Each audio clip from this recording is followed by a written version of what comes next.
Volume 2, Part 4, Chapter 1 of War and Peace by Leo Tolstoy, translated by Nathan Haskell Dole. The biblical tradition tells us that absence of work, idleness, constituted the first man's happiness before the fall. A love for idleness remains just the same, even in fallen man. But the curse still hangs over mankind, and it is impossible for us to be slothful and easygoing, not alone because we are required to earn our bread in the sweat of our brow, but by the very conditions of our moral nature. A secret voice warns us that to be idle is for us a sin. If it were possible for a man to find a situation where he could feel that he was of use in the world, and fulfilling his duty while still remaining idle, he would have found one of the conditions of primeval bliss.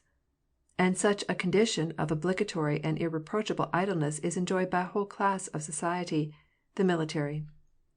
And this state of obligatory and irreproachable idleness has always been and will be the chief attraction of military service. Nikolai Rostov had been enjoying this felicity to the full, having continued since 1807 to serve in the Pavlograd regiment. He was now commander of the squadron of which Denisov had been deprived. Rostov had grown into a rather rough but kindly young fellow, whom his Moscow acquaintances would have found sufficiently mauvais genre, but who was loved and respected by his comrades, his subordinates as well as his superiors, and he was well satisfied with his existence. Latterly, in 1809, in letters from home, he had found more and more frequent complaints from his mother that their pecuniary affairs were going from bad to worse, and that it would be seasonable for him to come home and give his old parents some joy and consolation. In reading over these letters, Nikolai felt a sensation of alarm at the thought of being torn from the condition of life where he found himself so quiet and tranquil, far removed from the busy turmoil of society.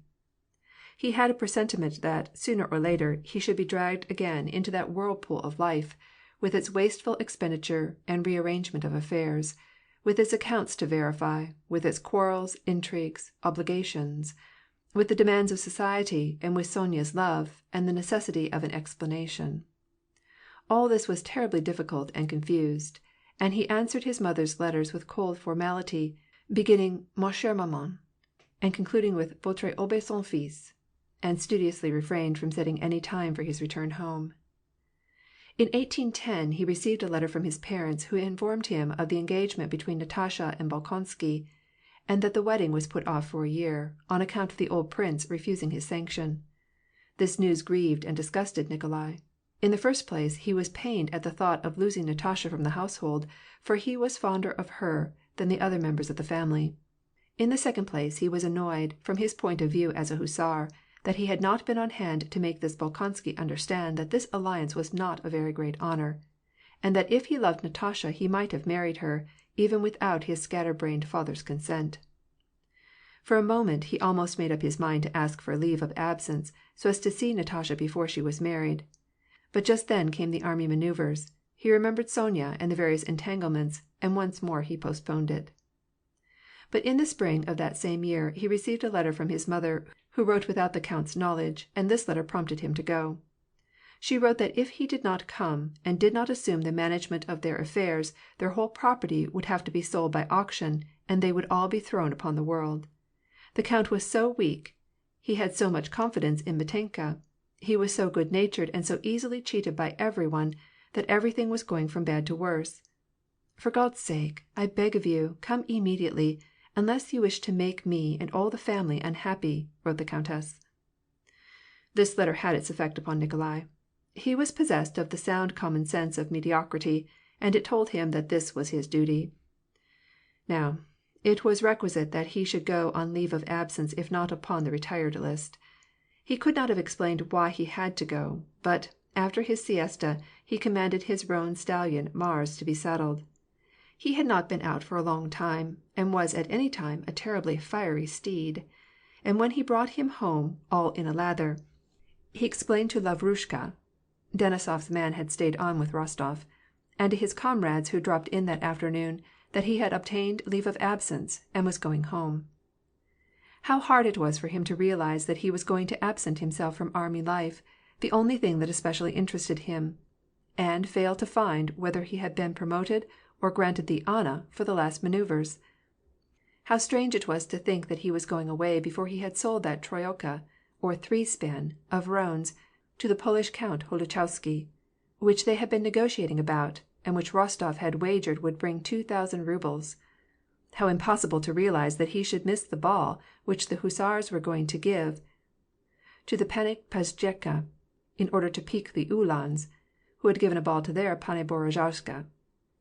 He knew that he must leave, go away from all this bright, pleasant existence, and go where everything was trouble and turmoil. At the end of a week he was granted his leave of absence. His comrades of the hussars, not only those of his regiment, but the whole brigade, gave him a dinner which cost them 15 rubles a head. They had 2 bands to play, and 2 choruses to sing for them. Rostov danced the trebaka with Major Basov. The tipsy officers tossed him, embraced him, and deposited him on the ground again. The soldiers of the 3rd Squadron once more tossed him, and cried hurrah. Then they carried him to his sledge, and escorted him as far as the first station. As is usually the case, Rostov's thoughts during the first half of his journey, from Kremenchug to Kiev, were retrospective of matters connected with his squadron. But after he had passed the half-way, he began to forget about the troika of roans, his quartermaster, Dozheviak, and anxious questions began to arise in his mind as to what he should find at Otradnoye. The nearer he came to his home, the more powerfully he was affected by his forebodings, as though this mental state were based upon the same law as that of the swiftness of falling bodies being according to the square of the distance. At Otradnoye station he gave the driver 3 rubles for vodka, and, all out of breath, rushed up the steps of the old home like a schoolboy. After the first enthusiastic greetings, and after that strange sense of vague disappointment at the reality falling short of expectation, everything is just the same. Why, then, have I hastened so? Nikolai began to become wonted to the old home life again. His father and mother were the same, except that they had grown a trifle older. He detected a peculiar restlessness about them, and sometimes a slight coldness between them, which was a new thing, and which Nikolai, as soon as he discovered it, attributed to the unfortunate condition of their affairs. Sonya was now about 20 years old. She had reached the zenith of her beauty, and gave no promise that she would ever surpass what she already was. Even thus, she was pretty enough. She simply breathed happiness and love from the moment that Nikolai came home, and this maiden's faithful, unfaltering love for him had a delightful effect upon him. Nikolai was more than all surprised at Petya and Natasha. Petya had grown into a tall, handsome, frolicsome, but still intelligent lad of 13, whose voice was already beginning to break. It was long before Nikolai could get over his amazement at Natasha, and he said, laughing, as he gazed at her, "You're not at all the same person." "What? Have I changed for the worse?" "Quite the contrary. But what dignity, princess!" said he in a whisper. The point of this lies in his calling her Knyaginya, the title of a married princess, as Knyazhna is that of an unmarried one. "Yes, yes, yes," exclaimed Natasha gleefully. Natasha told him her romance with Prince Andrei, and about his visit to Otradnoye, and showed him her last letter from him. "Tell me, are you not glad for me?" she asked. "I am so calm, so happy now." "Yes, very glad," replied Nikolai. "He is a splendid man. And are you very much in love with him?" "How can I tell you?" replied Natasha. "I was in love with Boris, and with my teacher, and with Denisov, and But this is not at all the same. My mind is serene and decided. I know that there is not a better man to be found, and so I feel perfectly calm and happy. It is entirely different from what it used to be before."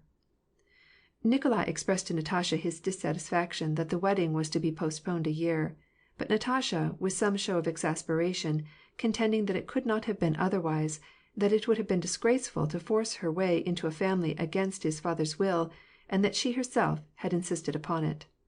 "You don't in the least, understand the necessities of the case," said she. Nikolai said no more, and acquiesced. He often marvelled as he looked at her. She was absolutely unlike a girl deeply in love and separated from her betrothed. Her temper was calm and even, and she was as merry as in days gone by.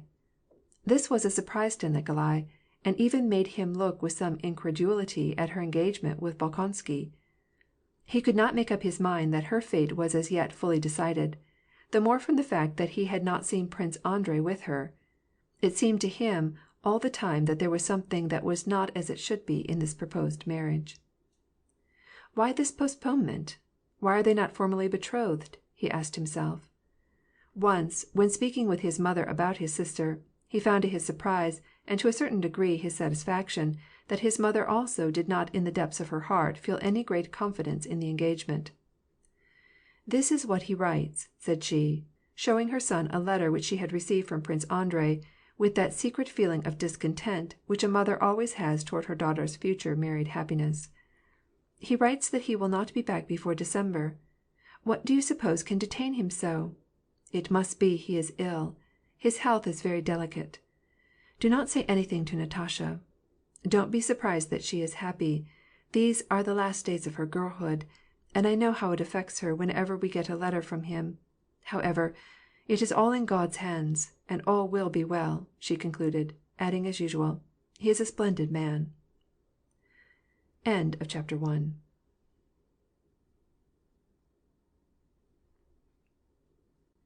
Part 4, Chapter 2 of War and Peace by Leo Tolstoy, translated by Nathan Haskell Dole. The first days after Nikolai's return, he was grave and even depressed. He was tormented by the present necessity of making an investigation into the stupid details of the household economy, for which his mother had begged him to come home. On the third day after his return, in order to get this burden from his shoulders as soon as possible, he went, with contracted brows, sternly, and not giving himself time to decide what he was going to do, to the wing where Mitenka lived, and demanded of him the accounts of everything. What he meant by the accounts of everything he had even less of an idea than Mitenka, who, nevertheless, was thrown into alarm and perplexity. Mitenka's explanations about his accounts were soon finished. The starosta of the estate and the starosta of the commune, who were waiting in the anteroom, listened with terror and satisfaction at first, as the young count's voice began to grow fiercer and louder, while they could distinguish terrible words of abuse following one upon the other. "You brigand! You ungrateful wretch! I'll whip you like a dog! You're not dealing with my Papenka this time!" and words of the like import. Then these men, with no less satisfaction and terror, saw the young count, all flushed and with bloodshot eyes, dragging Mitenka by the collar, and reinforcing his efforts with very dexterous applications of his knees and feet whenever the pauses between the words gave him a convenient chance, while he cried at the top of his voice, "Get out of here, you villain! Don't you ever show your face here again!" Mitenka flew down the 6 steps head first, and landed in a bed of shrubbery. This shrubbery was a famous place of refuge for delinquents at Otranoye. Mitenka himself, when he returned tipsy from town, was wont to hide in it, and many of the inhabitants of Otranoye, trying to get out of Mitenka's way, knew the advantages of this place as a refuge.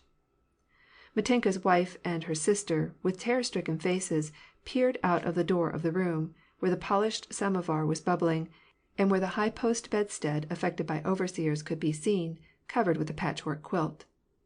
The young count, all out of breath, and giving them no attention, strode by them with resolute steps, and went into the house. The countess, who had heard from the maids all that had taken place in the wing, was, in one sense, delighted at the direction which their affairs were now evidently going to take, and in another she was disquieted at the way in which her son had taken hold of the matter. She went several times on tiptoe to his door, and listened as he smoked one pipe after another. The next day, the old count called Nikolai to one side, and with a timid smile said, "But do you know, my dear, you wasted your fire. Mitenka has told me all about it." "I knew," thought Nikolai, "that I should never accomplish anything here, in this idiotic world."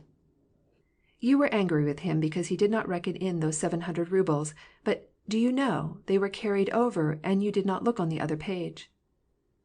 "Papenka, he is a scoundrel and a thief. I know he is. And what I have done, I have done. But if you don't wish it, I won't say anything more to him about it."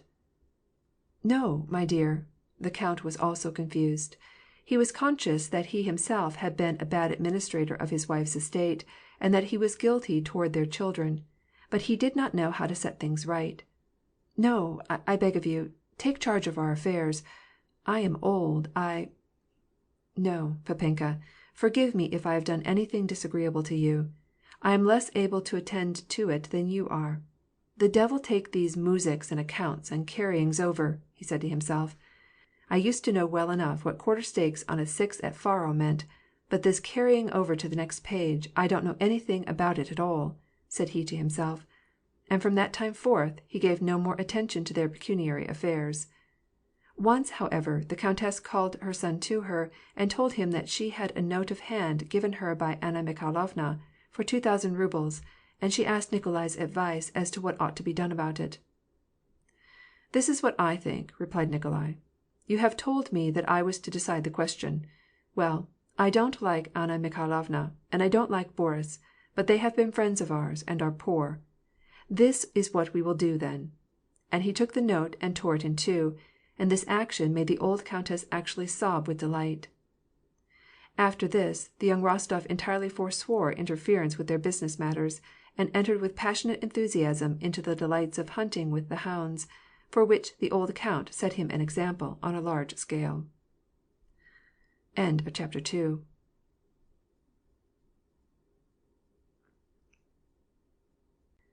Part 4, Chapter 3 of War and Peace by Leo Tolstoy, translated by Nathan Haskell Dole.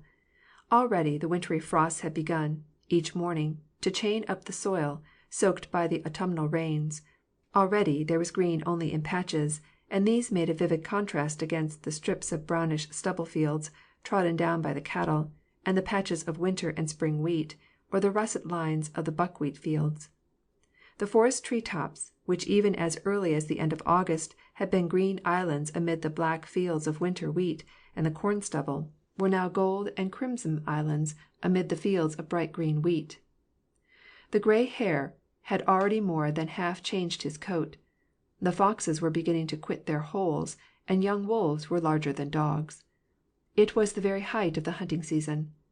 The hounds belonging to that eager young huntsman, Rostov, were now in excellent training for their work, but they had been taken out so assiduously that, by the general advice of the whippers in, it had been decided to give them 3 days' rest, and to set upon the 28th of September for the hunt, at which time they would begin with a certain dense forest where there was a litter of young wolves. Such was the state of affairs on the 26th of September. All that day the hunting train was at home. It had been bitter cold, but toward evening it grew warmer and began to thaw. On the morning of the 27th, when young Rostov went in his dressing gown to his window, he looked out upon a morning which could not have been better for hunting. The very sky seemed to be melting and flooding out over the earth. There was no sign of a breeze. The only motion in the air was that faint stir of microscopic drops of mist or fog falling from above. On the bare limbs of the park trees, transparent drops hung and fell on the leaves that carpeted the ground. The garden soil had a peculiar black and glistening appearance, like poppy, and within a short distance lost itself under the dim and moist curtain of fog. Nikolai stepped out upon the wet doorsteps, all covered with mud. There was an odor of dying forest vegetation and of dogs. Milka, the black-spotted bitch, with broad hindquarters and big black goggle eyes, got up when she saw her master, stretched herself back, and lay down like a hare, then unexpectedly leaped up and licked his face and ears. Another dog, a greyhound, seeing his master, came bounding up the garden path, arching his back, and impetuously raising his helm, that is, his tail, began to rub around Nikolai's legs. "Oh hoi!" rang out at this moment that inimitable huntsman's call, which comprises in itself the deepest bass and the clearest tenor, and around the corner appeared the whipper-in and hunter, Danilo, a grizzled, wrinkled man, with his hair cropped, leaving a knob after the fashion of the Ukraina, and carrying a long whip, with curling lash. He had that independent expression and scorn for all the world, so characteristic of huntsmen. He took off his Circassian cap in his baron's presence, and looked at him scornfully. This expression of scorn was not meant to be insulting to the baron. Nikolai knew that, scornful and superior as this Danilo seemed to be, he was, nevertheless, his devoted servant and huntsman. "Danilo," said Nikolai, with a timid consciousness that in this perfect hunting weather, with these dogs and this huntsman, he was seized by that indefinable passion for hunting which makes a man forget all his former good resolutions like a fond lover in the presence of his mistress. "What do you please to require, your illustriousness?" asked a deep, antiphonal bass, hoarse with shouting at the hounds, and two bright, black eyes gazed out from under the brows at the silent baron. "Well, and can't you resist?" these two eyes seemed to be asking. "A fine day, isn't it? A chase and a race, eh?" asked Nikolai, pulling Milka's ears. Danilo said nothing and winked his eyes. "I sent Uvarka out at sunrise this morning to listen," said his deep bass, after a minute's pause. "He says she's drawn into the Otraneski Zakas, and they're howling there."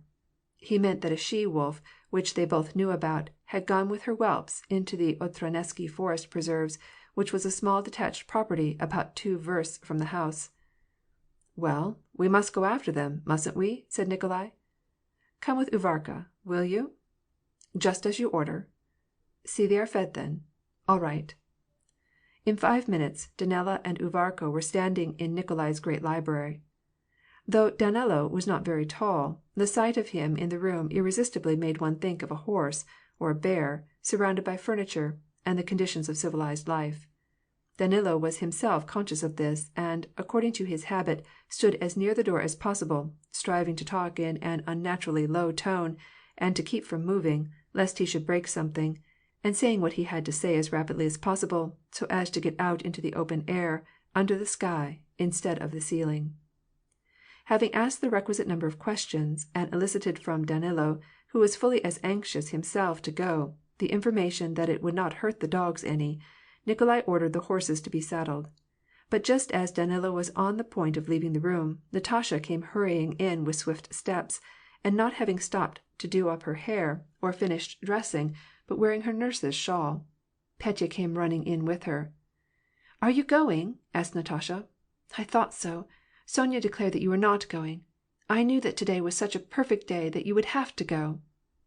"Yes, we're going," curtly replied Nikolai, who, as he intended to make a serious business of hunting that day, had no wish to take Natasha and Petya. "We are going, but after wolves only. It won't amuse you." "You know that is just what I like best of anything," said Natasha. "It's too bad to be going yourself, and have the horses saddled, and never say a word to us." "Vain are obstacles to Russians. Come on!" cried Petya. "Yes, but you can't go. Mamenka told you that was out of the question," said Nikolai, turning to Natasha. "Yes, I am going. I certainly am going," insisted Natasha, firmly. "Danilo, have the saddles put on for us, and have Mikhaila bring around my leash," said she, addressing the whipper in. It had been trying and uncomfortable for Danilo to be in the confinement of the room, but to receive an order from the young lady seemed incredible. He cast down his eyes and made haste to go, pretending that it did not concern him, and striving not to strike against her in any way. End of chapter 3.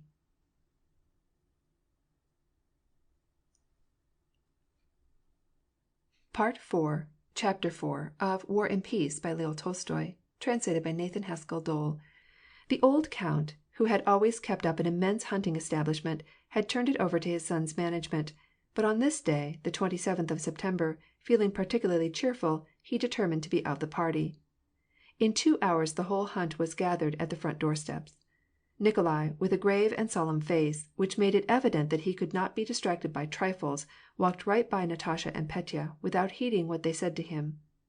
He personally inspected everything, sent forward the pack with the huntsmen, mounted his sorrel Donets, and whistling to the dogs of his own leash, he started off through the threshing floor into the field that stretched out toward the Otraneski preserves. The old count's steed, a dun-colored gelding named Viflyanka, was in charge of the count's groom. He himself was to ride in his drozhsky straight to the muset which he had designated.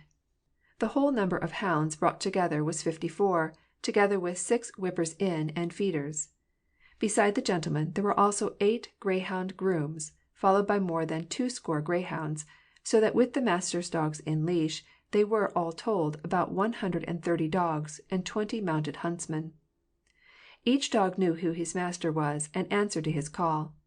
Each man knew his duty, his place, and his work. As soon as they had ridden beyond the hedge, all, without unnecessary noise or talking, galloped smoothly and evenly along the road, and then struck into the fields that led to the Otradnetsky preserves.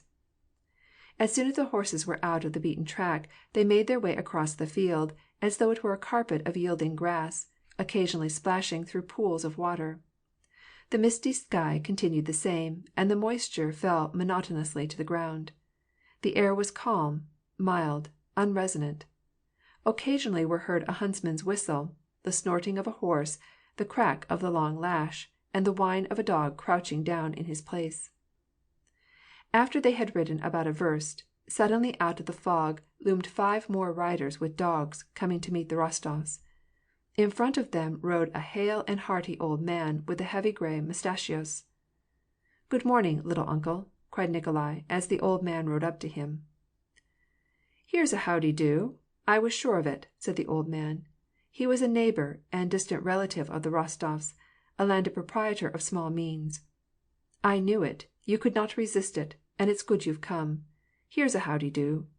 This was a favorite phrase of the old man's. "Look out for the cover. Double quick, for my Girchik reports that the Iligins and all their train are at Kornicki, and they here's a howdy-do, might snatch the litter away from under our very noses." "That's where I am going. Say, shall we join packs?" asked Nikolai. They united all the hounds into one large pack, and the old man, whom Nikolai called "little uncle," rode along by his side. Natasha, muffled up in shawls, out of which peered her eager face, with bright, glistening eyes, galloped up to them, followed by Petya and Mikhailo, the huntsmen, who were her inseparable companions, and by a groom, who was delighted to attend her. Petya was full of glee, and kept whipping up and hauling in his horse. Natasha sat firmly and gracefully on her raven black Arabchik, and reined him in with a practiced hand, though without force. The "little uncle" looked disapprovingly at Petya and Natasha. He did not believe in combining frivolities with the serious business of hunting. "Good morning, little uncle. We are going too," shouted Petya. "Good morning to you. Good morning. Don't ride the dogs down," cried the old man severely. "Nikolenka, what a splendid dog Trunila is! He knew me," said Natasha, pointing to her favorite greyhound. "Trunila, in the first place, is not a dog, but a hound," mused Nikolai, and gave his sister a stern glance, trying to make her realize the immense distance that separated them at that moment.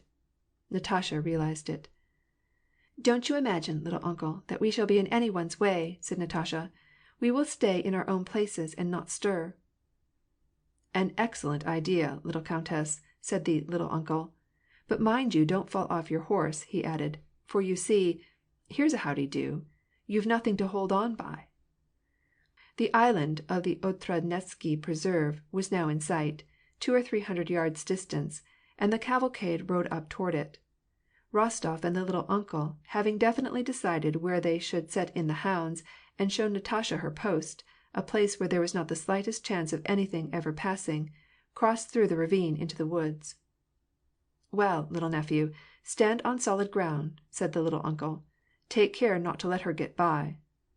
"That depends," replied Rostov. "Put! Karai!" he cried, by this call answering the old man's words. Karai was an aged, deformed, ugly-faced hound, famous for having once tackled by himself a she-wolf. All got to their posts. The old count, knowing his son's passionate zeal for hunting, had made good time, so as not to be behindhand, and the cavalcade had scarcely reached the preserve, when Ilya Andreyevitch, cheerful and ruddy, with shaking cheeks, came jolting across the fields, behind his 3 black horses, and was set down at the muset which he had selected. Smoothing out his fur shuba, and getting his hunting equipment, he mounted his glossy Viflyanka, fat, kind, and steady, and gray as himself. The horses and the drozhsky were sent home. Count Ilya Andreyitch, although not a keen huntsman at heart, nevertheless was well acquainted with the rules of venery, and he rode off to the edge of the forest, gathered up his reins, settled himself in the saddle, and, feeling conscious that he was all ready, glanced around with a smile. Near him stood his valet, an old-fashioned but heavy rider, Semyon Chekmar. Chekmar held in leash 3 fierce-looking wolf-hounds, not less fat and sleek than master and horse. 2 dogs, old and intelligent enough to be out of leash, stretched themselves out on the ground. 100 paces farther along the edge of the forest was stationed the count's second whipper-in, Mitka, a splendid rider and passionate huntsman. The count, in accordance with time-honored custom, before the hunt began, drank a silver cup full of root brandy, took a snack of lunch, and then drank a half-bottle of his favorite Bordeaux. Ilya Andreyitch was a trifle flushed from the wine and the ride. His eyes grew moist, and had a peculiar gleam, and as he sat in his saddle, muffled in his shuba, he had the aspect of a child who has been got ready for a ride. The lean Chekmar, with sunken cheeks, having got things settled to his satisfaction, looked up at his barin, whose inseparable companion he had been for upwards of 30 years, and perceiving that he was in good humor, waited for some pleasant talk. Just then a third person rode up cautiously, evidently the result of careful training, and, coming out from behind the woods, paused not far from the count. This individual was an old man, with a gray beard, in a woman's capote and high collar. This was the buffoon who wore the woman's name, Natasha Ivanovna. "Well, Natasha Ivanovna," said the old count to him in a whisper, and giving him a wink, "if you should dare to scare away the brute, Danilo will give it to you." "I can defend myself," said Natasha Ivanovna. "Sh sh sh sh!" hissed the count, and, turning to Semyon, he asked, "Have you seen Natalia Ilyinichna? Where is she?" "She and Peter Ilyitch were stationed in the high grass, near Zharovo," replied Semyon, with a smile. "She's a lady, but she's going to have a great hunt, all the same." "And aren't you surprised, Semyon, to see how she rides, eh?" asked the count. "She rides as well as a man." "Of course I'm surprised. Such daring, such skill." "And where is Nikolashka? On Lyadovo hill, I suppose?" asked the count, in a whisper. "That's where he is. He knows well enough where the best places are. And he rides so cleverly too. Danila and I were thunderstruck at him the other day," replied Semyon, knowing what would please the count. "He rides well, does he? Eh? Fine fellow on a horse, is he? Eh?" "Like a picture. How he run that fox t'other day out of the steppe at Zavozino! How he did gallop out of the woods! 'Twas a caution. Horse worth 1,000, but the rider beyond price. 'Twould be a hard job to find such another young fellow." "It would indeed," interposed the count, regretting that Semyon did not spin his story out longer. "'Twould be a hard job, would it?" turning back the flap of his shubka, and searching for his snuff-box. "Then the other day, coming out of mass, in all his regalia, when Mikhail Sidoruitch—" But Semyon did not conclude his sentence, having distinctly heard, owing to the stillness of the atmosphere, the howling of a hound or two, signifying that the hunt was on. He bent down his head and listened, and gave a warning gesture to his barin. "They are after the whelps," he whispered. "They are making straight for Ladovskaya." The count, with the smile still lingering on his lips, gazed into the distance, along the dike, and held the snuff-box in his hand, forgetting to take a pinch. Instantly following the baying of the hounds came the signal that the wolf was found, sounded on Danilo's heavy horn. Then the pack united their voices with those of the first 3 hounds, and then they could hear the hounds breaking in, across the ravine, with that peculiar howl which is the sign to the huntsman that they have discovered the wolf. The riders had not yet begun to egg on the dogs, but were uttering the ululu, and louder than all rang out Danilo's voice, now in bass, now in piercing shrill notes. It seemed as though his voice filled the whole forest, and burst out beyond the forest bounds, and rang far over the fields. After listening for a number of seconds in silence, the count and his groom were convinced that the hunt had divided into 2 packs. The larger half, vehemently giving tongue, were driving farther afield. The other pack were rushing along the forest past the count, while behind them was heard Danilo's ululu. The sounds mingled and melted together, but seemed to be growing fainter in the distance. Semyon sighed, and stooped down to disentangle his leash, a young puppy having got the cords mixed up. The count also sighed, and noticing that he had his snuff-box still in his hand, opened it and took out a pinch of snuff. "Back!" cried Semyon to the young hound, who was trying to make for the woods. The count was startled, and dropped his snuff-box. Natasha Ivanovna dismounted, and was just on the point of picking it up. The count and Semyon were looking at him. Suddenly, as often happens, the sounds of the hunt came nearer, and it seemed as though the baying mouths of the dogs and Danilo's "Ulu-yu" were directly upon them. The count looked round, and at his right saw Mitka, who with starting eyes was staring at him, and, lifting his cap, directed his attention in front of him to the other side.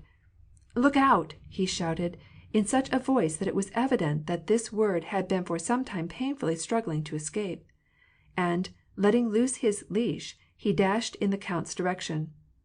The count and Semyon sprang out from the cover, and saw at their left a wolf swinging easily along, with a noiseless lope, making for the very cover where they had been in hiding. The ferocious dogs yelped, and tearing themselves free from the leash, flung themselves after the wolf, almost under the legs of the horses.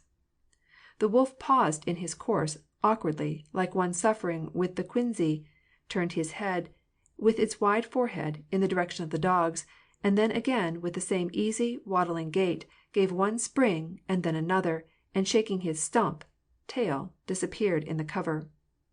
At the same instant, with a roar that rather resembled a whine, from the opposite edge of the forest, appeared first one, then a second, then a third hound, and then the whole pack came pouring out into the field in the very track by which the wolf had sneaked away and escaped. On the heels of the hounds appeared Danilo's horse, all black with sweat, breaking through the hazel bushes. Over his long back, bending forward and doubled up like a ball, sat Danilo, hatless, with his gray hair dishevelled and falling around his sweaty face. "Uliuliuliu, uliuliu," he was shouting. When he saw the count, his eyes flashed fire. He began, menacing the count with his upraised whip-handle. "You've lost that wolf! What hunters!" And as though scorning to have further conversation with the confused and startled count, he gave the wet flank of his chestnut stallion the wrathful blow which had been directed against the count, and dashed after the hounds. The count, like one who had been chastened, remained motionless, and looking around with a scared smile, was going to try to gather sympathy for his situation from Semyon. But Semyon had disappeared. He was riding in and out of the bushes, trying to start up the wolf from the thicket. The masters of the greyhounds were also beating up the brute from all sides. But the wolf had made his way into the bushes, and not a single hunter got sight of him. End of chapter 4.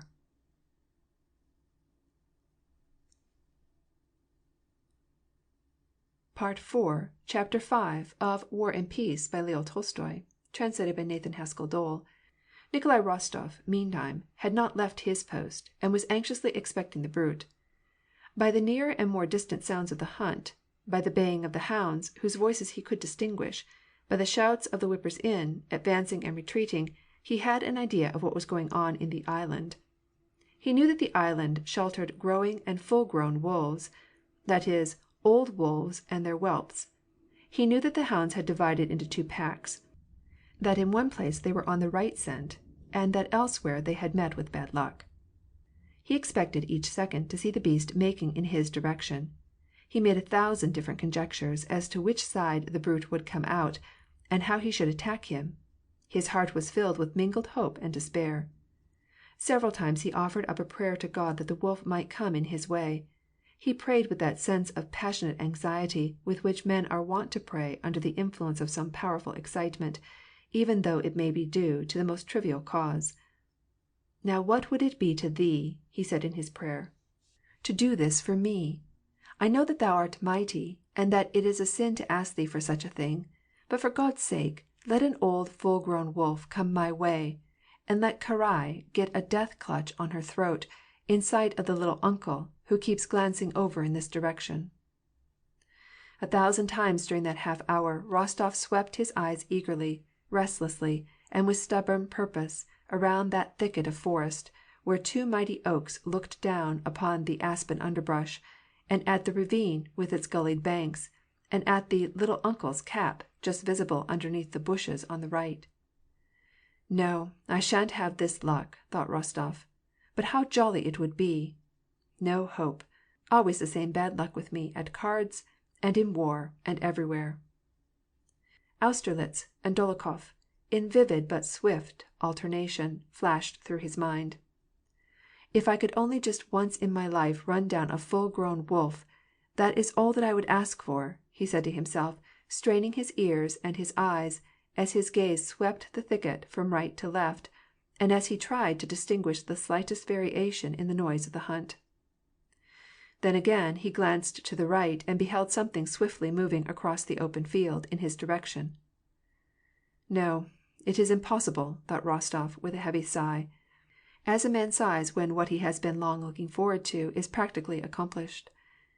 And here the greatest piece of good fortune was accomplishing so simple, so noiselessly, so undemonstratively, without a sign. Rostov could not believe his eyes. And this incredulity lasted more than a second. The wolf came running forward, and leaped clumsily over the ravine that lay across his path. It was an aged brute, with a gray back and a clearly marked russet belly. He ran along at no great speed, evidently convinced that no one could see him. Rostov, not daring to breathe, glanced at his dogs. They were lying down or standing up all around, but had not yet discovered the wolf, or realized what was going on. Old Karai, bending his head back, and showing his yellow teeth, occasionally snapping them together, was making a spiteful search for a flea on his haunch. "Uliu, liu, liu," whispered Rostov, thrusting out his lips. The dogs, shaking their chains and pricking up their ears, sprang to their feet. Karai ceased his flea hunting and got up, cocking his ears and slightly wagging his tail, on which still hung a few shreds of hair. "Shall I let him loose yet, or not?" queried Rostov, while the wolf was making in his direction, and steadily increasing his distance from the woods. Suddenly the wolf's whole appearance underwent a change.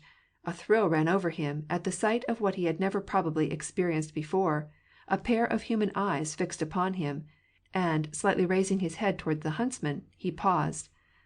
"Back or forward? Eh? It's all the same. Forward.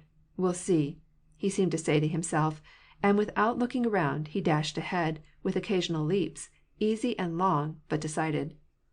"Uliuliu!" cried Nikolai, in a voice that sounded not his own.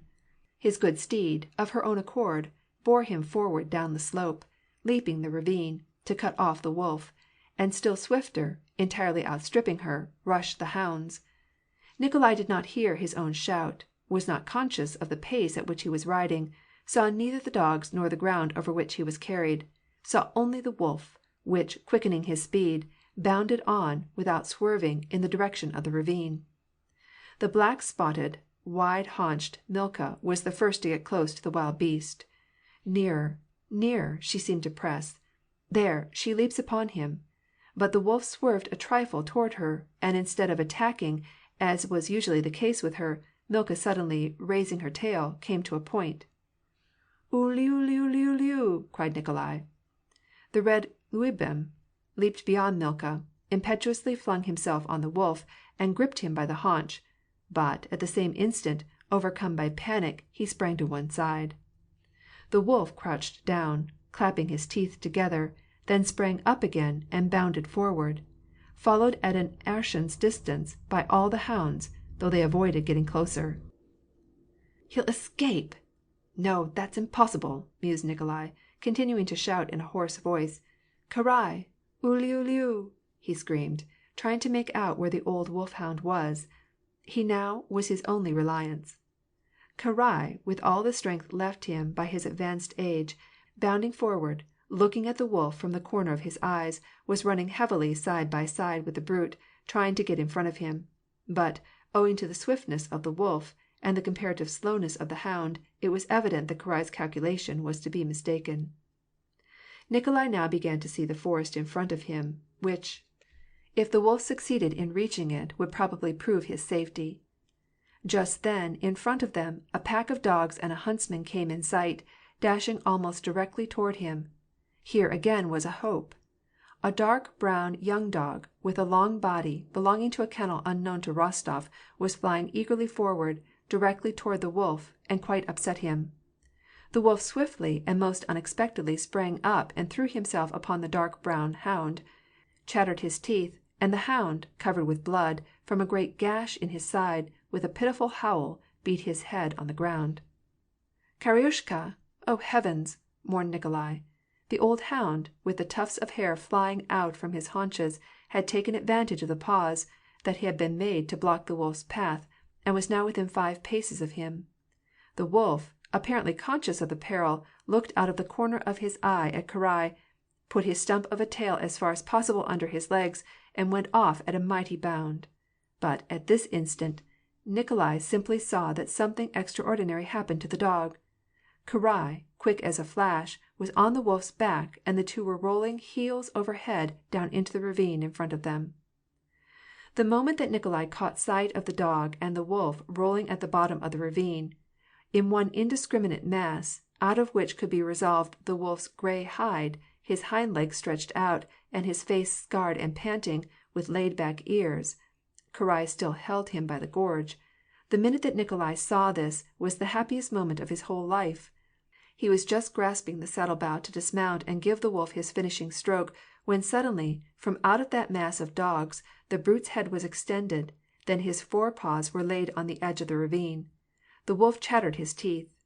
Karai had now let go of his gullet, gave a mighty leap with his hind legs, and, flirting his tail, again got his distance from the dogs, and was off at full speed.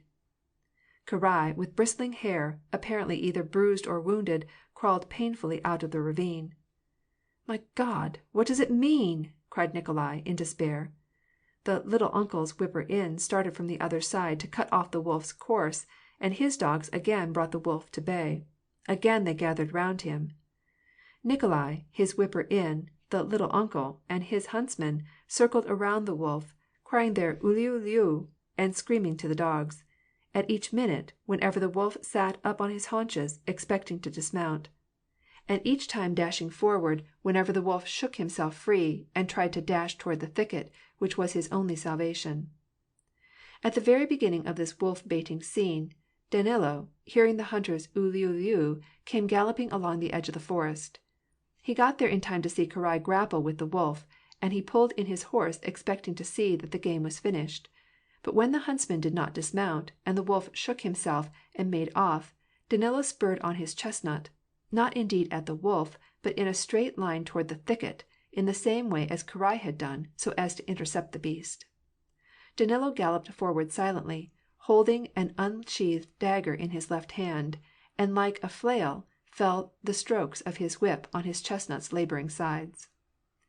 Nikolai had not seen or heard Danilo until his heavy panting steed dashed by, and then he heard the sound of a falling body, and saw that Danilo had flung himself into the midst of the dogs, back of the wolf, and was trying to clutch him by the ears.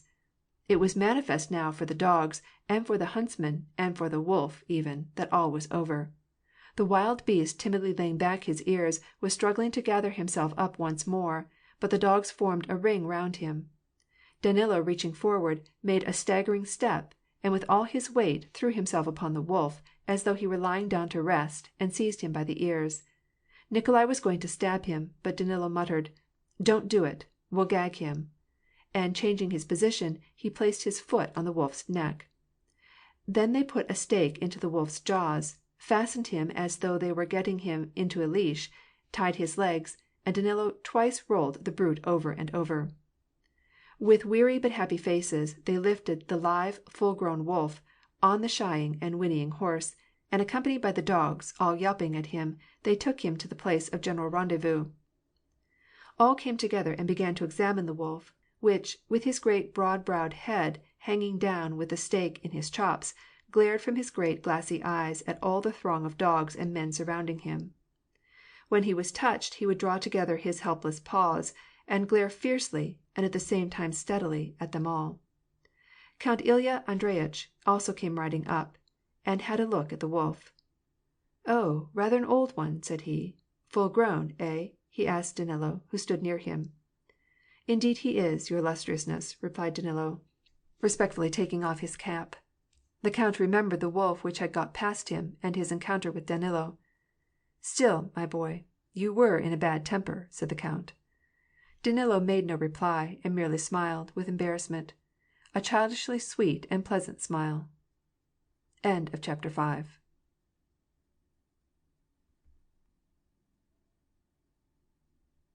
Part 4, Chapter 6 of War and Peace by Leo Tolstoy, translated by Nathan Haskell Dole. The old count rode off. Natasha and Petya promised to follow immediately. The hunt went farther, as it was still early in the day. Toward noon they sent the hounds into a dell, grown up with a dense young forest. Nikolai, taking his position on the hillside, could overlook all his huntsmen. On the other side from Nikolai were fields, and there his whipper-in had taken his post alone, in a pit behind a hazel copse. As soon as the dogs were slipped, Nikolai heard the sharp yelp of one of his favorite dogs, Volthorn. The other hounds also gave tongue, now ceasing and then again taking up the cry. In a minute, from the forest, the cry to fox was heard, and the whole pack rushed off pell-mell towards the open, in the direction of the field, and away from Nikolai. He saw the dog-feeders, in their red caps, dashing off along the edge of the overgrown dell. He saw also the dogs, and every instant he expected the fox to show himself in that direction on the field. The huntsman stationed in the pit gave a start, and let loose the dogs, and then Nikolai saw a strange-looking red fox crouching down, and hurriedly making across the field, with rumpled brush. The dogs began to close in on her. Then, as soon as they came close to her, lo, the fox began to dodge about among them, in circular wise, making the circles ever shorter and shorter, and sweeping her furry brush, which the hunters called turba, a trumpet, around her. And then, lo, a white dog, flies at her, and this one is followed by a black dog, and then all is mingled in confusion, and the dogs, as they stand, scarcely swerving, make a sort of star, all their tails pointed outwards. A couple of huntsmen gallop up toward the dogs, one in a red cap, the other, a stranger, in a green caftan. "What can that mean?" queried Nikolai. "Where did the huntsman come from? It's not one of little uncle's." The men dispatched the fox, and stood for a long time, without mounting or tying her to the straps. Near by, with projecting saddles, stood their horses, which they held by the bridle, and the dogs threw themselves down. The huntsmen were gesticulating and disputing over the fox. Then there rang out the sound of a bugle, the conventional signal of a dispute. "That's one of Ilagin's hunters, and he's quarreling with our Ivan about something," said Nikolai's whipper-in. Nikolai sent the man to fetch his sister and Petya, and they rode slowly at a foot-pace to the place where the dog-feeders had collected the hounds. Several huntsmen were galloping up to the scene of the dispute. Nikolai dismounted and stood near the hounds, with Natasha and Petya, who had now come up, and waited till word should be brought as to the issue of the dispute. From out behind the skirt of the forest came the quarrelsome huntsman, with the fox at his saddle-straps, and galloped up to his young baron. While still at a distance, he took off his cap, and tried to speak respectfully, but he was pale and out of breath, and his face was distorted with rage. One of his eyes was blacked, but he was apparently unconscious of the fact. "What was the matter with you there?" asked Nikolai. "What do you suppose? He would be after snatching it away from among our hounds. And it was my mouse-colored bitch, too, that had grabbed her. Come now, decide. He tried to get away our fox. Now I'll have a whack at his foxes. Here she is, on the saddle-straps. Or would you like a taste of this?" pointing to his dagger, and evidently imagining that he was still talking with his enemy. Nikolai, not stopping to discuss the matter with the huntsman, told his sister and Petya to wait for him, and rode off to the place where the rival hunt of the Ilagins was collected. The victorious huntsman joined the throng of whippers-in, and there, surrounded by his sympathetic admirers, he related his exploit. The truth of the matter was that Ilagin, with whom the Rostovs had, in days gone by, had some disputes, as well as lawsuits, was hunting in places usually preempted by the Rostovs. And, on this occasion, he had apparently given special orders to go to the island where the Rostovs were hunting, and allowed his whippers-in to snatch the game from his rival's dog. Nikolai had never seen Ilagin, but, as was always the case, knowing no half-way in his judgments and feelings, and believing certain reports of the violence and arbitrary conduct of this proprietor, He hated him with all his heart, and considered him his worst enemy. He now rode up to him, full of angry emotions, and firmly grasping his long whip, ready for the most decisive and risky proceedings against his enemy.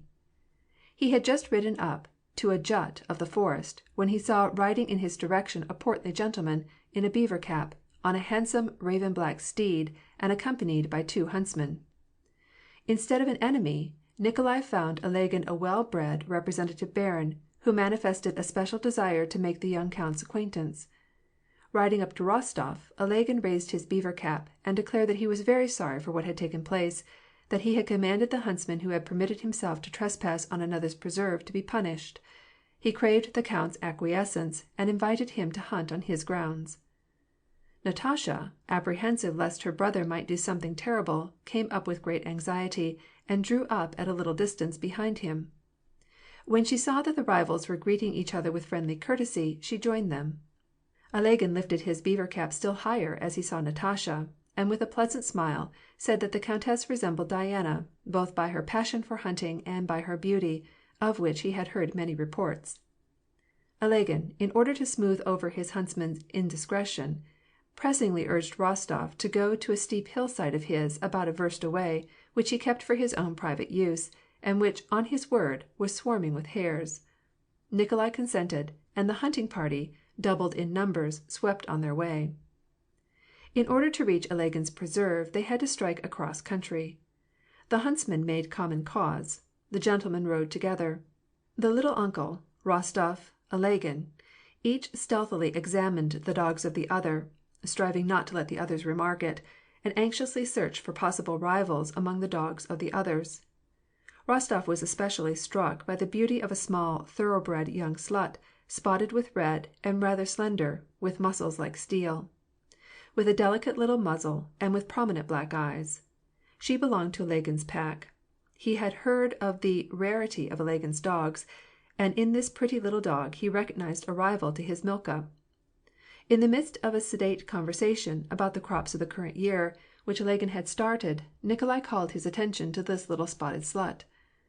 "That's a lovely little slut you have," he said in a careless tone. "Full of mettle?" "That one?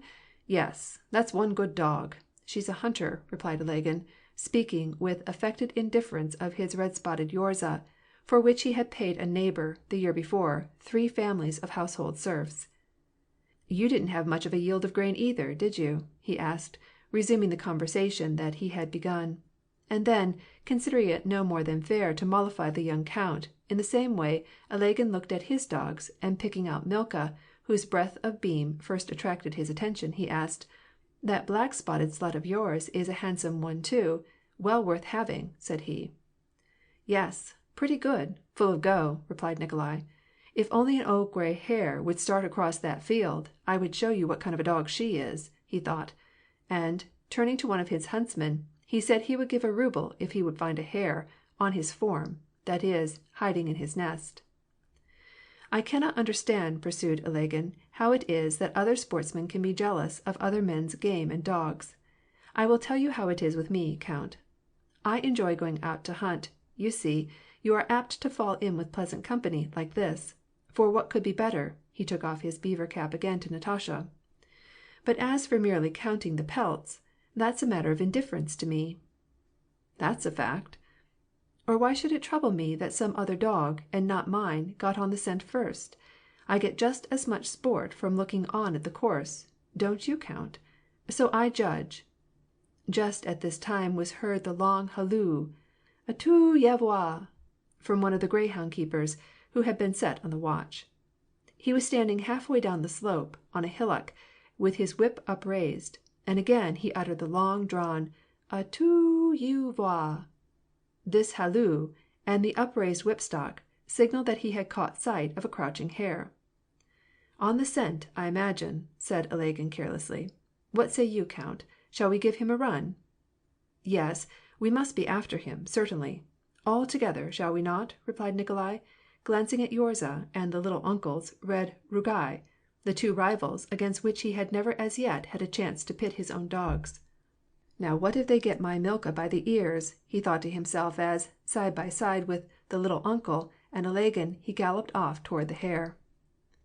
A full-grown fellow, isn't he? Asked Ilagin, as they came up to the hunter, who had discovered him, and not without anxiety, whistling to his Yorza. And you, Mikhail Nikanoruitch? he asked, turning to the "little uncle." The little uncle came up with a frown. "Why should I meddle? It's your game. Here's a howdy-do. Why, your dogs cost a whole village. 1,000-ruble dogs. You two match yours, and I will look on. Rugai? Na, na!" he cried. "Rugayushka!" he added, involuntarily expressing by this endearing diminutive the hope that he placed upon his red hound. Natasha could see and feel the excitement which these two old men and her brother tried vainly to conceal, and she herself was even more excited. The hunter on the hillock still stood with upraised whipstock. The gentleman approached him at a foot-pace. The harriers, coming up to the same horizon, dashed off in the direction of the hare. The hunters, but not the gentleman, also hastened after them. The whole movement was made slowly and in due form. "Which way is he heading?" asked Nikolai, coming within 100 paces of the hunter who had discovered him. But the beater had no time to reply, ere the grey hare, scenting the frost of the morning to come, was up and out. The harriers, still in leash, dashed with a howl down the slope after the hare. From all sides, the greyhounds, unleashed, dashed after the harriers and the hare. All these slowly stirring hunting attendants shouted "Stoi!" (stay), to keep the dogs on the right scent, and the greyhound keepers crying "Atu!" to urge them on, swept across the field. Ilagin, with perfect coolness, Nikolai, Natasha, and the little uncle flew along, not heeding how or whither they were going, with only the dogs and the hare in their eyes, and fearing only lest they should for a single instant lose the course of the hunt from sight. The hare proved to be full grown and full of game. After springing out, he did not on the instant dash away, but cocked up his ears, listening to the shouts of the men and the trampling of the horses, suddenly closing in upon him from all sides. He made a dozen springs, in no great haste, letting the hounds come quite close to him, and then, finally, having chosen his course and realized his danger, he laid back his ears and was off like the wind. His form had been in the stubble, but the course he took was toward the meadowlands, where it was marshy. 2 dogs, answering to the hunter who had discovered him, were the first to see the hare, and lay for him, but they were still a considerable distance behind when Ilagin's red-spotted Yorza outstripped them, came within a dog's length of him, sprang upon him with frightful violence, snapped at the hare's tail, and, supposing that she had him, rolled over and over. The hare, arching his back, darted off at a sharper pace than ever. Then the black-spotted Milka, broad of beam, dashed in front of Yorza, and began swiftly to gain on the hare. "Malushka! Matushka! Little mother!" rang out Nikolai's encouraging shout. It seemed as though Milka were just going to overtake and nip the hare, but she went too far and went beyond. The hare had stopped short. Again the pretty Yorza came to the fore, and seemed to hang over the hare's very tail, as though she were measuring the distance, so as not to be deceived again, before she should seize him by the hind leg. "Yorzenka! Sweet little sister!" rang out Ilagin's voice unnaturally, as though choked with tears. Yorza heeded not his prayer. At the very instant that she might have expected to seize her game, he swerved off, and bowled away along the ridge, between the meadow and the stubble. Again Yorza and Milka, like 2 little pole horses, dashed off neck and neck after the game, but this middle ground was better running for the hare, and the dogs did not gain on him so rapidly. "Rugai! Rugayushka! Here's a howdy-do!" cried still a third voice, at this instant, and Rugai, the little uncle's red, crook-backed hound, stretching out and doubling up his back, was seen catching up with the 2 other hounds, dashing beyond them, and falling, with terrible effort of self-denial, on the hare itself. He flung him from the middle ground into the meadow, leaped upon him even more fiercely a second time in the muddy marsh, into which he sank up to his knees, and then all that could be seen was that he rolled over and over with the hare, the mud staining his back. The star of dogs clustered round them. In a minute the party gathered in a circle around the clustering dogs. The little uncle, radiantly happy, alone dismounted, and cut off the hare's hind foot. Shaking the hare, so that the blood would drip off, he looked around excitedly. With wandering eyes, unable to keep his feet and hands quiet, and spoke not knowing what he said or whom he addressed. "That's the kind of a howdy-do! That's a dog for you! Worth all your 1,000-rouble hounds! Here's a howdy-do!" he said, all out of breath, and fiercely glancing around, as though he were berating someone, as though all of them were his foes, and all had insulted him, and now at last he had come to his chance for getting even with them. "Look at your 1,000-rouble dogs! Here, Rugai, here's the foot!" he cried, flinging him the hare's paw, with the mud still clinging to it. "You've earned it! Here's a howdy-do!" "She'd run herself all out, she'd cornered him thrice all by herself," said Nikolai, likewise not heeding anyone, and not minding whether anyone listened to him or not. "That was a great way, he seized him by the back!" exclaimed Ilagin's groom. "Yes, when she's run him out, of course any house dog could grip him," said Ilagin at the same instant. He was flushed, and what with the mad gallop and the excitement could scarcely draw his breath. Natasha, so great was her excitement and enthusiasm, also was screaming at the top of her lungs, and so shrilly that it made one's ears tingle. With these shrieks of delight she expressed what all the other sportsmen were expressing by their simultaneous exclamations. And these shrieks were so odd that she would have been constrained to feel ashamed of herself, and all the others would have been amazed at it, if it had been at another time. The little uncle himself doubled up the hare cleverly, and boldly laid him over the crupper of his horse, as though by this action he were defying them all, and mounted his fallow bay, and rode away, acting as though he had no wish to speak to anyone.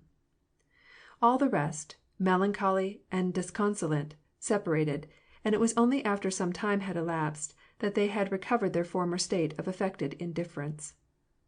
For some time still they gazed after the red, humped-backed Rugai, who, all splattered with mud, rattling his chain, trotted after the little uncle's horse, with the supercilious aspect of a victor. "You see, I am like all the rest of you, as long as there's no game to be after. Yes, and you had better keep aloof," was what the aspect of this dog seemed to Nikolai to say. When, after some time, the little uncle rode back to Nikolai and began to talk with him, Nikolai felt flattered that, after what had taken place, the little uncle was condescending enough to talk with him. End of chapter 6.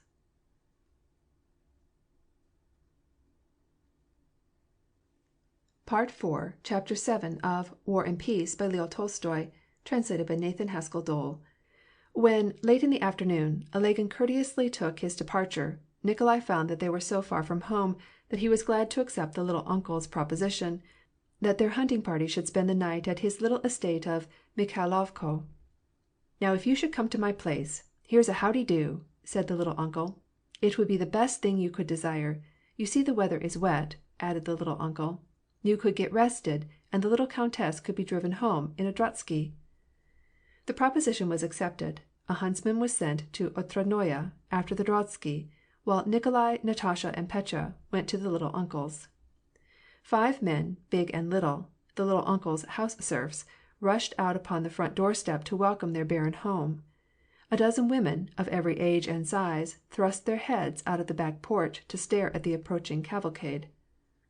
The appearance of Natasha, a woman, a barunya, on the horseback aroused their curiosity to such a pitch that several of them, undeterred by her presence, approached her, made a close examination of everything about her, and made their observations freely in her presence, as though she were some curiosity on exhibition, and not a human being, who could hear and understand what they said. "Arinka? Just ye look, she sits sidewise. Yes, sidewise, and her skirt dangles, and see her horn. Holy saints preserve us, and a knife too. She's a real Tartar. How is it you don't get thrown off?" asked the most audacious of them, turning directly to Natasha.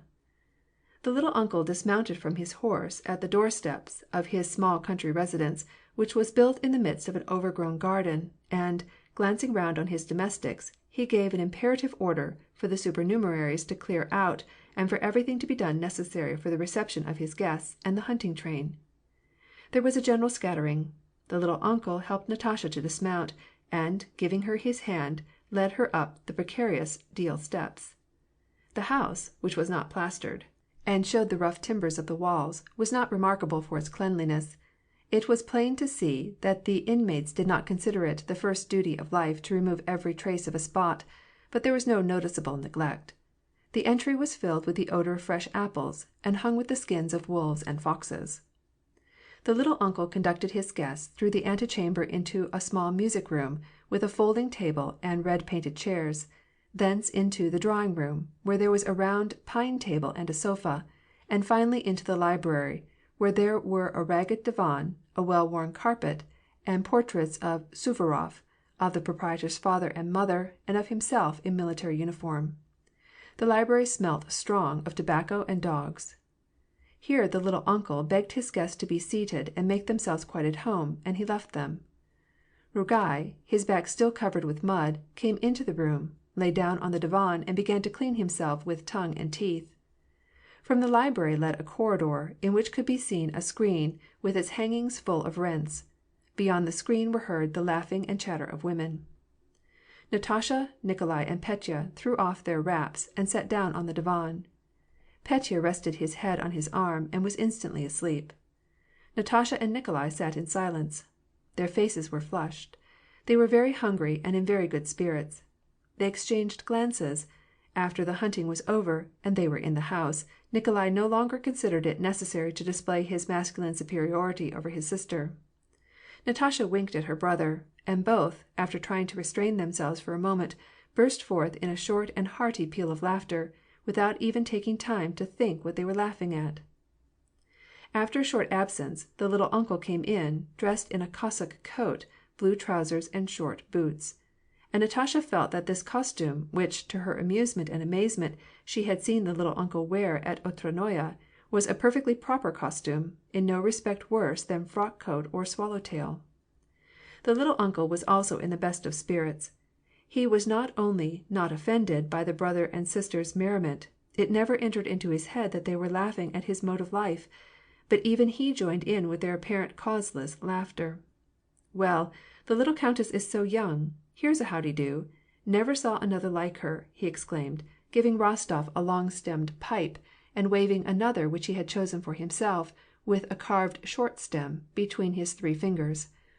"All day riding, just like a man, and as though it were quite the ordinary thing."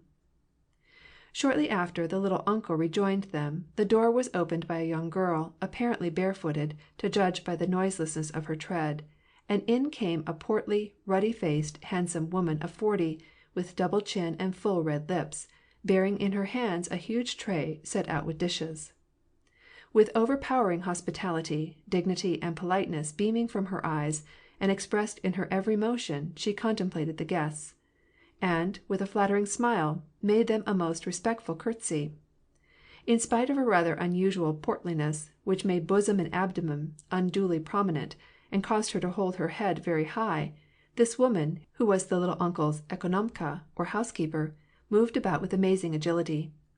She walked up to the table, set down the tray, and skillfully, with her white, plump hands, removed and arranged on the table the bottles and various dishes, comprising the zukaska, or lunch. Having done this, she started away and stood by the door, with a smile on her face. "That is the kind of woman I am. Now, do you understand the little uncle?" her attitude seemed to Rostov to imply. How could he fail to understand? Not only Rostov, but even Natasha understood the little uncle, and the meaning of his furrowed brows, and the happy, self-satisfied smile which slightly curved his lips as Anisya Fedorovna entered the room. On the tray were travnik, or herb brandy, liqueurs, mushrooms, wheat flour cakes with buttermilk, fresh honeycomb, mulled wine, and sparkling mead, apples, raw nuts, roasted nuts, and nuts cooked in honey. Then Anisya Fedorovna brought fruits preserved in honey and sugar, and a ham and a roast fowl, just from the fire. All this was of Anisya Fedorovna's own preparation, and selecting and setting forth. All this was redolent of Anisya Fedorovna, and had the mark of her genius and taste. All was in character with her scrupulous neatness, and cleanness, and whiteness, and her pleasant smile. "Have a bite of something to eat, little countess," she insisted, handing Natasha first one thing and then another. Natasha partook of everything, and it seemed to her that she had never seen and never tasted such buttermilk cakes, or mulled wine with such a flavor, or nuts cooked so deliciously in honey, or such a fowl. Anisya Fedorovna went out. Rostov and the little uncle, while sipping their glasses of cherry liqueur, talked about hunting, past and to come, about Rugai and Ilagin's dogs. Natasha, with shining eyes, sat up erect on the divan and listened to them. Several times she tried to rouse Petya to have something to eat, but he muttered incoherent words and was evidently too sound asleep. Natasha felt so happy. She so keenly enjoyed the novel surroundings that her only fear was that the drozhsky would come for her too soon.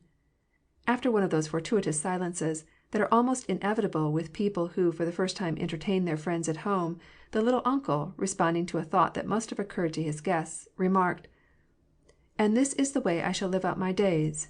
You die, here's a howdy-do, and nothing's left. So what's the sin?" The little uncle's face had grown very grave, and even handsome, as he made this remark. Rostov could not help thinking of the pleasant things his father and the neighbors had said of the old man. The little uncle, throughout the whole government, had the reputation of being as noble-hearted and disinterested as he was eccentric. He was often called upon to act as arbiter in family disputes. He was chosen executor of wills. He was made the repository of secrets. He was elected judge, and called upon to fill other offices, but he stubbornly refused to enter active service. Autumn and spring he rode about the country on his fallow bay stallion. In the winter he stayed at home. In the summer he lounged in his overgrown garden. "Why don't you enter the service, little uncle?" "I have served, and I've given it up. It's no use. Here's a howdy-do. I can't make anything out of it. It's well enough for you youngsters, but my wits could never grasp it. But hunting, that's quite another thing. That's the howdy-do. Open that door, there," he cried. "What did you shut it for?" The door at the end of the corridor, which the little uncle called "collidor," led into a single room occupied by the hunting train. The bare feet swiftly slithered along, and an invisible hand pushed the door open into the hunter's room, as this was called. The sounds of the balalaika, or Ukrainian guitar, were clearly heard through the corridor. Some one who was a master hand at playing it evidently had a hold of the instrument. It had been a long time since Natasha had listened to these sounds, and now she ran out into the corridor to hear more distinctly. "That is my Mitka, the coachman. I bought a beautiful balalaika for him. I'm fond of it," said the little uncle. After coming back from his courses, the little uncle was in the habit of summoning Mitka into the hunter's room to play for him. The little uncle liked that kind of music. "How good it is! It's excellent," said Nikolai, with a slight trace of involuntary scorn, as though he were ashamed of himself for confessing that he extremely enjoyed such sounds. "Excellent!" repeated Natasha reproachfully. She was conscious of the tone in which her brother spoke. "Excellent does not express it. It's charming, that's what it is." Just as the little uncles picked mushrooms, the hydromel and the liqueur seemed to her the best in the world, so also did that tune on the balalaika seem to her, at that moment, the very acme of all musical charm. "Again, please, again!" cried Natasha at the door, as soon as the sounds of the balalaika had ceased. Mitka tuned the instrument, and once more began bravely to thrum out the barinya, or the high-born maid, with a clanging of strings and grappling of chords. The little uncle sat and listened, inclining his head to one side with an almost imperceptible smile. The theme of the barinya was repeated 100 times.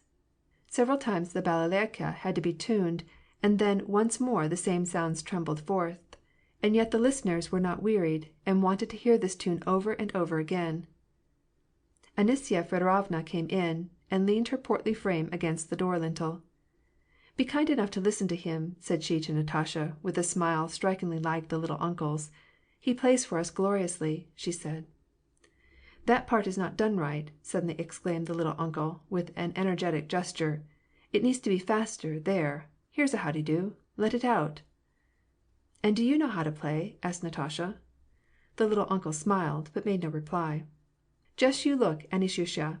If the strings are all on my guitar, I have not had it in my hands for some time. Here's a howdy-do." Anisya Fedorovna gladly went to fulfill her lord and master's command, and soon brought the guitar. The little uncle, not looking at any one, blew off the dust, rapped with his bony fingers on the sounding board of the guitar, tuned the strings, and straightened himself on his chair. He grasped the guitar above the finger-board with a somewhat theatrical air, pushing back his left elbow, and with a wink toward Anisya Fedorovna, he struck up, not the Baruinya, but a prelude of one clear ringing chord, after which he began in a steady and precise, but still regularly accented tempo, to improvise variations on the well-known song on the pavement of the street.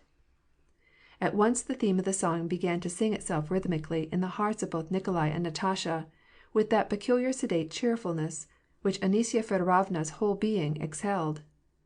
Anisya Fedorovna blushed, and, hiding her face in her handkerchief, she left the room with a laugh.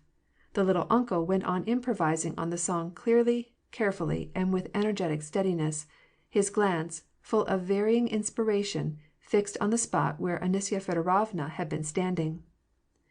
There was a barely perceptible something, betokening amusement, at one corner of his mouth, under his gray moustache, and this look intensified as the song went on, or as the accent grew more pronounced, and in such places as the strings almost snapped under his twanging fingers.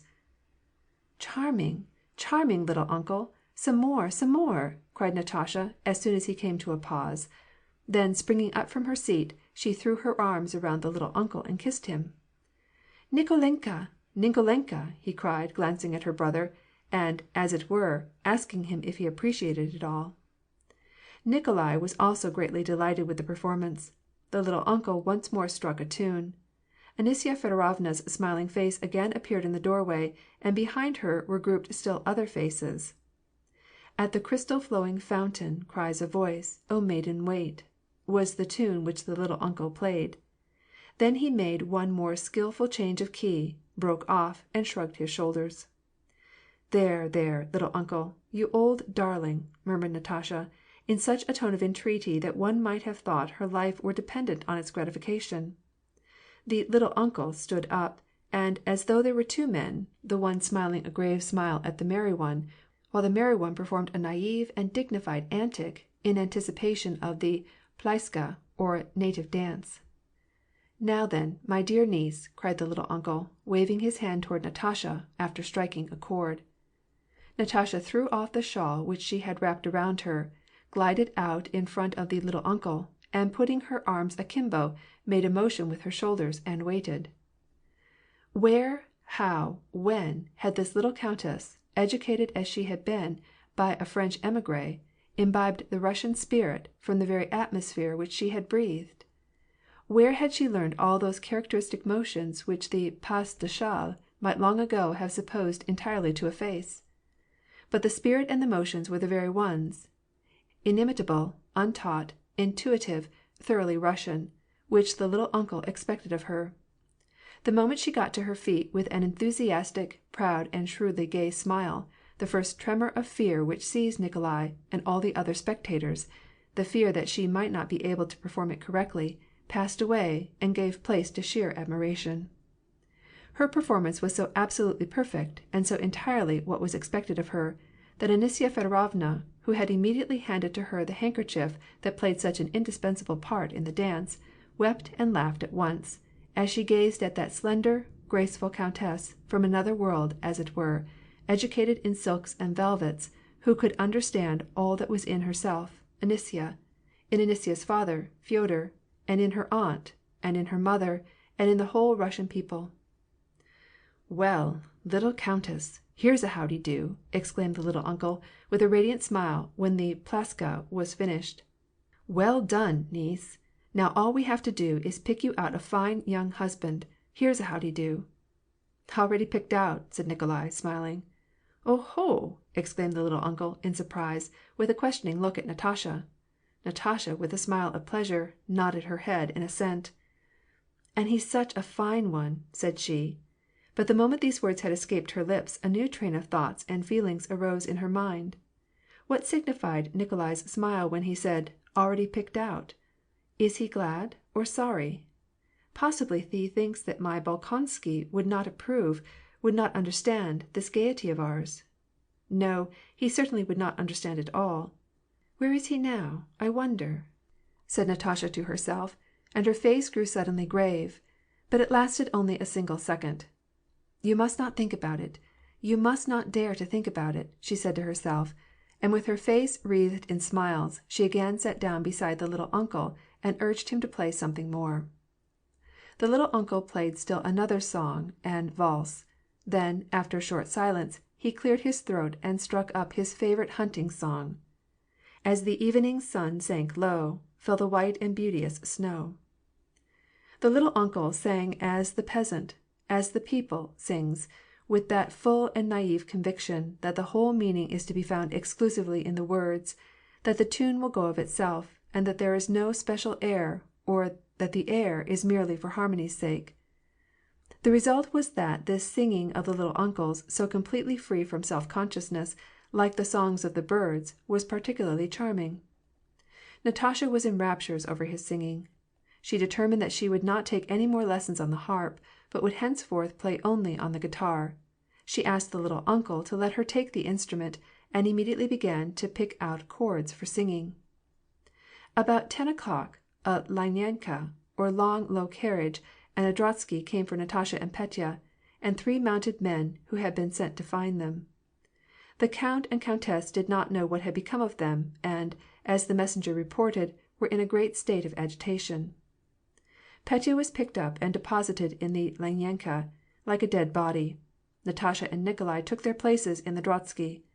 The little uncle muffled Natasha all up, and bade her farewell with a new and peculiar touch of affection. He accompanied them on foot as far as the bridge, which they had to abandon for the ford, and he commanded his hunters to precede them with lanterns. "Good-bye, Prushkai, my dear niece," rang his voice from out of the darkness. Not the one which Natasha had known hitherto, but the one that had sung, "As the evening sun sank low." The windows in the village through which they passed gleamed with ruddy lights, and there was a cheerful odor of smoke. "How charming the little uncle is!" exclaimed Natasha, as they bowled along the highway. "Yes," said Nikolai. "You're not cold, are you?" "No, I'm comfortable, perfectly comfortable. Oh, I'm so happy!" replied Natasha, with a sense of perplexity. They rode for a long time in silence. The night was dark and damp. They could not even see the horses. They could only hear them splashing through the unseen mud puddles. What was going on in that child's impressionable mind, which was so quick to catch and retain the most varied experiences of life? How was it possible to stow them all away in it? But she was very happy. As they drew near the house, she suddenly struck up the song, "As the evening sun sank low," the tune of which she had been trying all the way to catch, and at last succeeded in remembering. "You've caught it, have you?" said Nikolai. "What were you thinking about just now, Nikolenka?" asked Natasha. They were fond of asking each other this question. "I?" exclaimed Nikolai, trying to recollect. "Let me see. At first, I was thinking that Rugai, the red hound, was like the little uncle, and that, if he had been a man, he would have kept the little uncle about him all the time, if not for hunting, at least for his music. At all events, I would have kept him. What a musician the little uncle is, isn't he? Well, and what were your thoughts?" "Mine? Wait. At first I was thinking how we were riding here, and that we supposed we were on our way home, whereas in reality it is so dark that God only knows where we are going, and we might suddenly discover that we were not at Otranaya at all, but in some fairy realm. And then I was thinking—" "No, there was nothing else." "I know, you certainly were thinking about him," said Nikolai, smiling, as Natasha knew by the tone of his voice. "No," replied Natasha, though in reality she had been thinking about Prince Andrei, and wondering how he would have liked the little uncle. "And there's one thing I have been repeating and repeating all the way," said Natasha, "and that is, how superbly Anisyushka marched about." And Nikolai heard her clear, merry laugh, so easily excited by trifles. "But do you know," she suddenly added, "I am certain that I shall never, never again be so happy, so free from care as I am now." "What rubbish, nonsense, trumpery talk!" exclaimed Nikolai, and he thought in his own mind, "How charming this Natasha of mine is! I shall never find another friend like her. Why should she think of getting married? We might travel all over the world together." How charming this dear Nikolai is," thought Natasha. "Ah, there's a light in the drawing room still," said she, pointing to the windows of the mansion, cheerfully shining out into the moist, velvety darkness of the night. End of chapter 7.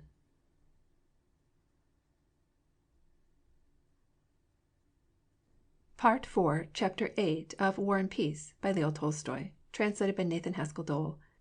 Count Ilya Andreevitch had resigned his position as predvoditelь, or marshal of the district nobility, because this office entailed too great expenses. But still his finances showed no improvement. Often Natasha and Nikolai found their parents engaged in secret, anxious consultation, and they heard rumors about the sale of the magnificent ancestral home of the Rostofs and their Pod Moskovnaya estate. Now that he was relieved from this office, it was not necessary for them to entertain so extensively, and life at Otradnoye went on more quietly than in former years. But the huge mansion and the wings were just as full of servants as ever, and more than 20 persons habitually sat down at table. And all these were the regular household, who lived there, practically members of the family, or those who were obliged, for some reason or other, to live at the count's expense.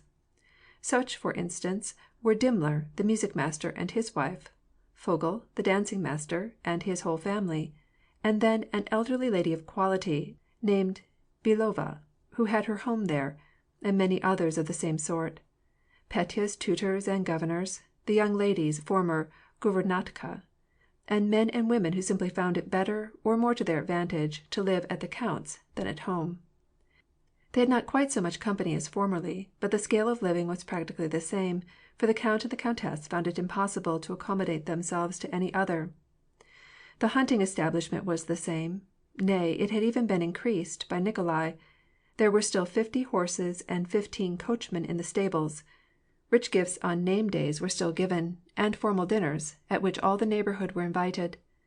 The count still had his whist and Boston parties, at which, as he held his cards spread out so that everyone could see them, his neighbors were enabled to go away enriched to the extent of several hundred rubles every day, having come to regard it as an especial prerogative of theirs to make up a table at which Count Ilya Andreyitch should serve as their chief source of income. The count marched along through the monstrous tangle of his affairs, striving not to believe that he was so involved, and at every step involving himself more, and feeling conscious that he had not the strength to rend the bonds that beset his feet, or the zeal and patience required to unravel them. The countess, with her loving heart, was conscious that their fortunes were going to rack and ruin, but she felt that the count was blameless, that he could not help being what he was, that he himself was suffering, though he tried to conceal it, from the consciousness of the ruin that faced himself and his family, and was striving to devise means of rescue. From her woman's point of view, the only means that presented itself was to get Nikolai married to a wealthy heiress. She felt that this was their last hope, and that if Nikolai refused a certain match which she proposed to arrange for him, it would be necessary to bid a final farewell to every hope of restoring their fortunes. This match was with Julie Karagina, the daughter of a most worthy and virtuous father and mother, a girl whom the Rostovs had known since she was a child, and who had lately come into a large fortune by the fortuitous death of the last of her brothers. The countess had written directly to Madame Karagina in Moscow, proposing a marriage between daughter and son, and she had received a most favorable response. Karagina replied that she, for her part, was agreed, but that everything depended on her daughter's inclinations. Karagina invited Nikolai to come to Moscow. Several times the countess, with tears in her eyes, told her son that now, since both of her daughters were provided for, her sole desire was to see him married. She declared that she would go to her grave contented, if this might be. Then she said that she happened to know of a very lovely girl, and she wanted to know his ideas upon the subject. On other occasions she openly praised Julie, and advised Nikolai to go to Moscow and have a good time during the Christmas holidays.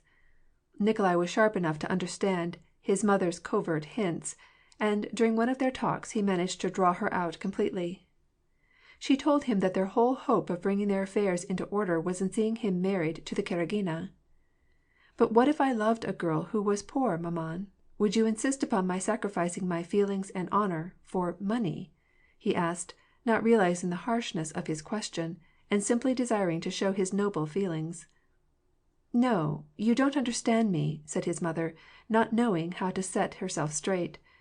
"You misunderstand me entirely, Nikolinka. All I desire is your happiness," she added. And she had the consciousness that she had not spoken the truth, that she was getting beyond her depth.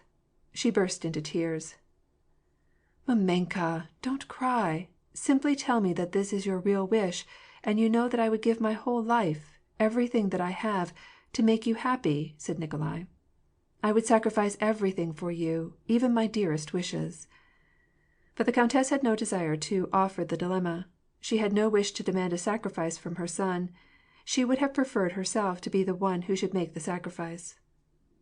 "No, no, you have not understood me. We won't say anything more about it," said she, wiping away her tears. "Yes, perhaps it is true that I am in love with a penniless girl," said Nikolai to himself. "Why should I sacrifice my sentiments and my honor for the sake of wealth? I am amazed that mamenka should say such a thing to me. Is there any reason, because Sonya is poor, that I should not love her?" he asked himself. "Can I return her true, generous love? And, most certainly, I should be much happier with her than with such a doll as Julie. I can always sacrifice my feelings for my parents' good," he said to himself, "but to command my feeling is beyond my power. If I love Sonya, then my feeling is more powerful and rules everything for me." Nikolai did not go to Moscow. The countess did not again revert to her conversation with him about his marriage, but it was with pain, and even with indignation, that she saw the signs of a constantly growing intimacy between her son and the dowerless Sonya. She reproached herself, but she found it impossible to resist heaping worriments upon Sonya, and finding fault with her; oftentimes stopping her short, and addressing her with the formal "vous," "you," and "moya milia," instead of both the usual tender epithets. What annoyed the worthy countess most of all was that this poor, dark–eyed niece of hers was so sweet, so gentle, so humbly grateful for all her kindnesses, and so genuinely, unchangeably, and self–sacrificingly in love with Nikolai, that it was impossible to find anything really to blame her for. Nikolai stayed at home, waiting till his leave of absence should expire. A letter was received about that time from Natasha's lover, Prince Andrei, dating at Rome. It was his fourth. In it, he wrote that he should long ere that have been on his way home to Russia, had it not been that the warmth of the climate had unexpectedly caused his wound to reopen, which obliged him to postpone his journey till the beginning of the next year. Natasha was deeply in love with her bridegroom. Her character had been greatly modified by this love. At the same time, her nature was thoroughly open to all the joys of life, but toward the end of the 4th month of their separation, she began to suffer from attacks of melancholy, which she found it impossible to resist. She was sick to death of herself. She grieved because all this time was slipping away so uselessly, while she felt that she was only too ready to love and to be loved. It was far from cheerful at the Rostofs'. End of chapter 8.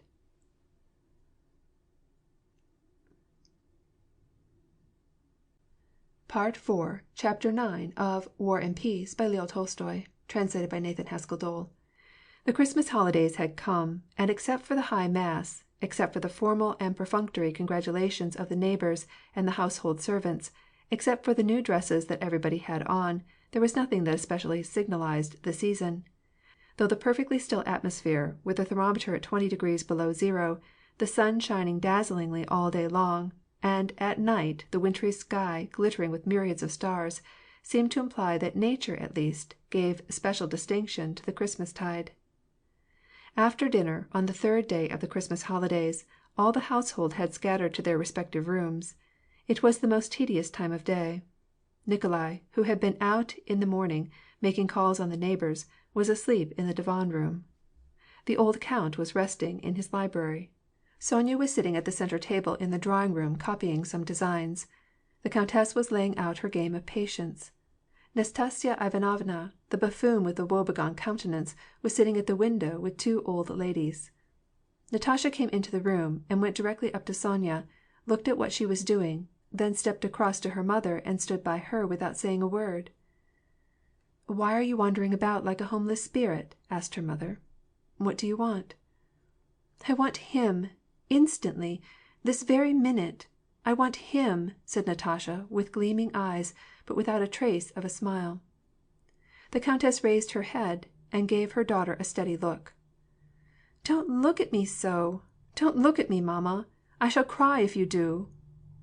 Sit down here with me," said the countess. "Mamma, I must have him. Why am I perishing so, mamma?" Her voice broke, the tears started to her eyes, and in order to hide them she quickly turned away and left the room. She went into the divan room, stood there a moment lost in thought, and went to the maids' sitting room. There, an elderly chambermaid was scolding a young girl who had just come in from out of doors all out of breath. "You might play some other time," the old servant was saying. "There is a time for all things." "Let her be, Kondratyevna," said Natasha. "Run, Mavrushka, run." And having rescued Mavrusha, Natasha went through the ballroom into the anteroom. An old man and two young lackeys were playing cards. They stopped their game and respectfully stood up as their young mistress came in. "What shall I have them do?" wondered Natasha. "Yes, Nikita, please go. Where shall I send him? Oh yes, go into the barnyard and fetch me a cock. Yes, and you, Misha, bring me some oats." "Do you wish a few oats?" asked Misha, with joyous readiness. "Go, go, make haste," said the old man imperiously. "And you, Fyodor, get me a piece of chalk." As she went past the butler's pantry, she ordered the samovar to be got ready, although it was not anywhere near the time for it. Foka, the bufetchik, or butler, was the most morose man of all the household. Natasha took it into her head to try her power over him. He suspected that she was not in earnest, and began to ask her if she meant it. "Oh, what a barushnya she is!" said Foka, pretending to be very cross at Natasha. No one in the house set so many feet flying, and no one could give the servants so much to do, as Natasha. She could not have any peace of mind if she saw servants, unless she sent them on some errand. It seemed as if she were making experiments whether she would not meet with angry answers or with grumbling, in the part of some of them, but the servants obeyed, no one else so willingly as Natasha. "Now, what shall I do? Where shall I go?" pondered the young countess, as she slowly passed along the corridor.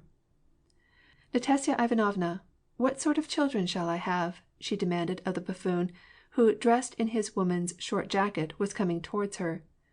"Oh, you will have fleas, dragonflies, and grasshoppers," replied the buffoon. My God, it's this everlasting sameness! What shall I do with myself? Where can I find something to do?" And, swiftly kicking her heels together, she ran upstairs to the quarters occupied by Fogel and his wife. Two governesses were sitting in the Fogels' room. On the table stood plates with raisins, walnuts, and almonds. The governesses were discussing the question whether it were cheaper to live in Moscow or Odessa. Natasha sat down, listened to their conversation with a grave, thoughtful face, and then stood up. "The island of Madagascar!" she exclaimed. "Madagascar!" she repeated, laying a special emphasis on each syllable. And then, without replying to Madame Schoss's question what she said, she hastened from the room. Petya, her brother, was also upstairs.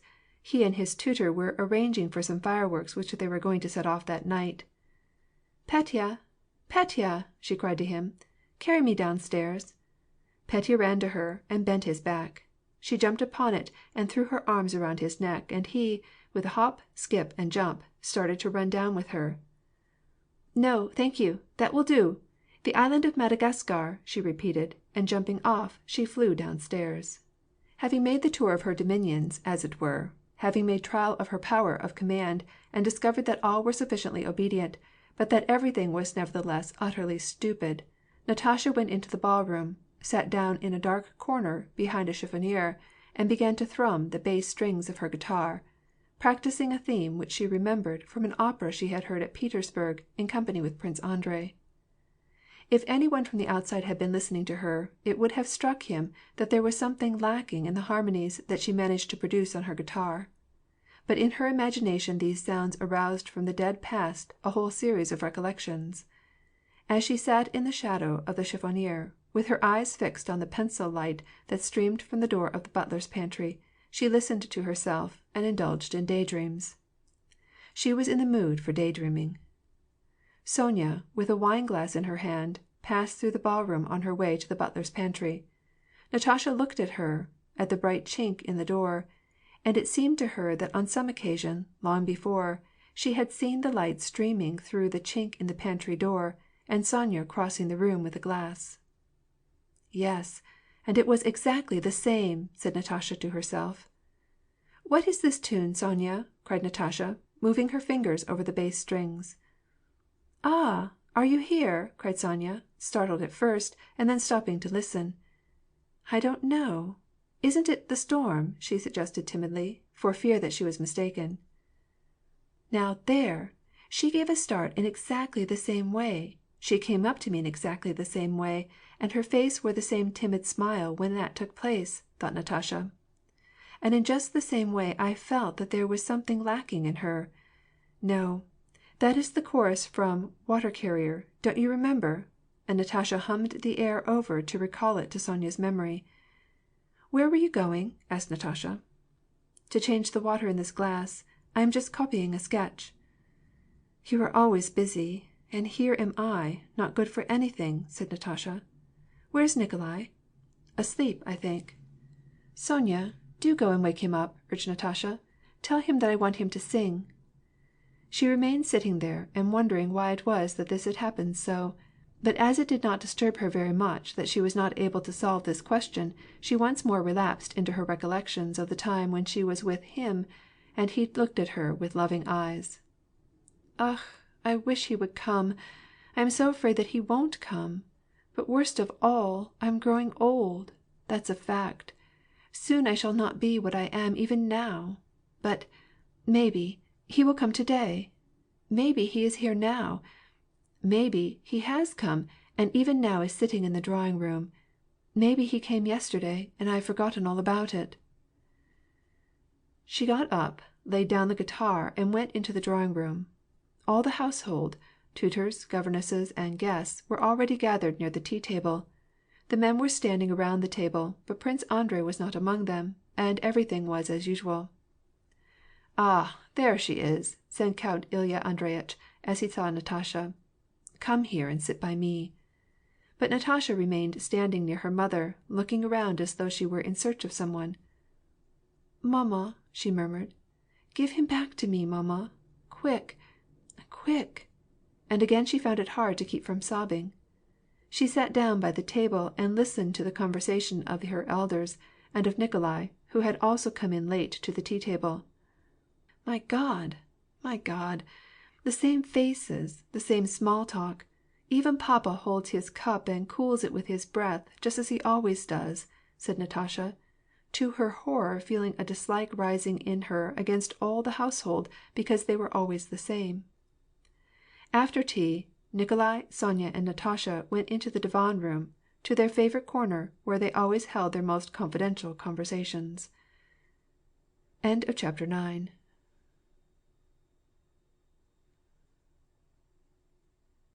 Part 4, Chapter 10 of War and Peace by Leo Tolstoy, translated by Nathan Haskell Dole.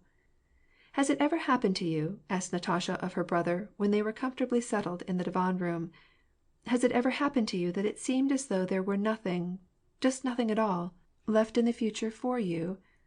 That all that was best was past, and that you were not so much bored as disgusted? Haven't I, indeed? Many a time when everything was going well, and all were gay, it would come into my head that it was all vanity and vexation of spirit, and that all of us would have to die. Once, at the regiment, I did not go out to promenade, though the band was playing, for everything had suddenly become so gloomy. Ugh, I know what you mean. I know, interposed Natasha. When I was a tiny bit of a girl, it used to be that way with me. Do you remember I was punished once, on account of those plums, and you were all dancing, while I had to sit alone in the classroom and sobbed? I shall never forget how melancholy I felt, and how vexed with you all and with myself. Oh, yes, vexed with you all of you. And the worst of it was, I was not to blame, said Natasha. Do you remember? I remember, replied Nikolai, and I remember that I went to you and wanted to comfort you, and, do you know, I was ashamed to do it. We were terribly absurd. I had at that time a kind of a toy, like a mannikin, and I wanted to give it to you. Do you remember?" "And do you remember," asked Natasha, with a thoughtful smile, "how, once, long, long time ago, when we were little tots, uncle took us into the library, that was in the old house, and it was dark, and when we went in, suddenly there stood before us—" "A negro," said Nikolai, taking the word from her mouth and laughing merrily. "Of course I remember it. And now I can't tell for the life of me that it was a negro, or whether we saw it in a dream, or whether it was something that we were told. He was gray, you remember, and had white teeth, and he stood and stared at us." "Do you remember it, Sonya?" asked Nikolai. "Yes, I have a dim recollection of something about it," timidly replied the young girl. "I have asked both papa and mamma about that negro," said Natasha. "They declare that no negro was ever here. But you see you remember about it." "Certainly I do. And now I recall his teeth very distinctly." "How strange! Just as though it were in a dream. I like it." "And do you remember how we were rolling eggs in the music room, and suddenly two little old women appeared and began to whirl round on the carpet? That was so, wasn't it? Do you remember how fine it was?" "Yes, and do you remember how Papenka, in a blue shuba, used to fire off his musket from the doorsteps?" Thus smiling with delight, they took turns in calling up, not the reminiscences of a gloomy old age, but the recollections of the poetic days of youth, impressions from the most distant past, dreams fused and confused with reality, and these happy recollections sometimes made them quietly laugh. Sonya, as usual, sat at a little distance from the other two, though their recollections were not confined to themselves alone. Sonya did not remember much of what the others did, and what came back to her failed to arouse in her that poetic feeling which they experienced. She simply rejoiced in their enjoyment, and tried to take part in it. She began to feel a special interest in these reminiscences only when they came to speak of her first coming to their house. Sonya was telling how afraid she was of Nikolai because he wore braid on his jacket, and her nurse told her that they were going to sew her up in braid. "And I remember they told me that you were born under a cabbage," said Natasha. "And I remember also that I did not dare to disbelieve it, though I knew that it was a fib, and I felt so uncomfortable." At this stage of the conversation a chambermaid thrust her head into the divan room, at the rear door, and said in a whisper, "Baruishnya, they have brought the cock." "I don't want it, Polya, now. Tell them to carry it away again."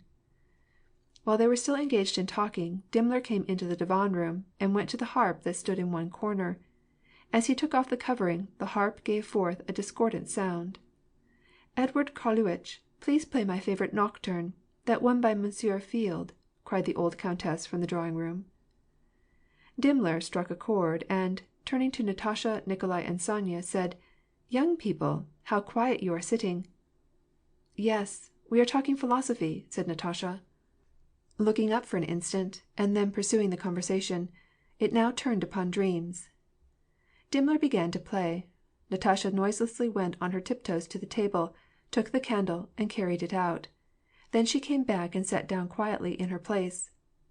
In the room, especially that part where the divan was on which they were sitting, it was dark, but through the lofty windows the silver light of the full moon fell across the floor. "Do you know, I think," said Natasha, drawing close to Nikolai and Sonya, when Dimmler had now finished his nocturne, and sat lightly thrumming the strings, apparently uncertain whether to cease or to play something else. "I think that when you go back, remembering, and remembering, and remembering everything, you remember so far back that at last you remember what happened even before you were born. At least I do." "That is metempsychosis," exclaimed Sonya, who always had been distinguished for her scholarship and her good memory. "The Egyptians used to believe that our souls once inhabited the bodies of animals, and will go into animals again." "Ah, but do you know, I don't believe that we were ever in animals," remarked Natasha, in the same low voice, though the music had ceased. "But I know for certain that we used to be angels in that other world, and, when we come here, we remember about it." "May I join you?" asked Dimmler, coming up noiselessly, and taking a seat near them.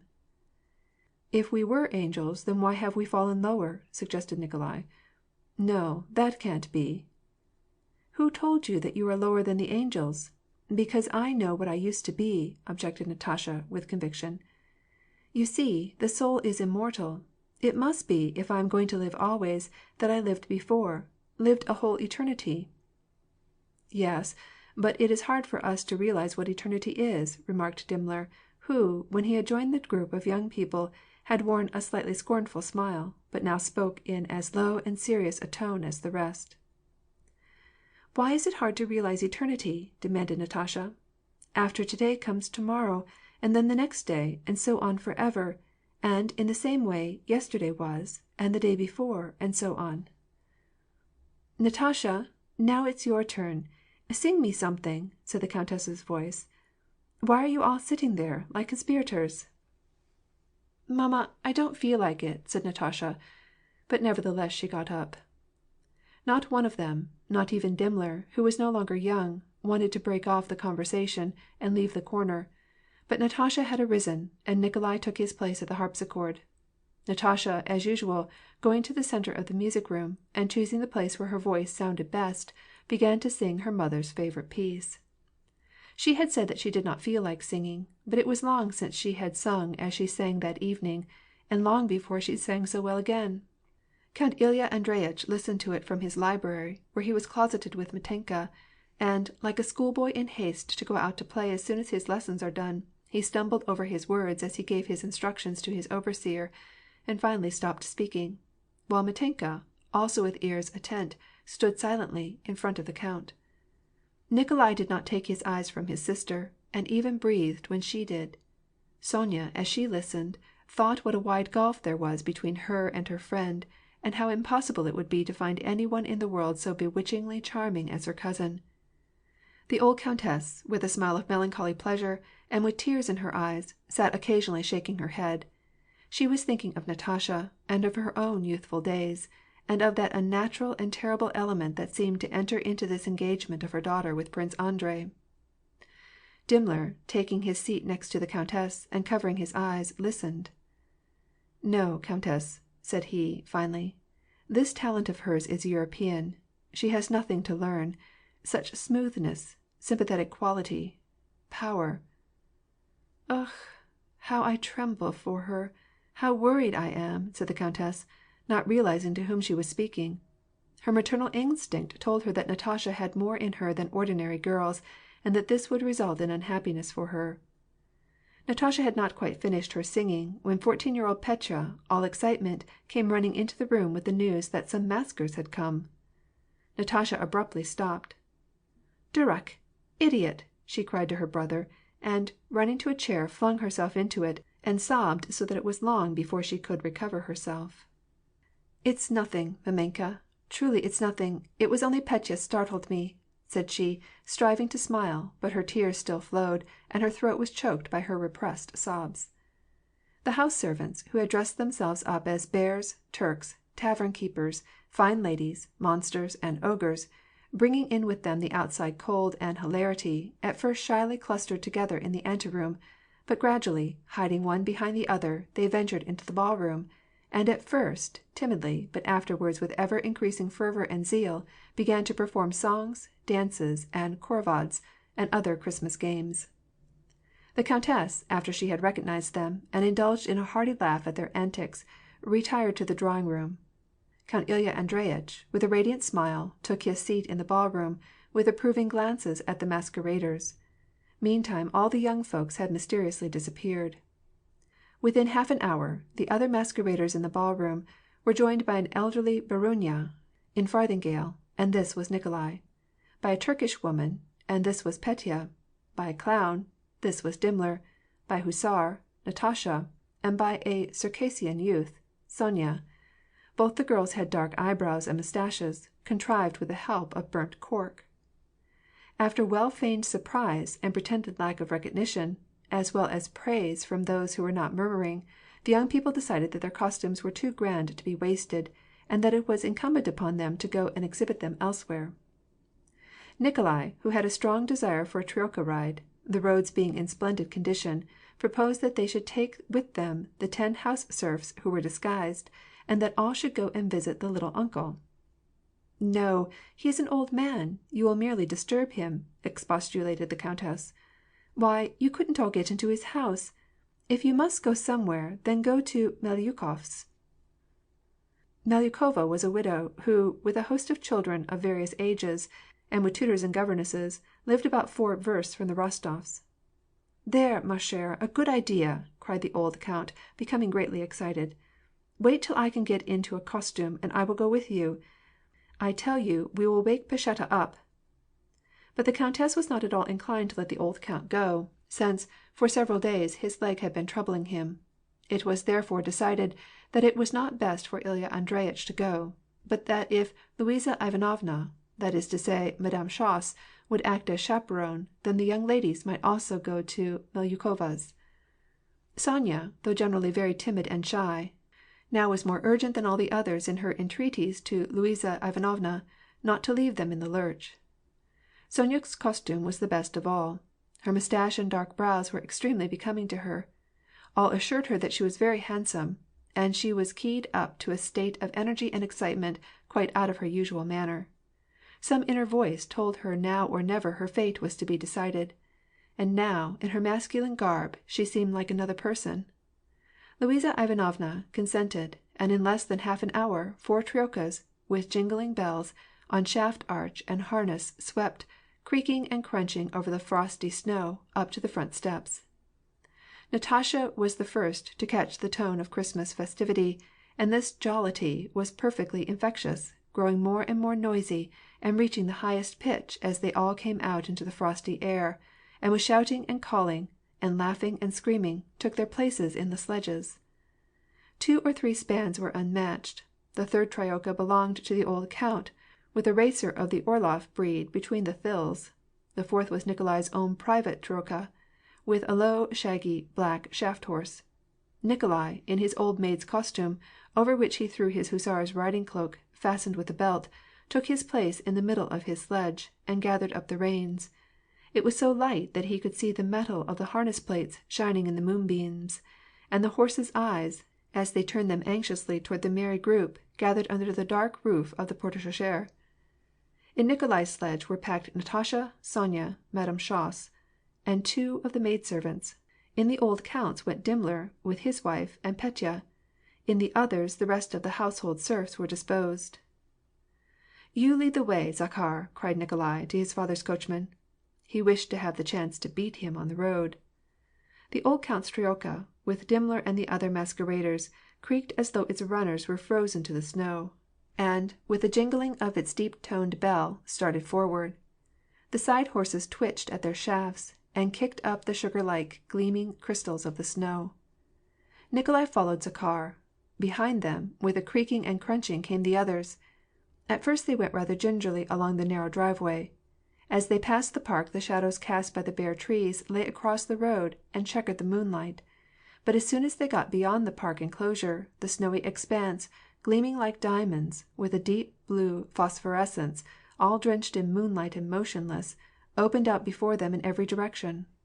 All at once the foremost sledge dipped into a cradle hole, in exactly the same way the one behind it went down and came up again, and then the next behind, and then, boldly breaking the iron-bound silence, the sledges began to speed along the road one after the other. "There is a hair-track, ever so many of them," rang Natasha's voice through the frost-bound air. "How light it is, Nicholas!" said Sonya's voice. Nikolai glanced round, and bent over so as to get a closer look into her face. The pretty face, with an odd and entirely new expression, caused by the black brows and the mustache, glanced up at him from under the sables. "That used to be Sonya," said Nikolai to himself. He gave her a closer look and smiled. "What is the matter, Nicholas?" "Nothing," said he, and he again gave his attention to his horses. Having now reached the hard-trodden high road, stretching away in the moonlight, and polished smooth by numberless runners, and all hacked up by the tracks of the horseshoe nails, the horses of their own accord began to pull on the reins, and increase their speed. The off-horse, tossing his head, galloped along, twitching on his traces. The shaft-horse shook out into a trot, laying back his ears as though asking, "Shall we begin, or is it too early as yet?" Zakhar's troika, already a considerable distance ahead, the jingle of its deep-toned bell, growing more and more distant, could be seen like a black patch against the whiteness of the snow. Shouts and laughter and the voices of the party in the distance could be plainly heard. "Now then, my darlings," cried Nikolai, giving a firm rein with one hand and raising his hand with the knout. And only by the increase of the wind that blew in their faces, and by the straining of the side horses, which kept springing and galloping faster and more furiously, could it be told at what a pace the troika was flying. Nikolai glanced back. With shouts and whistling, with creaking of whips and encouraging words to the horses, followed the other troika at a flying pace. The back of the shaft horse rose and fell steadily under the curved duga, but with no thought of breaking, and ready to give more and ever more speed, if it were required of him. Nikolai now overtook the first troika. They glided down a little slope and came out upon a road wide enough for several teams to drive abreast, stretching along the interval by the riverside. "Where will this take us, I wonder?" queried Nikolai. "This must be the sloping intervale. But no, it is a place I don't recognize at all. I never saw it before. It is neither the sloping intervale, nor the Dyomkin hill. God only knows where we are. It is certainly some new and enchanted place. Well, what difference does it make to us?" And, shouting at his horses, he began to gain on the first troika. Zakhar held his team to their work and turned round his face, white with frost, even to the eyebrows. Nikolai gave his horses rein. Zakhar reached out his arms, clicked his tongue, and also gave his free rein. "Now, steady there, Baron!" cried he. Still swifter flew the two troikas, side by side, and swiftly the legs of the horses interwove as onward they sped. Nikolai began gradually to forge ahead. Zakhar, not changing the position of his outstretched arms, kept the hand that held the reins a little higher. "You can't come it, Baron!" he cried to Nikolai. Nikolai urged all three of his horses to gallop, and sped past Zakhar.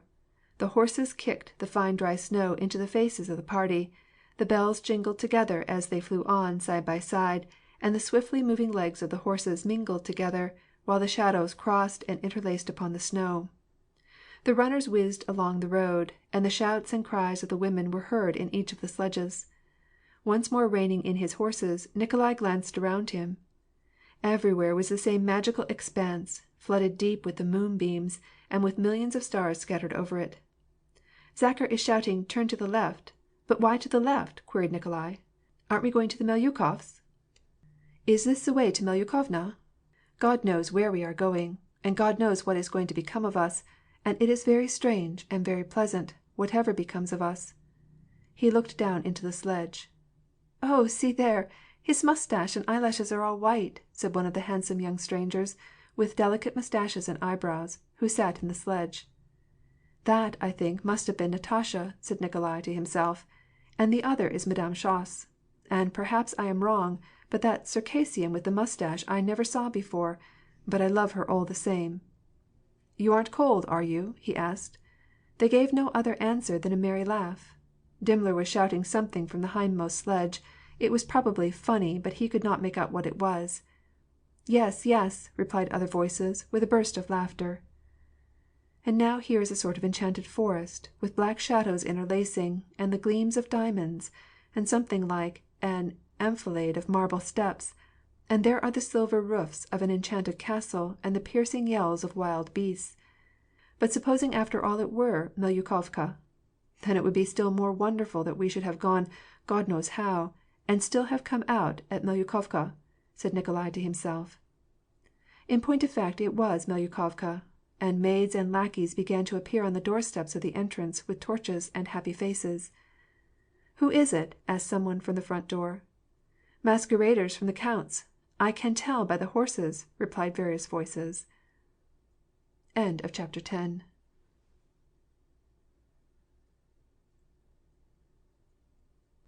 Part 4, Chapter 11 of War and Peace by Leo Tolstoy, translated by Nathan Haskell Dole.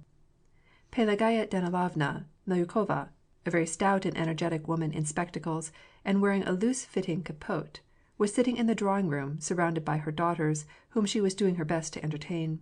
They were quietly molding wax, and looking at the shadows cast by retreating figures, when the steps and voices of the visitors began to echo through the anteroom.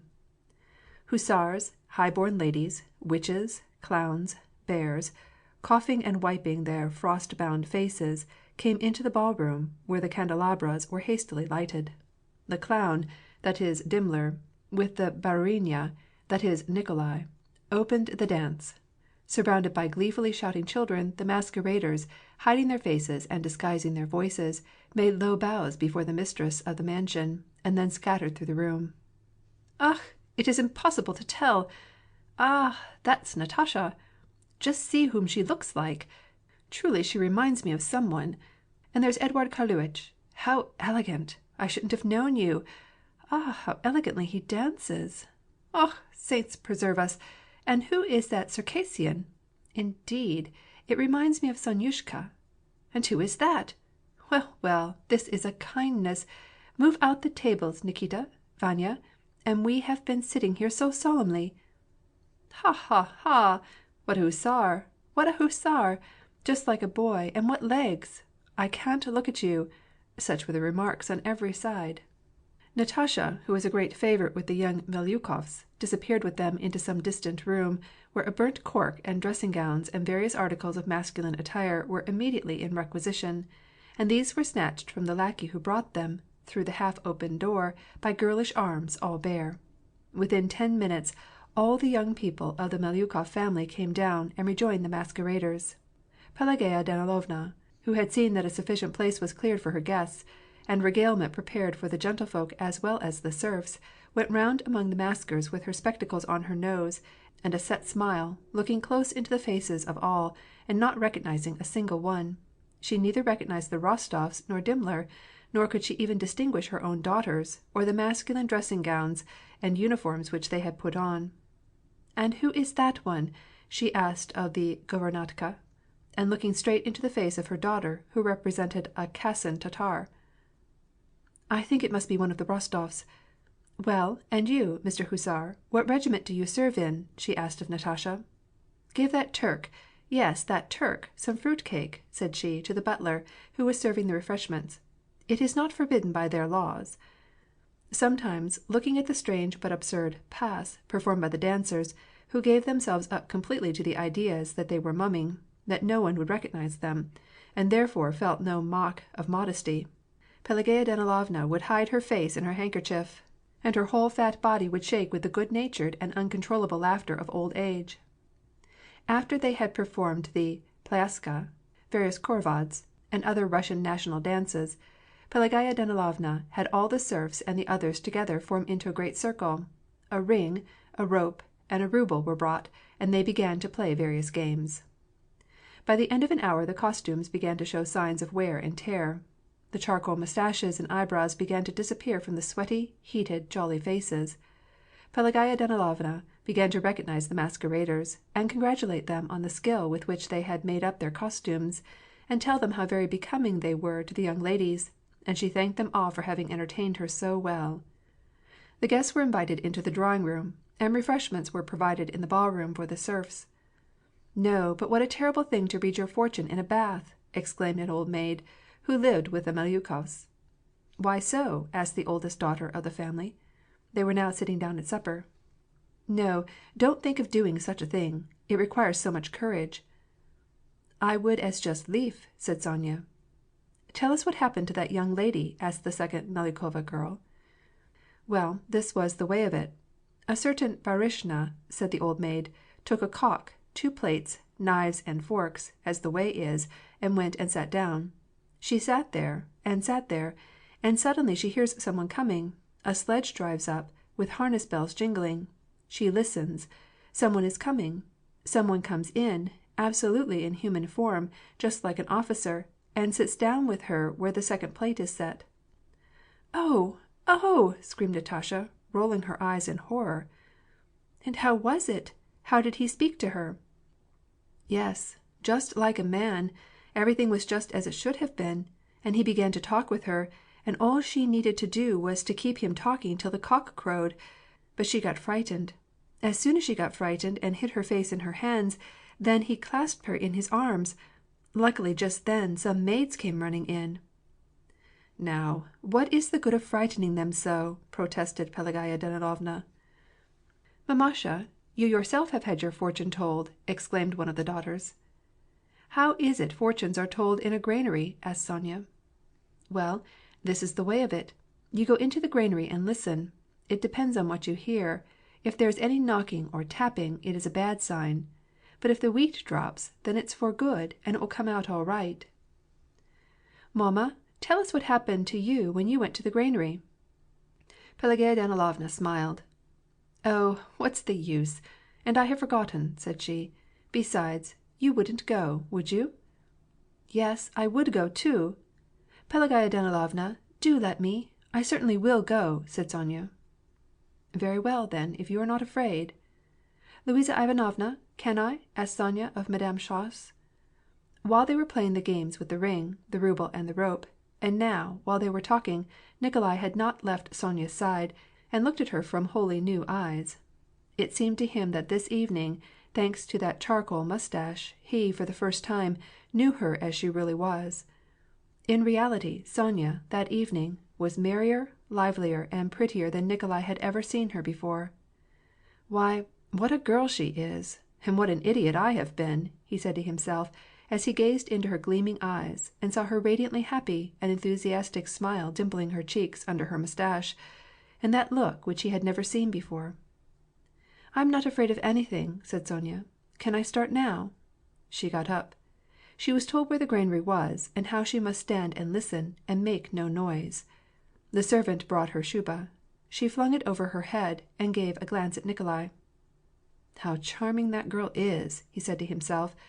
"And what have I been thinking about all this time?" Sonya stepped out into the corridor on her way to the granary. Nikolai, making the excuse that he was too warm, hurried to the front steps. It was a fact, the crowd made the air in the rooms close. Out of doors it was as cold and still as ever. The moon was shining, except that it was brighter than before. The brightness was so intense, and there were so many gleaming stars in the snow, that those on high were quite effaced, and one had no desire to look for them there. The sky was almost black, and spoke of gloom. The terrestrial sky was white and gay.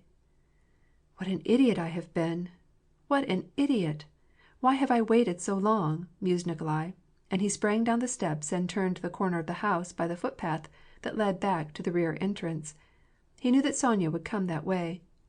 Halfway along the path stood a great woodpile covered with snow, and casting deep shadows. Across it, and beyond it, fell the shadows of the lindens, bare and old, weaving patterns on the snow and the path. The footpath led to the granary.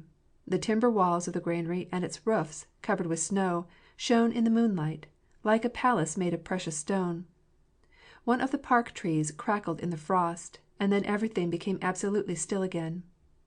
It seemed to Nikolai as if his lungs breathed in not common air, but the elixir of eternal youth and joy. Feet were heard stamping on the steps of the servants' entrance. Someone was scraping the snow away from the lower step on which it had drifted, and then the voice of an old maid said, straight ahead, right along this path, Baronishna, only you must not look round." "I am not afraid," replied Sonya's voice, and then toward Nikolai came Sonya's dainty feet, sliding and squeaking in her thin slippers. Sonya came along, all muffled up in her shuba, and it was not till she was within 2 paces of him that she saw him. It seemed to her also that he was different from what she had ever known him before, and that he had nothing of what always made her a bit afraid of him. He was in his feminine costume, with clustering locks, and wearing a blissful smile such as Sonya had never seen before. Sonya swiftly hurried to him. "She's entirely different. Not at all the same," thought Nikolai, as he looked into her face, all kindled by the moonlight. He put his arms under her shuba, which encircled her head, strained her to his heart, and kissed her lips, which still showed traces of the mustache, and had a faint odor of burnt cork. Sonya returned his kiss full on the lips, and putting up her slender hands laid them on both sides of his face. "Sonya! Nicholas!" That was all they said. They ran to the granary, and then they went back into the house by the doors through which they had come. End of chapter 11.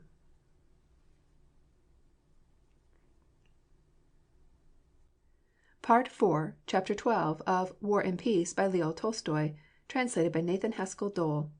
When they drove home from Pelageya Danilovna's, Natasha, who had seen and observed everything, made a redistribution of forces, so that Luisa Ivanovna and Dimmler went in the sledge with her, while Sonya and Nikolai and some of the maids drove together. Nikolai, feeling now no anxiety to take the lead, drove deliberately along the homeward road, and as he kept turning to look at Sonya, with the weird moonlight falling on her, he tried to discover in that all-transforming light the Sonya of the past from the Sonya of the moment with her charcoal-penciled brows and moustache, the Sonya from whom he was determined never to be parted. As he looked at her, and remembered what she was and what she had been, as he recalled that odor of the burnt cork, mingling so strangely in his consciousness of her kiss, and as he gazed at the ground swiftly gliding by, and at the glittering sky, he felt that he was once more in the realm of enchantment. "Sonya, art thou comfortable?" he would occasionally ask. "Yes," would be Sonya's answer. "And art thou?" When they were halfway home, Nikolai told the coachman to hold the horses, and he ran back for a moment to Natasha's sledge and leaned over the side. "Natasha," he whispered, in French, "do you know, I have made up my mind in regard to Sonya." "Have you told her yet?" asked Natasha, becoming all radiant with delight. "Oh, how strange that moustache and those eyebrows make you look, Natasha! Are you glad?" "Oh, I am so glad, so glad! I was beginning to grow angry with you. I have not told you so, but you haven't been treating her fairly. She is such a true-hearted girl, Nicholas. How glad I am! I am often naughty, but I have reproached myself for being selfish in my happiness and not sharing it with Sonya," pursued Natasha. "But now I am so glad. But you must go back to her." "No, wait a moment. Fie, how absurd you do look!" exclaimed Nikolai, still gazing at her, and in his sister also discovering something new and unusual, and bewitchingly lovely, which he had never before noticed in her. "Natasha, it's like enchantment, isn't it?" "Yes," replied she, "you have done nobly." If ever I had seen her like this before, thought Nikolai, I should long ago have asked her advice, and what is more, should have followed it, and all would have been well. So you are glad, and I have done right, have I? "Oh, yes, perfectly right. It was only a little while ago that I got vexed with mamasha about this.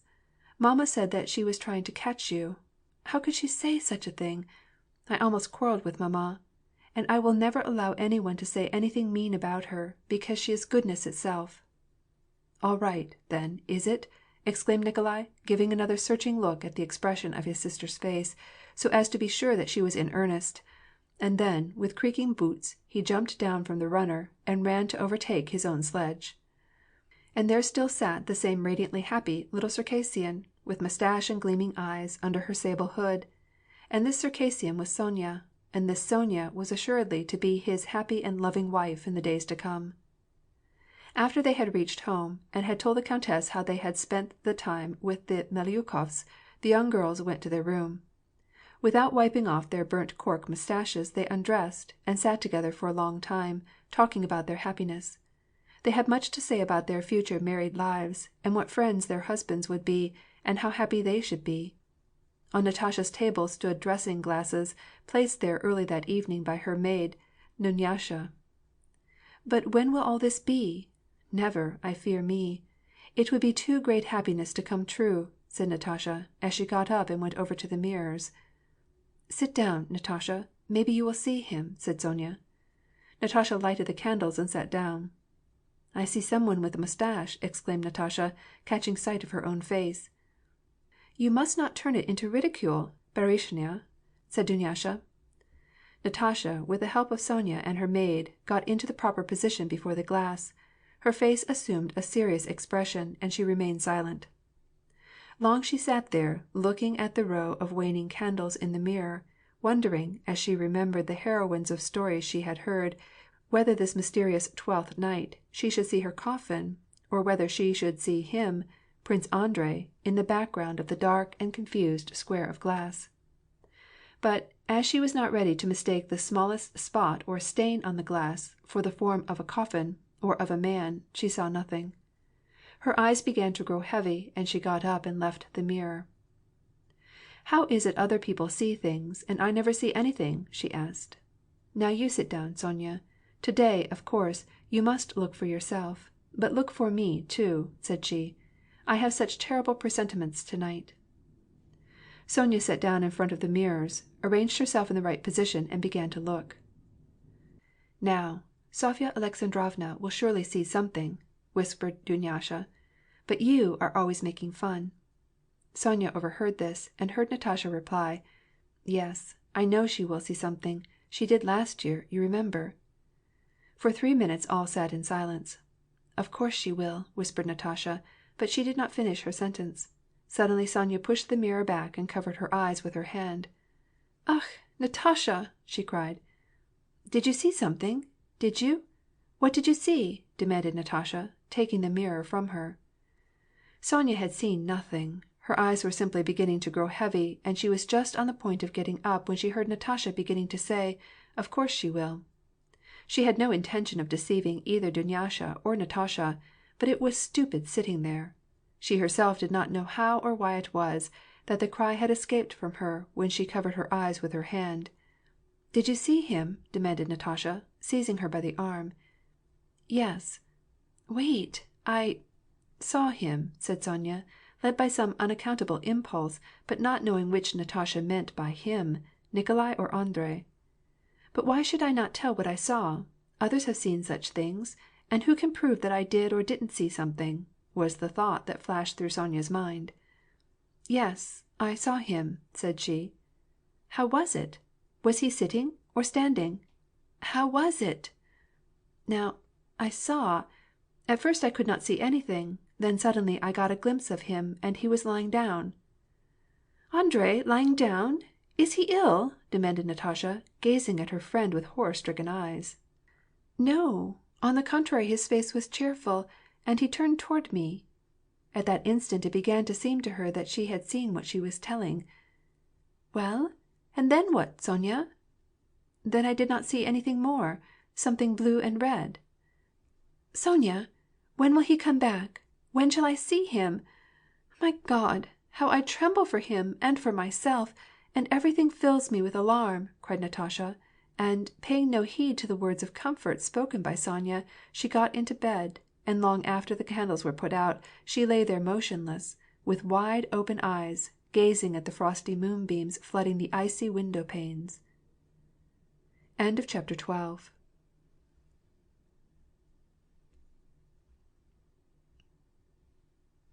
Part 4, Chapter 13 of War and Peace by Leo Tolstoy, translated by Nathan Haskell Dole. Shortly after Twelfth Night, Nikolai confessed to his mother his love for Sonya, and announced his firm determination to make her his wife. The countess, who had long before that remarked what was going on between the two young people, and who had been expecting this announcement, listened in silence to his words, and then coldly informed him that he might marry any one he pleased, but that neither she nor his father would countenance such a marriage. For the first time, Nikolai felt conscious that his mother was offended with him, that, notwithstanding all her love for him, she would not yield to him in this matter. With icy coldness, and without looking at her son, she sent for her husband, and when he came, she tried, in Nikolai's presence, to tell him, in a few chilling words, of what her son proposed to do. But she had not the necessary self-control. Tears of vexation sprang to her eyes, and she was compelled to leave the room. The old count tried feebly to reason with Nikolai, and begged him to give up his intention. Nikolai replied that he could not go back on his word, and the father, sighing, and evidently all upset in his mind, hastily put an end to the conference and went to the countess. In all his encounters with his son, the count always had the consciousness of his own blameworthiness towards him, in regard to the squandering of his fortune, and, accordingly, he could not show his anger against his son for refusing to wed a rich wife, and for choosing penniless Sonya. In all this affair, he remembered with the keener sorrow that, if only his estates had not been so ruined, it would be impossible for Nikolai to find a better wife, and that the only persons responsible for the wasting of this estate were himself and his Mitenka and their incorrigible habits. The father and mother had nothing more to say to Nikolai in regard to this, but a few days later the countess summoned Sonya, and with a bitterness which no one in the world would have expected of her, she reproached her niece with having decoyed her son, and accused her of the blackest ingratitude.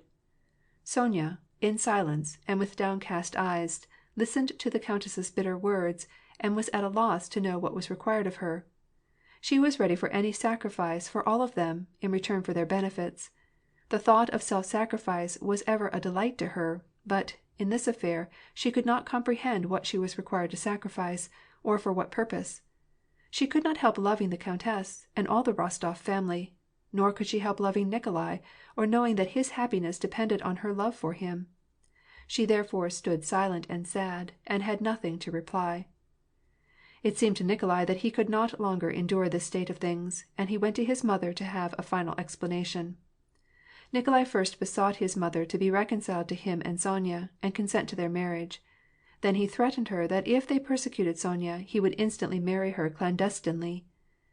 The countess, with a coldness her son had never experienced before, replied that he was of age, that Prince Andrei was going to marry without his father's sanction, and that he might do the same, but that she would never receive this intrigantka as her daughter. Angry at her use of the term intrigantka, Nikolai raised his voice, and told his mother that he had never thought that she would oblige him to sacrifice his noblest feelings, and that if this were so, then he would never— But he did not finish uttering this rash vow, which, judging by the expression of his face, his mother awaited with horror, and which might have forever raised a cruel barrier between them. He did not utter it because Natasha, with a pale and solemn face, came into the room. She had been listening at the door. "Nikolinka, you do not know what you are saying. Hush! Hush! I tell you, hush!" she almost screamed, so as to drown his words. "Mamma, darling, there's no reason in this at all. Dushenka moya, dear heart," said she, turning still paler, and going to her mother, who felt that she was on the very edge of an abyss, and looked with horror at her son. And yet by reason of her stubbornness, and the impulse of the quarrel, she would not and could not give in. "Nikolinka, I beg of you, go away. Go! And you, sweetheart mamma, listen," she entreated, turning again to her mother.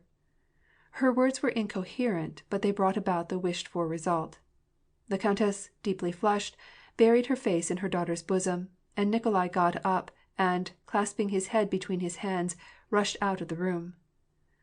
Natasha acted the part of peacemaker so well that Nikolai received a promise from his mother that Sonya should not be annoyed, and he himself swore that he would never do anything without the knowledge of his parents.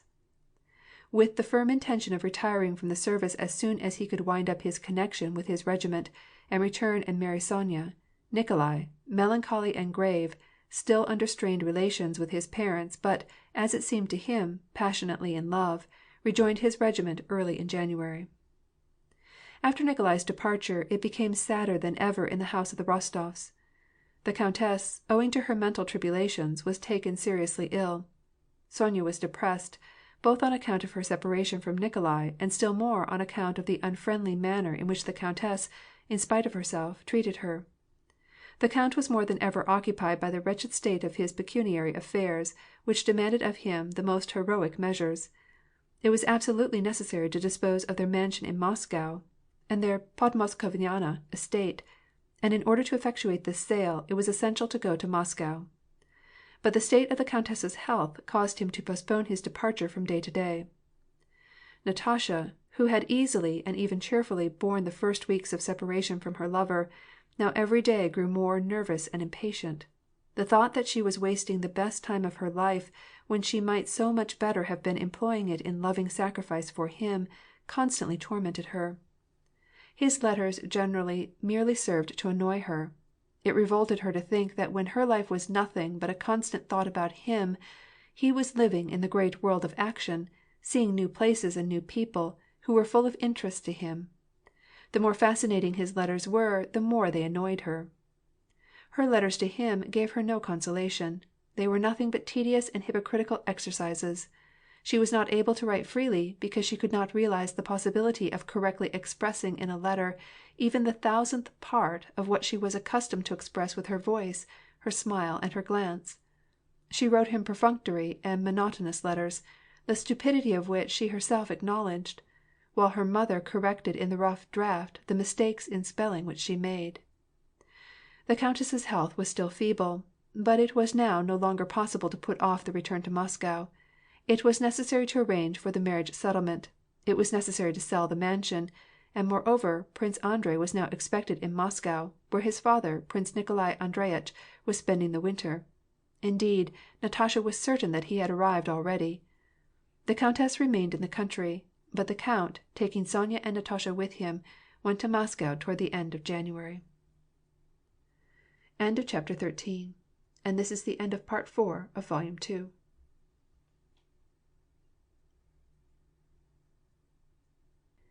Volume 2, Part 5, Chapter 1 of War and Peace by Leo Tolstoy, translated by Nathan Haskell Dole. Pierre, after the engagement of Prince Andrei and Natasha, suddenly, without any apparent reason, began to find it impossible to pursue his former mode of life. Firmly as he was convinced of the truths revealed by the benefactor, delightful as had been the first period of enthusiasm for the inward labor of self-improvement, to which he had given himself up with such zeal, all the charm of this former existence suddenly vanished after the betrothal of his friends, and after the death of Iosif Alexeyevitch, intelligence of which he received about the same time. Nothing but the empty skeleton of life remained to him: his mansion, with that brilliant wife of his, who was still enjoying the favors of an influential personage, his acquaintance with all Petersburg, and his duties at court, with all their tedious formalities. All this life of his suddenly began to fill Pierre with unexpected loathing. He ceased to write in his diary, he shunned the society of the brethren, he began once more to frequent the club, and to drink heavily. He became intimate with the gay young bachelor set, and his behavior became such that the Countess Elena Vasilyevna found it necessary to give him a stern admonition. Pierre felt that she was right, and, in order not to compromise her, he decided to go to Moscow. In Moscow, as soon as he set foot in his enormous house, with the dried-up and withered princesses, and the swarm of menials, as soon as he went out into town, and saw the Iverskaya chapel, with its innumerable tapers burning before the golden shrines, and the square of the Kremlin, with its sheet of untrodden snow, the izvoschiks, and the hovels of the Svitsev Vrazek, saw old Muscovites who, with never a desire or a quickening of the blood, lived out their days, the Muscovite dances, the Muscovite ballrooms, the Muscovite English Club, he felt himself at home in a refuge of quiet. Life in Moscow gave him the sensation of comfort, and warmth, and coziness that one has in an old and dirty dressing-gown. Pierre was welcomed by all Moscow society, young and old, as a long-expected guest, whose place was always ready for him and never given to another. In the eyes of Moscow society, Pierre was most kindly, good-natured, intelligent, and benevolent, though eccentric, absent-minded, but cordial, a thoroughgoing Russian baron, of the old stamp. His purse was always empty, because it was opened to all. Benefits, wretched pictures, statuary, benevolent societies, gypsies, schools, subscription dinners, drinking bouts, the Masons, churches, books. No one and nothing ever met with a refusal from him. And if it had not been for two friends of his, who had borrowed large sums of him and now took him under their guardianship, he would have had absolutely nothing left. At the club, no dinner or reception was complete without him. As soon as he took his place on the ottoman, after a couple bottles of Margaux, the members would gather round him and vie with each other in all sorts of gossip, discussions, and clever stories. If discussions degenerated into quarrels, he would restore peace by his kindly smile alone, or by a clever jest. The Masonic meetings were tedious and dull if he were absent. Often after dining with his bachelor friends, he would yield with a genial and weakly smile to their entreaties, and go with them where they went, and help the hilarious young fellows wake the echoes with their wild, enthusiastic shouts. At the balls he would never refuse to dance, if partners were scarce.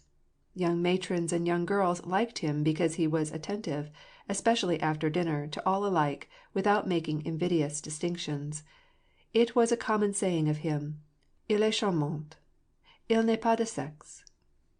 Pierre had become simply a retired court chamberlain, good-naturedly vegetating in Moscow, like so many hundreds of others. How horror-struck he would have been if, 7 years before, when he was just back from abroad, someone had told him that it was idle for him to seek out or invent a career. That the ruts in which he would move were long ago made for him, determined before the foundation of the world, and that, in spite of all his struggles, he should be what every one in his position was doomed to be. He would not have been able to believe this. Had he not, with all his heart, wished at one time that a republic should be established in Russia, then that he might be a Napoleon, then a philosopher, then a general, the conqueror of Napoleon? Had he not seen the possibility, and wished to take part in the mighty task of regenerating depraved humanity and of bringing himself to the highest degree of improvement? Had he not established schools and infirmaries, and emancipated his peasantry?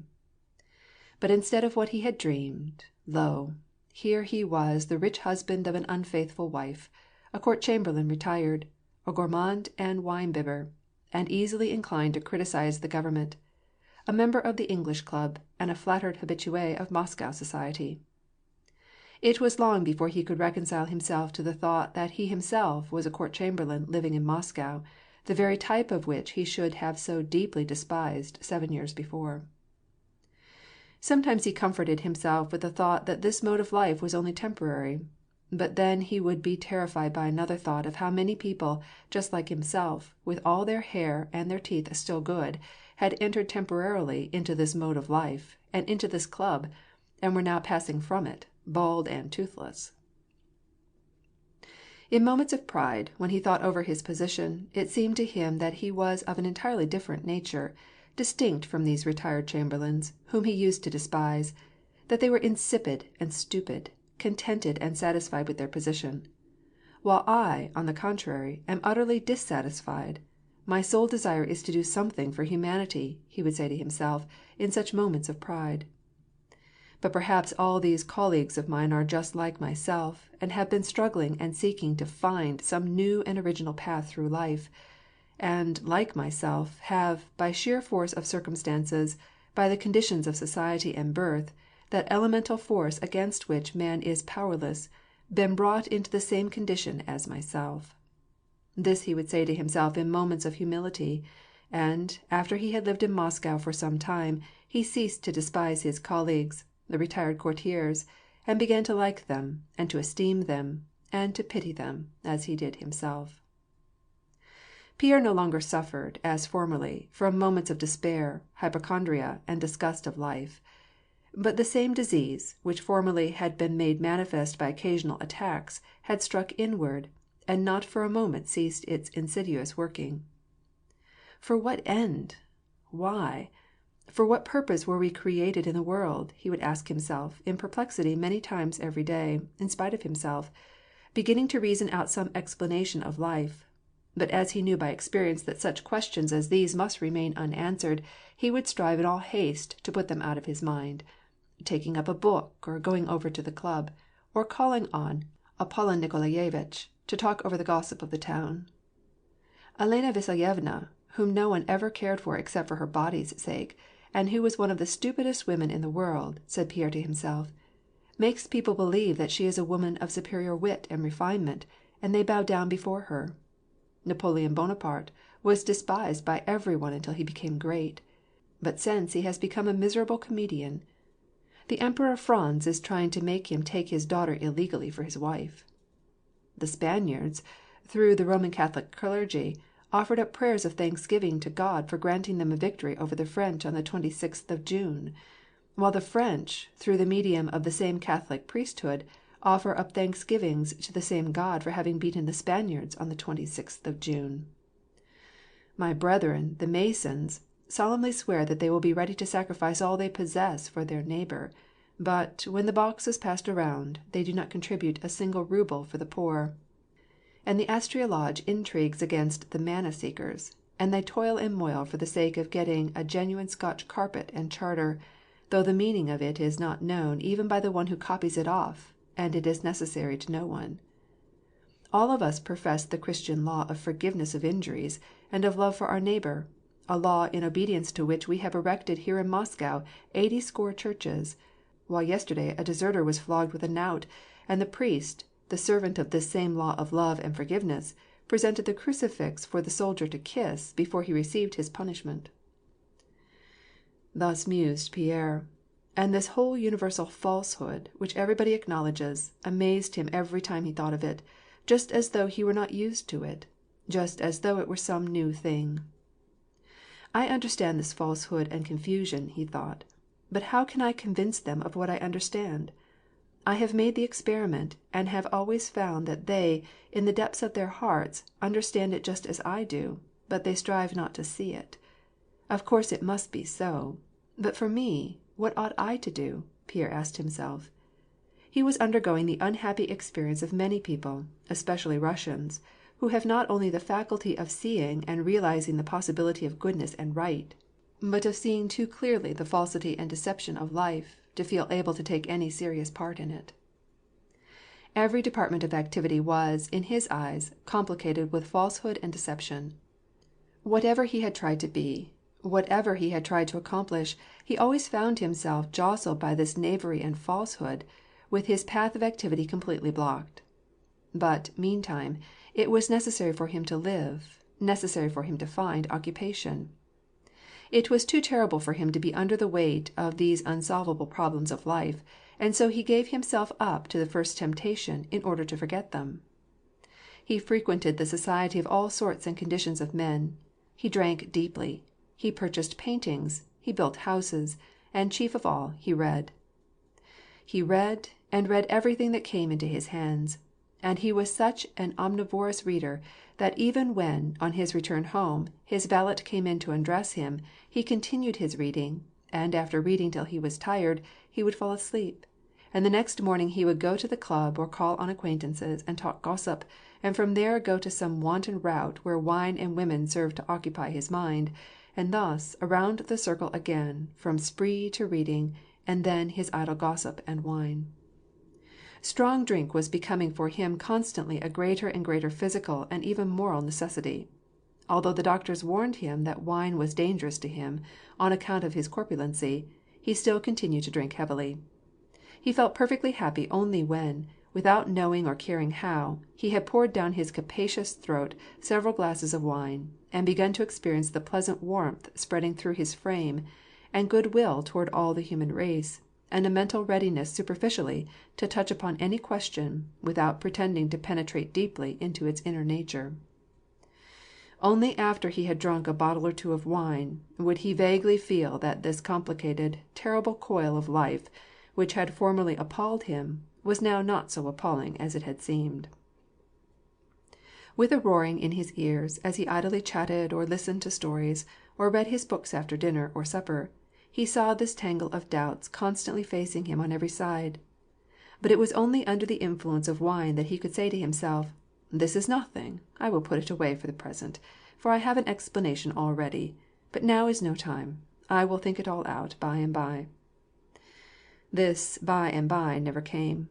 When his stomach was empty, the next morning, all the former questions arose, just as unsolvable and terrible, and Pierre hastened to seize his book, and was delighted when anyone came to call upon him. Sometimes Pierre remembered what he had heard of soldiers at war, that when they are lying idle under fire, they eagerly strive to invent some diversion, so as the more easily to forget the threatening danger. And it seemed to Pierre that all men were similar soldiers, distracting themselves from life, some by ambition, others by cards, others by codifying laws, others by women, play, horses, some by politics, others by sport, by wine, by statecraft. There is nothing insignificant, there is nothing of great importance. All is the same in the end. Only how can I save myself from it, thought Pierre. Only by not seeing it, this terrible it. End of chapter 1.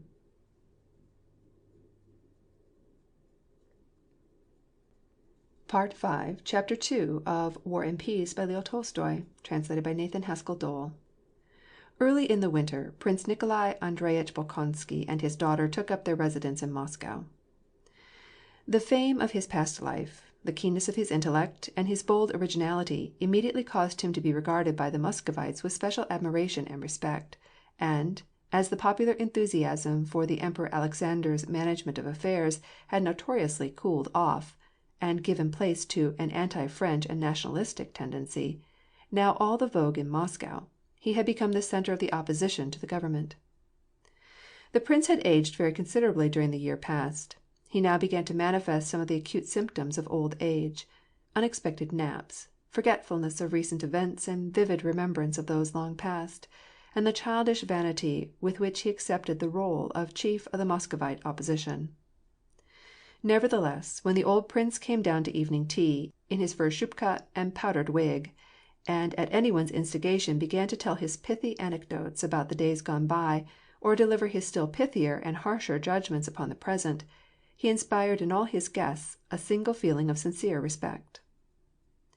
In the eyes of visitors, the old-fashioned house, with its huge pier-glasses, its ante-revolutionary furniture, its powdered lackeys, presided over by the severe and intelligent old man of a past generation, with his gentle daughter and the pretty Frenchwoman who treated him with such deference, presented an impressive but agreeable spectacle.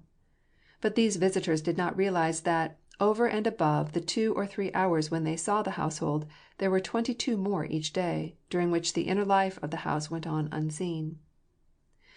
This inner life had recently, especially during their stay in Moscow, become exceedingly trying for the Princess Mariya.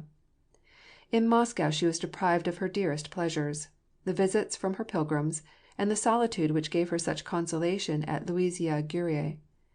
She could find no comfort or joy in the crowded city. She did not go into society. Everybody knew that her father would not allow her to go without him, and his health was too precarious to permit him to go out, and consequently she received no invitations to dinner parties or balls. She had renounced all hope of ever getting married. She had too often witnessed the coldness and irritability with which he received and dismissed such young men as occasionally came to their house, and who might have been her suitors. The Princess Mariya had no friends. Since her arrival in Moscow, her eyes had been opened in regard to the 2 who had been more intimate with her than all the rest. Mademoiselle Bourienne, in whom, even in times past, she could not feel perfect confidence, had now become positively disagreeable to her, and for several reasons she felt obliged to hold her at a distance. Julie, with whom she had kept up an uninterrupted correspondence for 5 years, was in Moscow, but she seemed like an utter stranger to her when they met again face to face. Julie, by the death of her brothers, had become one of the wealthiest girls in Moscow, and was completely absorbed in the pleasures of fashionable society. She was surrounded by young men, who, she said to herself, had suddenly awakened to the appreciation of her merits. She found herself now rapidly growing old, and felt that her last chance of finding a husband was passing, and that now or never her fate must be decided.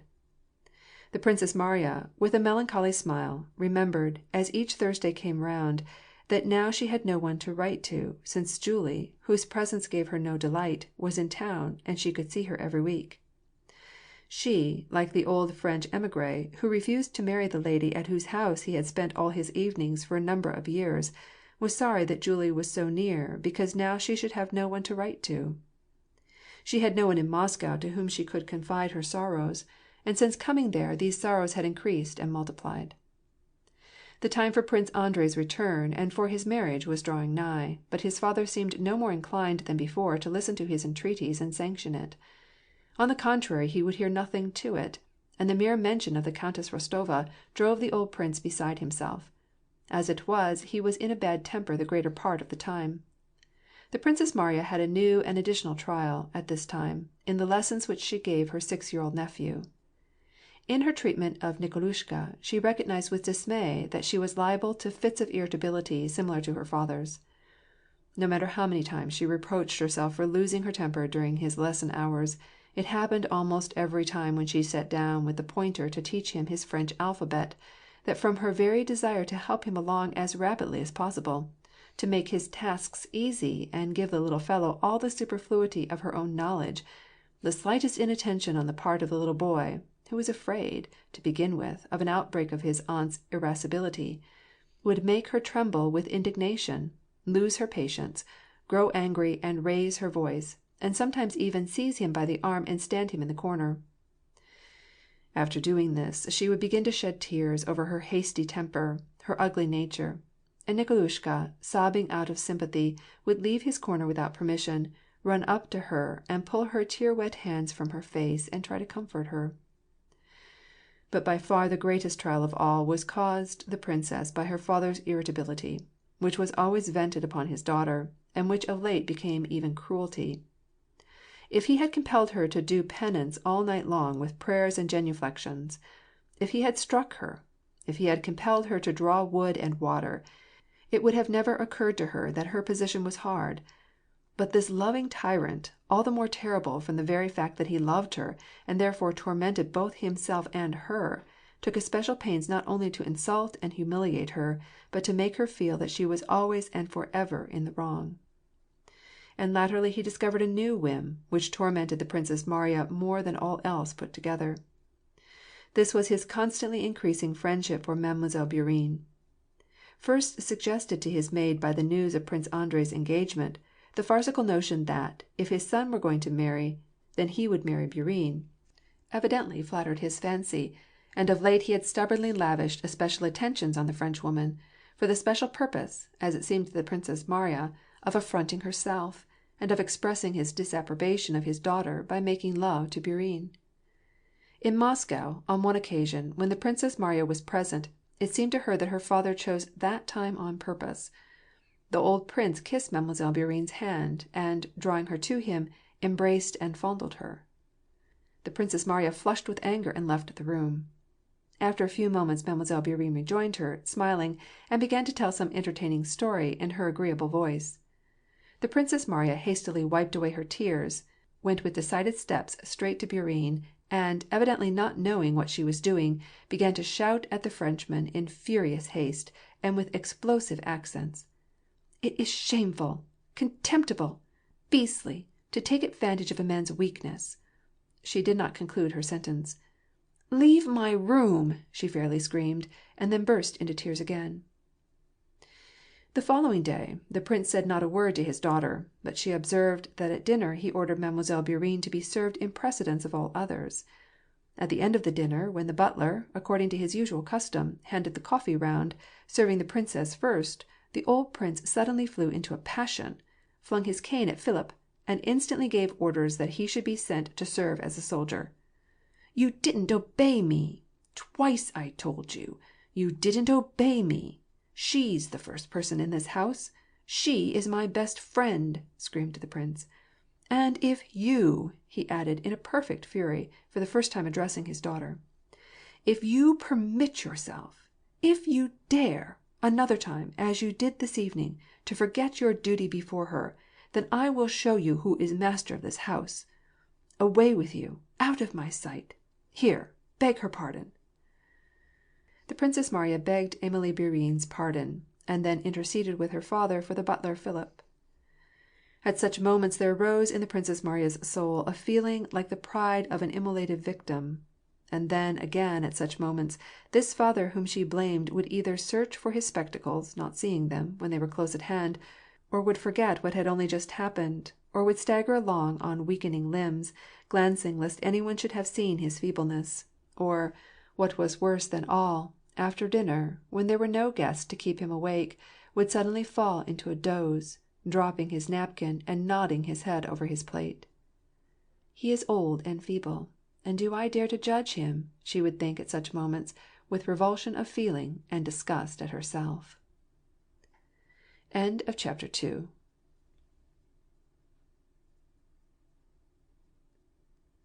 Part 5, Chapter 3 of War and Peace by Leo Tolstoy, translated by Nathan Haskell Dole.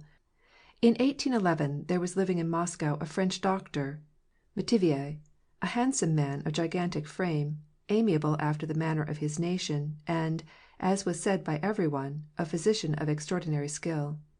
He had rapidly become fashionable, and was received in the houses of the highest aristocracy not merely as a doctor, but as an equal. Prince Nikolai Andreitch, who had always scoffed at medical science, had lately, by Mademoiselle Bourienne's advice, consulted this doctor, and soon became accustomed to him. Metivier used to visit him twice a week. On the 6th of December, O.S., St. Nicholas's Day, all Moscow called at the prince's door, but he gave orders to admit no one.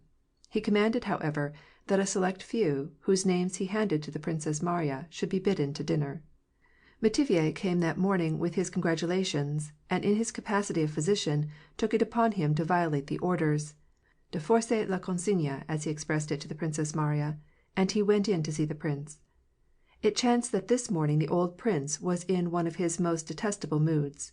The whole morning he wandered up and down the house, finding fault with every one, and pretending not to understand anything that was said to him, and that they would not understand him. The Princess Mariya knew only too well that this mood betokened a latent and persistent querulousness that was certain to flash out in a tempest of fury, and all that morning, the prince's name-day, she expected the outbreak, which was sure to go off as a loaded musket at full cock. Until the doctor's arrival, the morning passed in comparative serenity. Having admitted the doctor, the Princess Mariya took her book and sat down in the drawing-room, near a door where she could hear all that was going on in the prince's cabinet. At first she only heard Metivier's voice, then her father's, then both voices speaking at once. Then the door opened, and the dark-haired Metivier appeared on the threshold, his handsome face expressing alarm, followed by the prince in his nightcap and dressing-gown, his face distorted with passion, and the pupils of his eyes dilated. "Haven't you any wits?" screamed the prince. "Well, I have! You slave of Bonaparte! You spy! Out of my house! Get out, I tell you!" And he slammed the door. Metivier, shrugging his shoulders, went to Mademoiselle Bourienne, who, on hearing the loud voices, had rushed in from the adjoining room. "The prince is not very well. Bilious and cerebral congestion. I will come in again tomorrow. Don't be worried," said Metivier, and laying his fingers on his lips, he hastened out. The prince was heard walking up and down in his room, in his slippers, and shouting, "Spies! Traitors! Traitors everywhere! Not a moment's peace, even in my own house!" After Metivier's departure, the old prince summoned his daughter to him, and the whole brunt of his fury fell upon her. She was to blame for admitting spies into his presence. Why, he had told her, said he, that she was to write down a list, and not to admit any one who was not on that list. Why, then, had she admitted this scoundrel? It was all her fault. He could not have a moment's rest with her, not even die in peace, said he. "No, Matushka, you might as well make up your mind to it. We must part.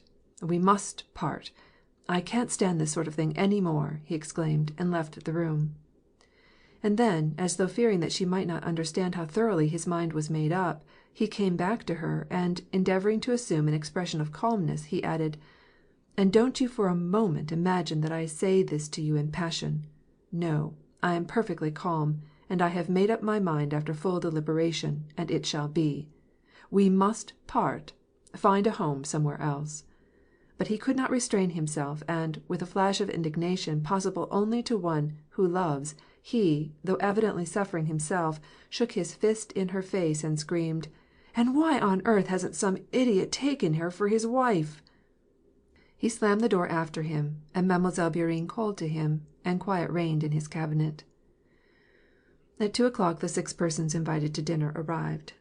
These guests, the distinguished Count Rostopchin, Prince Lopukhin and his nephew, General Chatroff, an old companion in arms of the prince's, and for young men, Pierre, and Boris Drubetskoy, were waiting for him in the drawing-room. Having recently come to Moscow on leave of absence, Boris had been anxious to make the acquaintance of Prince Nikolai Andreyitch, and he had so far succeeded in winning his good graces that the prince made an exception in his case, and received him in spite of his being an eligible young bachelor.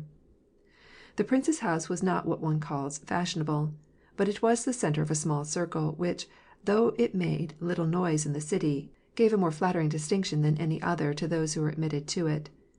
This was made evident to Boris a week before, when he overheard Rostopchin tell the Governor-General of the city, who invited him to dinner on St. Nicholas's Day, that it was impossible.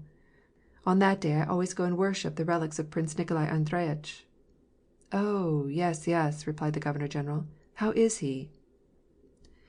The little company gathered before dinner in the old-fashioned, high-studded drawing-room, with its ancient furniture, was like the gathering of a solemn court of justice. No one had much to say, and if they spoke it was in low tones. Prince Nikolai Andreyitch came in, silent and preoccupied. The Princess Marya seemed even more quiet and timid than usual. The guests took no pains to talk with her, for they saw that she was not attending to what they said. Count Rostopchin was the only one who kept up the thread of conversation, speaking now of the latest news in the city, and now of politics in general. Lupopkin and the old general rarely took any share in it.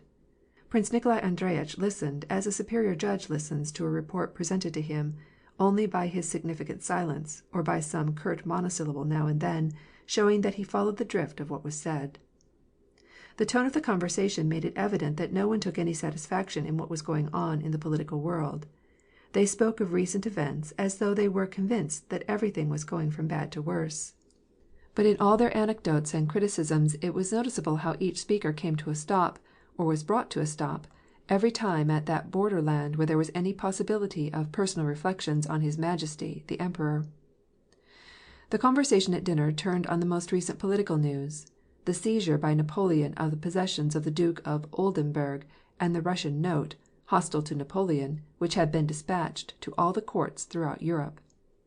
Bonaparte treats Europe as a pirate treats the ships he has captured, said Count Rostopchin, repeating an epigram that he had already got off a number of times before.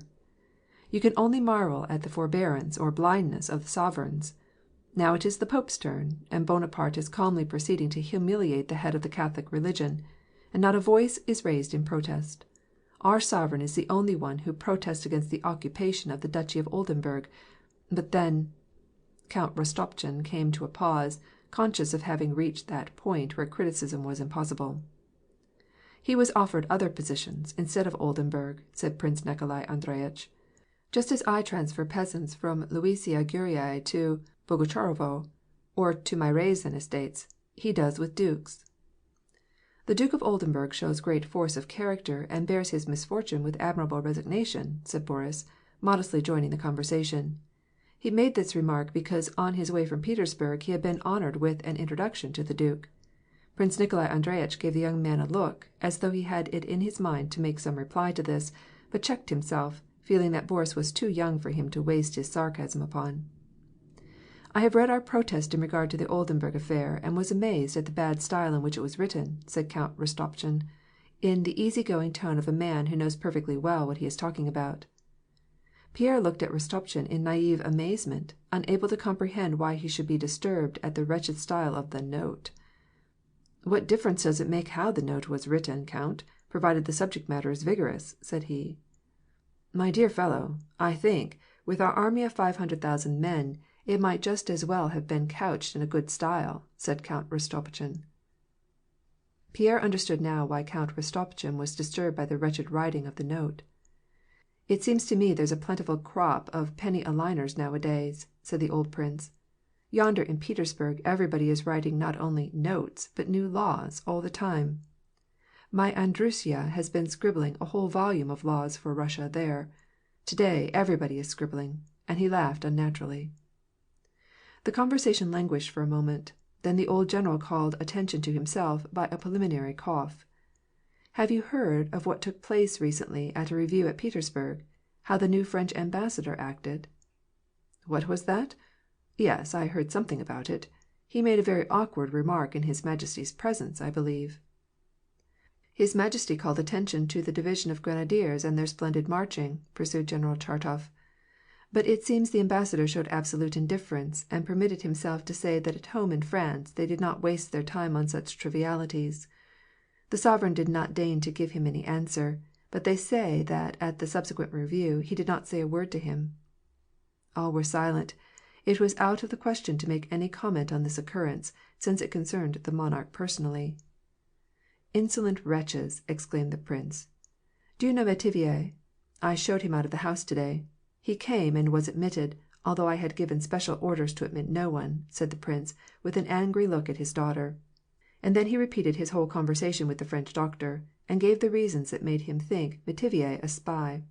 Though these reasons were inconclusive and obscure, no one made any criticism. After the roast, the champagne was handed around. The guests rose to their feet, offering the old prince their congratulations. The Princess Marya also went round to him. He gave her a cold, angry look, and put up his wrinkled, clean-shaven cheek for her to kiss. The whole expression of his face told her that their conversation of the morning had not been forgotten, that his mind was just as fully made up, and that only the presence of his guests prevented him from saying the same thing over again. When they went into the drawing-room for coffee, the older members of the company sat down together. Prince Nikolai Andreitch grew more animated, and expressed his mind freely in regard to the war then just beginning. He declared that our wars with Bonaparte had hitherto been unsuccessful, and would be so long as we tried to make common cause with the Germans and meddle with European affairs, as we were compelled to do by the presence of Tilsit. There was no sense in our battling either for or against Austria. Our policy lay in the East, and, as far as Bonaparte was concerned, we required only one thing, to protect our frontier, to have some firmness in our policy, and never let him dare to cross our Russian frontier, as he did in 1807. "And how is it possible for us to fight against the French, Prince?" asked Count Rostopchin. "Can we take up arms against our teachers, our gods? Look at our young men, look at our young ladies. Our gods are the French, our kingdom of heaven is Paris." He had raised his voice, evidently so that all might hear him. "Our costumes are French, our ideas are French, our sentiments are French. You put out Métivier because he is a Frenchman, a good-for-nothing fellow, but our ladies grovel before him on their very knees. And last evening, at a party, out of the 5 ladies, 3 were Roman Catholics, and these were working on canvas embroidery, on Sunday, by virtue of a dispensation from the Pope. And there they sat, almost naked for all the world like signboards for a public bathhouse, if I may be allowed the expression. Ech! When I look at our young dandies, Prince, I feel inclined to take the cudgel of Peter the Great from the museum, and break the ribs for them in good old Russian style. That would put an end to all their whimsies." All were silent. The old prince, with a smile on his face, looked at Rostopchin, and nodded his head in assent. "Well, Prscheti, good-bye. Your illustriousness, take care of your health," said Rostopchin, rising with the abrupt motions characteristic of him and offering his hand.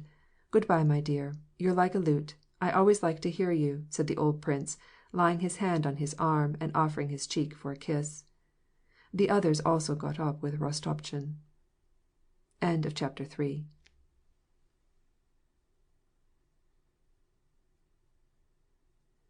Part 5, Chapter 4 of War and Peace by Leo Tolstoy, translated by Nathan Haskell Dole. Princess Marya, as she sat in the drawing-room and listened to the conversation and criticisms of the old men, understood nothing of what she heard. Her sole preoccupation was whether these guests had remarked the ill will that her father showed toward her. She had not even noticed the peculiar attentions and civilities showed her all throughout the dinner hour by Drubetskoi, who was now making his 3rd visit to the house. The princess, with a strangely abstracted and questioning glance, turned to Pierre, who, hat in hand, and with a smiling face, was the last of the guests to come and pay her his parting respects after the old prince had retired.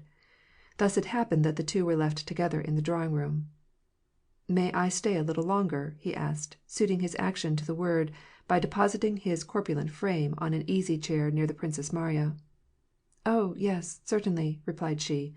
Her glance seemed to ask, "Have you remarked anything unusual?" Pierre was now in a happy after-dinner frame of mind. He gazed musingly straight forward and smiled gently. "Have you known that young man long, Princess?" he asked. "What young man?" "Drubetskoi." "No, not very long." "Well, do you like him?" "Yes, he is a pleasant young fellow. Why do you ask?" said the princess, her mind still on her morning's conversation with her father. "Because I have made a discovery. The young man has come on leave of absence from Petersburg, with the sole and special purpose of marrying a rich wife." "You have made that discovery?" exclaimed the Princess Marya. "Yes," pursued Pierre, with a smile. "And this young man so manages it, that where the rich girls are gathered together, there he also is to be found. He is now undecided which to attack, you or Mademoiselle Julie Karagina. Il est très assidu auprès d'elle." "Yes, he's very attentive to her." "He goes there, then?" "Yes, very often." "And do you know the new way of making love?" inquired Pierre, with a cheery smile, evidently lapsing into that jolly spirit of good-humored ridicule for which he so often had reproached himself in his diary. "No," replied the princess. In these days, in order to please the young ladies of Moscow, il faut être mélancolique, et elle est très mélancolique auprès de Mademoiselle Karagarine, said Pierre. Really, exclaimed the princess, gazing into Pierre's good face, and persistently thinking about her trials. It would be so much easier, she thought, if I could only make up my mind to confide in some one all my thoughts and feelings, and I should like especially to tell Pierre everything. He is so good and noble. It would certainly be easier for me. He would give me his advice. Would you marry him? asked Pierre. Oh, good gracious, Count! There are times when I would marry anyone, suddenly exclaimed the Princess Marya, unexpectedly to herself, and with tears in her voice. Ugh, how hard it is to love a near kinsman, and feel that— No matter, though, she went on to say, with trembling voice. You cannot do anything for him, but only annoy him, and when you know that you cannot help things otherwise, then there is only one thing to do, to go away. But where could I go? What is it? What is the matter with you, princess? But the princess, without being able longer to control herself, burst into tears. I don't know what is the matter with me today. Do not criticize me. Forget what I have said to you. All Pierre's gaiety was gone. He anxiously questioned the princess, begging her to tell him everything, to confide her trials to him, but her only reply was to beseech him to forget what she had said, that she herself did not remember what she had said, and that she had no trials except the one which he knew about already, that Prince Andrei's marriage threatened to bring about a quarrel between her father and brother. Have you heard anything about the Rostovs? She asked, for the purpose of diverting the conversation. I am told that they will be here soon. Andrei, also, I am expecting any day. I should have liked for them to meet here. And how does he look upon the matter now? Asked Pierre, meaning by the pronoun the old prince, her father. The Princess Marya shook her head. But what is to be done? The year will be up now in a few months, and this can never be. I only wish I could spare my brother the first minutes. I wish the Rostovs would come very soon. I hope to make their acquaintance. You have known them for a long time, have you not? Asked the Princess Marya. Tell me, with your hand on your heart, exactly the honest truth. What kind of a girl is she, and how do you like her? I want the whole truth, because Andrei, you know, takes such a tremendous risk in doing this against his father's will, that I should like to know just how it is. A dull instinct told Pierre that in this repeated demand to hear the whole truth was betrayed the Princess Marya's ill will toward her prospective sister-in-law, and that she had an idea that Pierre would not approve of Prince Andrei's choice, but Pierre told her not so much what he thought as felt. I don't know how to answer your question, he said, reddening without any reason. I really don't know what kind of a girl she is. I can never analyze her. She is fascinating. But what makes her so, I can't tell you. That is all I can say in regard to her. The Princess Marya sighed, and the expression of her face said, Yes, that is what I expected and feared. Is she intellectual? Asked the princess. Pierre deliberated. I think not, said he, but perhaps she is.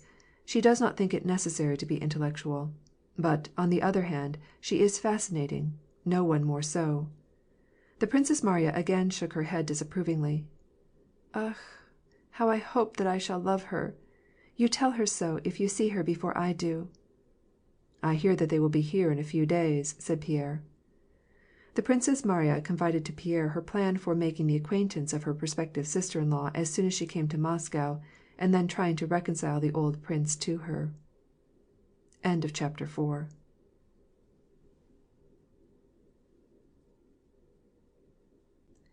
Part 5, Chapter 5 of War and Peace by Leo Tolstoy, translated by Nathan Haskell Dole. Boris had not succeeded in making a match with any of the rich Petersburg heiresses, and he had gone to Moscow with the same object in view. There he found himself undecided between two of the wealthiest girls in town, Julie and the Princess Marya. Although the Princess Marya, in spite of her plain features, seemed to him more attractive than Julie Karagina, there were difficulties in the way of paying his addresses to Bolkonsky's daughter. At his last meeting with her, on the old prince's name-day, she had replied to all his tentative remarks on the subject of the feelings so at haphazard that it was evident that she had not heard what he said. Julie, on the other hand, received his attentions only too gladly, though in a way peculiar to herself alone. Julie was 27. After the death of her brothers she had become very rich. She was now very far from being a beauty, but she had conceived the idea that not only was she as pretty but far more captivating than she had ever been before. In this illusion she was sustained by the facts that, in the first place, she had become a very rich maiden, and, in the second place, as she grew older and older, men found her less dangerous, and were able to gather round her with more freedom, since they felt that they were not incurring any obligations in taking advantages of the suppers, receptions, and jolly society in general that frequented her house. Men who 10 years before would have thought a second time about going every day to a house where there was a young girl of 17, lest they should compromise her and get entangled themselves, now unhesitatingly appeared there daily, and treated her not as a marriageable damsel, but as an acquaintance, irrespective of sex. The Karagins, that winter, entertained more pleasantly and hospitably than anyone else in Moscow. Besides the formal receptions and state dinners, they every day entertained a numerous society, especially of men, who ate supper at midnight and broke up at 3 o'clock in the morning. Nor was Julie willing to miss a ball, an entertainment, or a new play at the theatre. Her toilets were always in the height of the fashion. But, nevertheless, Julie pretended to be disenchanted with all life. She told everybody that she had no belief in friendship or in love, or in any of the pleasures of this world, and hoped for peace only yonder. She affected the tone of a maiden who has endured great disappointment, of one, for instance, who had been disappointed in the man she loved, or cruelly deceived in him. Although nothing of the sort had ever happened to her, it began to be thought that such was the case, and she herself came to believe that her sufferings in life had been grievous. This melancholia did not stand in the way of her enjoying herself, or prevent the young men who came to her house from having a delightful time there. Every guest who went there paid his tribute to his hostess's melancholic mood, and then fell to talking about the things of this world, and dancing, and intellectual games, and the capping of verses, or bourrimes, which were greatly in vogue at the Karagins'. Some few of the young men, Boris among them, took a deeper interest in Julie's melancholy moods, and with these young men she had longer and more confidential conversations about the vanity of all things terrestrial, and she showed them her albums, filled with gloomy drawings, apothegms, and couplets. Julie treated Boris with especial favor. She mourned with him over his lost illusions. She offered him those consolations of friendship which she was so well able to offer, having herself suffered so much in life. She also showed him her album. Boris made a sketch of 2 trees with the legend, "O solitary trees, your dark boughs scatter down upon me gloom and melancholy." On another page he drew a picture of a tomb and wrote, "'Tis death that gives us succor, death that gives us peace. Alas, 'tis then alone that earthly sorrows cease." Julie declared that couplet to be charming. "There is something so ravishing in the smile of melancholy," said she to Boris, quoting, word for word, a passage from a book she was reading. "'Tis a ray of light falling in darkness, a shadow's difference between sorrow and despair, affording the hope of coming consolation." Whereupon Boris wrote for her these lines: "Oh, poisoned ailment of souls too sensitive, Thou that alone doth make it sweet for me to live, Mild melancholy, come, thy consolation bring, The torments of my gloomy solitude, oh, calm, Mingle thy secret soothing balm with tears that never cease to spring." Julie played on her harp, for Boris, her most melancholy nocturnes. Boris read aloud to her, poor Liza, and more than once had to pause in his reading because of the emotion which overmastered him. When they met in society, Julie and Boris exchanged glances to signify that they were the only people in the world capable of understanding and appreciating each other. Anna Mikhailovna, who was a frequent visitor at the Karagins', and always managed to be a partner with Julie's mother, took especial pains to procure all possible information in regard to Julie's fortune, which consisted of 2 estates in the vicinity of Penza, and forest lands near Nizhny Novgorod. Anna Mikhailovna, with humble dependence on the will of Providence, and with deep emotion, looked upon the etherealized melancholy which served as a bond between her son and the wealthy Julie. "Toujours charmante et mélancolique, cette chère Julie," she would say to the daughter. Boris says that here in your house he finds rest for his soul. He has suffered the loss of so many illusions, and he is so sensitive," she would say to the mother. "Ach, my dear, I cannot tell you how devoted I am to Julie of late," she would say to her son. "And who could help loving her? She is such a celestial creature. Ach, Boris, Boris!" She was silent for a minute. "And how sorry I am for her maman," she went on to say. "Today she was showing me her accounts and letters from Penza, where they have colossal estates, and it is so trying for her to have no one to help her. They cheat her so." Boris's face wore an almost imperceptible smile as he listened to his mother's words. He was quietly amused at her transparent shrewdness, but he listened to her, and sometimes asked her questions in regard to these Penzensk and Nizhegorodsky properties. Julie had for some time been looking for a proposal from her melancholy-souled adorer, and she was ready to accept him. But some secret antipathy toward her, a distaste of her evident desire to get married, and of her affections, and a feeling of horror at thus practically repudiating the bliss of true love, still kept Boris at a distance. His leave of absence was now drawing to a close. He spent long hours, and every Sunday, at the Karagins', and every day, when he came to think the matter over, he would decide that his proposal should take place on the morrow. But when he was in Julie's company, and saw her red face and chin, almost always dusted with powder, her moist eyes and the expression of her face, which seemed ready, at a moment's notice, to fly from melancholy to the equally natural enthusiasm and rapture of wedded bliss, Boris could not bring himself to utter the decisive words, although in his imagination he had for some time looked upon himself as the prospective master of the Karagin estates, and had many times overspent the income arising therefrom. Julie noticed Boris's infirmity of purpose, and it sometimes occurred to her that he had an antipathy for her, but her feminine vanity quickly restored her confidence, and she would assure herself that it was merely his love that made him so bashful. Her melancholia, however, was beginning to change into vexation, and a short time before the time of Boris's departure, she was thinking of adopting some decisive plan. Just before Boris's leave of absence drew to a close, Anatol Kuragin made his appearance in Moscow, and, as a matter of course, in the Karagins' drawing-room. And Julie, abruptly arousing from her melancholy, became very cheerful and manifested great friendliness toward Kuragin. "Mon cher," said Anna Mikhailovna to her son, "I know on good authority that Prince Vasili has sent his son to Moscow to make a match with Julie. I am so fond of Julie that I should be very sorry for her. What do you think about it, my dear?" asked Anna Mikhailovna. Boris was thoroughly humiliated at the thought of being left out in the cold, and of having wasted his whole month in arduous melancholic service of Julie, and of seeing another man, especially such an idiot as Anatol, having control of that income from the Penzensk estates, which he was already, in his imagination, enjoying and profiting by. He went to the Karagins' with a full determination to offer himself. Julie met him with a gay and careless mien, giving him a merry account of what a good time she had enjoyed at the ball the evening before, and asked him when he was going back. In spite of the fact that Boris had come with the intention of confessing his love, and had, therefore, decided to be tenderly sentimental, he immediately began, in a tone of irritation, to complain of women's inconstancy, pointing out how easy it was for women to shift from gloom to glee, and that their moods depended wholly upon the one who happened to be dancing attendance upon them. Julie took offense at this, and declared that he was right, that women needed variety, and nothing was more annoying to any one than to have a perpetual sameness.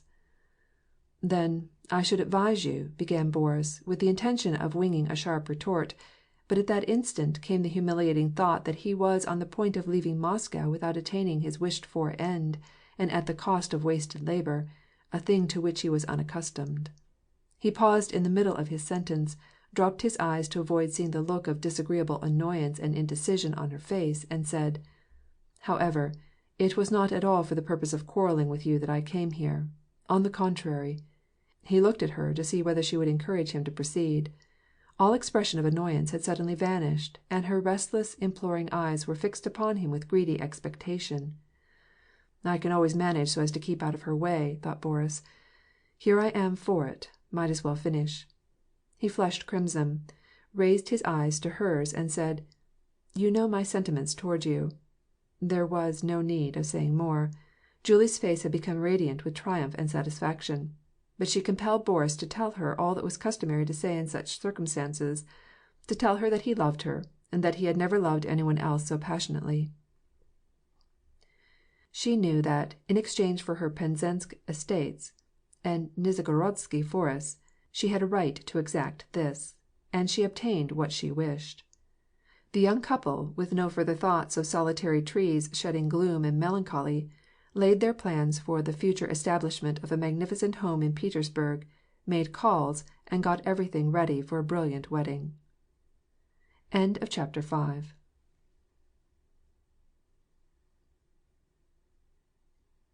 Part 5, Chapter 6 of War and Peace by Leo Tolstoy, translated by Nathan Haskell Dole. Count Ilya Andreevitch, together with Natasha and Sonya, arrived in Moscow toward the end of January. The countess was still ailing, and was unable to travel, but it was out of the question to wait for her recovery. Prince Andrei was expected in Moscow every day, and, besides, it was important to purchase Natasha's wedding outfit. It was necessary to sell the Podmoskovnaya estate, and it was necessary to take advantage of the old prince's presence in Moscow, in order that he might become acquainted with his future daughter-in-law. The Rostovs' Moscow house had not been warmed. Besides, they were to be in town for only a short time, and the countess was not with them. Accordingly, Ilya Andreitch decided to accept the hospitality of Marya Dmitrievna Akrovzimova, who had long ago urged them to come to her. Late one evening, the 4 coaches on runners, conveying the Rostovs, drove into Marya Dmitrievna's courtyard on the old Knyushinya Street. Marya Dmitrievna lived alone. Her daughter was married. All of her sons were in the government service. She was just as erect as ever. Her words were as much to the point. She always expressed her opinion to everyone in a loud and decided voice, and her whole personality seemed to be a living reproach against all weaknesses, passions, and impulses, the necessity of which she utterly denied. From early morning, dressed in her jacket, she gave personal attention to the domestic arrangements, and then went out for a drive. If it were a holy day, to mass, and thence to the prisons and jails, where she had business that she never mentioned to anyone. On ordinary days, on finishing her toilet, she received applicants of every rank and condition who chanced to come to her door. Her charities having been dispensed, she dined, and this abundant and well-ordered meal was always shared by 3 or 4 guests. After dinner, she made up a table for Boston. Late in the evening, she had newspapers, or some new book, read aloud to her, while she sat with her knitting. She rarely accepted invitations, and if she ever made any exceptions, it was only in favor of the most important personages of the city. She had not yet retired when the Rostovs arrived. As the door into the hall creaked on its hinges, and admitted the travelers and their retinue of servants, together with a rush of cold air, Marya Dmitrievna, with her spectacles toward the end of her nose, came and stood in the doorway, her head erect, and gazed at the visitors with a stern and solemn face. One might have thought that she was really angry, and was about to turn the intruders out, if she had not been heard at that very instant to give the most urgent orders in regard to the disposition of her guests and their luggage. "The counts? Bring them this way," said she, indicating certain trunks, and not stopping to greet any of the party. "The young ladies, this way to the left. Well, and what are you gaping there for?" she cried to the maids. "Have the samovar got ready. Plumper and prettier than ever," she cried, taking possession of Natasha, whose face, under her hood, was all rosy with the cold. "Phoo, how cold you are! There, get off your wraps as quick as ever you can," she cried to the count, who was bending over to kiss her hand. "You're frozen, most likely. Have some rum put in with the tea? Sonyushka, bonjour," said she to Sonya, showing by this French phrase and the pet diminutive her rather condescending and yet affectionate relationship to the girl. When they had taken off their wraps, and put themselves to rights after their journey, they gathered round the tea-table, and Marya Dmitrievna kissed them all in turn. "I am right glad that you have come, and that you have put up at my house," said she. "It is high time," she went on, giving Natasha a significant look. "The old man is here, and his son is expected from day to day. You certainly must make his acquaintance. Well, we'll talk about all this by and by," she added, giving Sonya a look, as much as to say that she did not care to talk about this in her presence. "Now listen. said she, addressing the count. "What are your plans for tomorrow? Whom will you send for? Shinshin?" She doubled over one finger. "Then, that snivelling Anna Mikhailovna, too. She and her son are here. Son's to be married. Then Bezukhoi, I suppose. He and his wife are here. He ran away from her, but she came traipsing after him. He dined with me on Wednesday. Well, then, and these?" She indicated the young ladies. "I will take them tomorrow to the Iverskaya chapel, and then to Albert Chalme's. Of course, everything will have to be got new for them. Don't judge by me. Such sleeves they wear these days! Recently, the young Princess Irina Vasilyevna came to call upon me. She was a marvel to see. She had sleeves like 2 barrels on her arms. You see, there's some new fashion every day. And what business have you on hand?" she asked, turning sternly upon the count. "Everything in the quickest possible time," replied the count. "To buy the girls' duds and to find a purchaser for my Podmoskovnaya land and house. And so, if you will allow me, I will tear myself away for a little while and slip off to Marinskoye for a day, and leave my girls with you." "Very good, very good. They'll be safe with me. They couldn't be safer with the Orphans' Aid Society.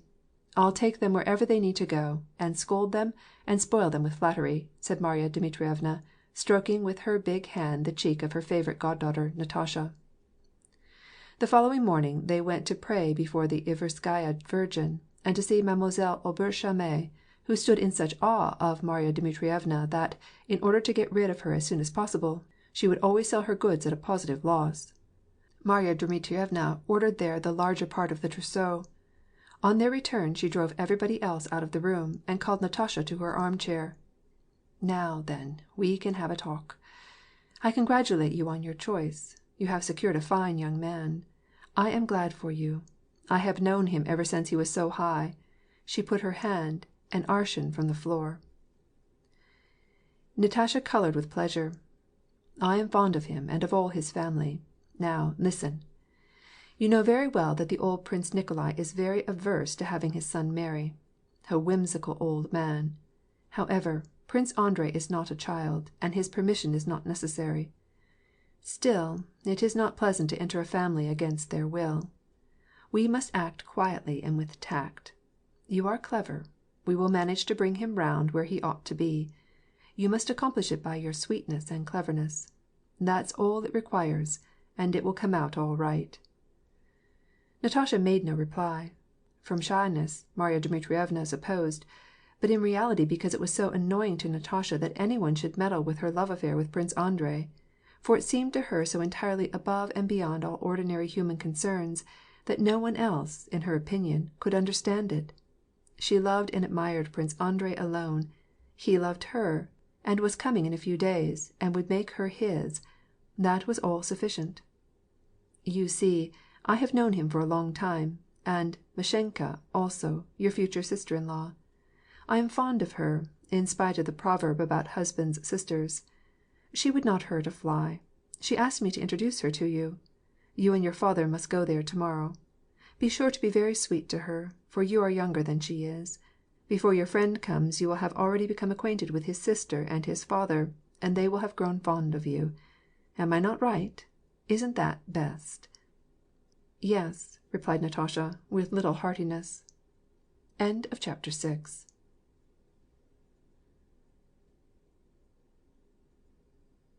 Part 5, Chapter 7 of War and Peace by Leo Tolstoy, translated by Nathan Haskell Dole. On the following day, by Marya Dmitrievna's advice, Count Ilya Andreyitch and Natasha went to call on Prince Bolkonsky's. The count, in anything but a happy frame of mind, made ready for this call. In fact, he felt terribly about it. He remembered too well his last encounter with the old prince, at the time of the mobilizing of the militia, when, in answer to his invitation to a dinner party, he had received an angry reprimand for not having furnished his full quota of men. Natasha, however, having put on her best gown, was in the most radiant spirits. "They cannot help being fond of me," she said to herself. "Every one likes me, and I am so willing to do for them all they could wish. I am so willing to love him because he is his father, and to love her because she is his sister, that they cannot fail to love me." They drove up to the gloomy old house on Vozdvizhenka Street, and went into the entry. "Well, God have mercy on us!" exclaimed the count, half in jest, half in earnest. But Natasha observed that her father was very much agitated as he hastened into the anteroom and asked, in a timid, faltering voice, if the prince and the princess were at home. After their names had been sent in, the prince's servants seemed to be thrown into great perplexity. The footman, who had hurried off to announce them, was stopped by another footman at the drawing-room door, and the two began to whisper together. A chambermaid came hurrying into the hall, and she also had something to say to them in reference to the princess. Finally a stern-faced, elderly footman approached the Rostofs and announced that the old prince was unable to receive them, but the princess would be glad to see them. Mademoiselle Bourienne first came to receive the visitors. She met them with more than ordinary politeness, and conducted them to the princess. The princess, agitated and nervous, her face covered with crimson patches, hastened forward, stepping heavily, and vainly endeavoring to appear calm and dignified. At first sight Natasha did not please her. It seemed to her that she was too fashionably dressed, too frivolous, flighty, and conceited. The Princess Mariya did not realize that even before seeing her future sister-in-law she was prejudiced against her through an involuntary envy of her beauty, youth, and happiness, and jealousy of her brother's love for her. Over and above these obscure feelings of antipathy, the Princess Mariya was still more agitated from the fact that when the Rostofs were announced, the prince had shouted at the top of his voice that he would not have anything to do with them, that the Princess Mariya might receive them if she so desired, but that they should not come into his presence. The princess determined to receive them, but she was afraid lest at any minute the prince might perform some act of rudeness, since he seemed greatly stirred up by the Rostofs' arrival. "I have brought my little songstress, my dear princess," said the count with a bow and a scrape, and looking round anxiously, as though he were afraid of the old prince appearing on the scene. "I am very anxious for you to become acquainted. I am sorry, very sorry, that the prince is ill." And, after making a few commonplace remarks, he got up, saying, "If you will excuse me, princess, I will leave my Natasha with you for a brief quarter of an hour, while I slip out and call on Anna Semyonovna, who lives only a couple of steps from here. I will come back for her." Ilya Andreyitch, as he afterwards told his daughter, conceived this master stroke of subtle diplomacy for the purpose of giving the future sisters-in-law a chance to get better acquainted. But he had another reason besides, which was that he might escape the possibility of meeting the prince. This reason he did not confess to his daughter, but Natasha perceived this timidity and anxiety of her father's, and felt abused. She blushed for him, and was still more annoyed with herself for having blushed, and she looked straight at the princess with a defiant, challenging expression that seemed to imply that there was nothing she was afraid of. The princess told the count that he was perfectly excusable, and only hoped that he would make his stay at Anna Semyonovna's as long as possible. Accordingly, Ilya Andreyitch took his departure. Mademoiselle Bourienne, in spite of the anxious, beseeching glances given her by the Princess Mariya, who was anxious to have a confidential talk with Natasha, did not see fit to leave the room, and kept up a steady stream of chatter about the delights of Moscow and the theatres. Natasha was piqued by the confusion that had occurred in the reception-room, by her father's cowardice, and by the unnatural tone affected by the princess, who, it seemed to her, felt it was an act of condescension to receive her, and, consequently, everything gave her a disagreeable impression. The Princess Mariya displeased her. She thought she was very plain, stubborn, and unsympathetic. Natasha suddenly underwent a moral shrinking, as it were, and, in spite of herself, assumed such a reckless tone that the Princess Mariya was still further alienated from her. After 5 minutes of a labored and artificial conversation, slippered feet were heard rapidly approaching. Into the Princess Mariya's face came a sudden look of dismay. The door opened, and the old prince came in, dressed in a white nightcap and dressing-gown. "Ach, Sudaruinya!" he exclaimed. "Sudaruinya! Countess Rostova, if I am not mistaken. I beg your pardon. I did not know. Sudaruinya! 'Fore God, I did not know that you were honoring us with your presence. I was coming to see my daughter, which explains this costume. I beg you to pardon it. 'Fore God, I did not know," he said for the second time, in such an unnatural tone, laying such a special stress on the word God, and speaking so disagreeably, that the Princess Mariya got up, and dropped her eyes, not daring to look either at her father or at Natasha. Natasha got up, and then sat down again, and likewise knew not what to do. Only Mademoiselle Bourienne wore a pleasant smile. "I beg your pardon, I beg your pardon. For God, I did not know," grumbled the old prince, and, after staring at Natasha from head to foot, he left the room. Mademoiselle Bourienne was the first to recover self-possession after this apparition, and she began to talk about the prince's failing health. Natasha and the princess looked at each other without speaking, and the longer they looked at each other without expressing what they ought to have said, the more they were confirmed in their mutual dislike. When the count returned, Natasha made an ill-mannered display of relief, and immediately prepared to take her departure. At this moment she almost hated this dried-up old princess, who by her silence had put her in such an awkward position, and who, in half an hour's talk with her, had not once mentioned Prince Andrei. "Of course I can't be the first to speak of him in the presence of that Frenchwoman," said Natasha to herself. The Princess Mariya, at the same time, was tormented by a similar compunction.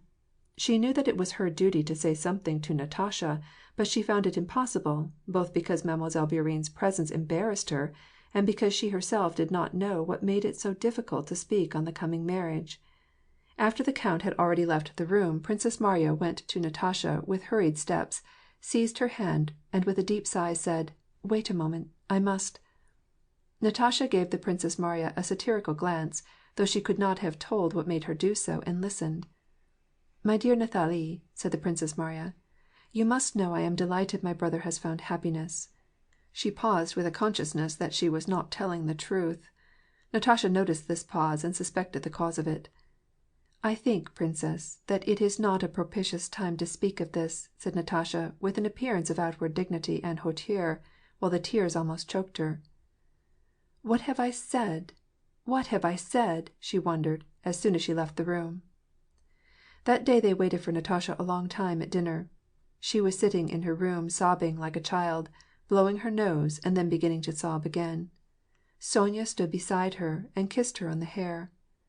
"Natasha, what is there to cry about?" she asked. "Why should you care about them? It will all pass over, Natasha." "No, if you only knew how humiliating it was! I was just like—" "Don't speak of it, Natasha. Of course you are not to blame. Then why should you let it trouble you? Kiss me," said Sonya. Natasha lifted her head and kissed her friend on the lips, laying her tear-wet face next to hers. "I cannot tell you. I do not know. No one is to blame," said Natasha. "If anyone is, I am. But all this is terribly painful. Ugh, why does he not come?" She went down to dinner with reddened eyes. Marya Dmitrievna, who had learned how the Rostovs had been received at the prince's, pretended to pay no attention to Natasha's disconsolate face, and jested in loud and eager tones with the count and her other guests. End of chapter 7.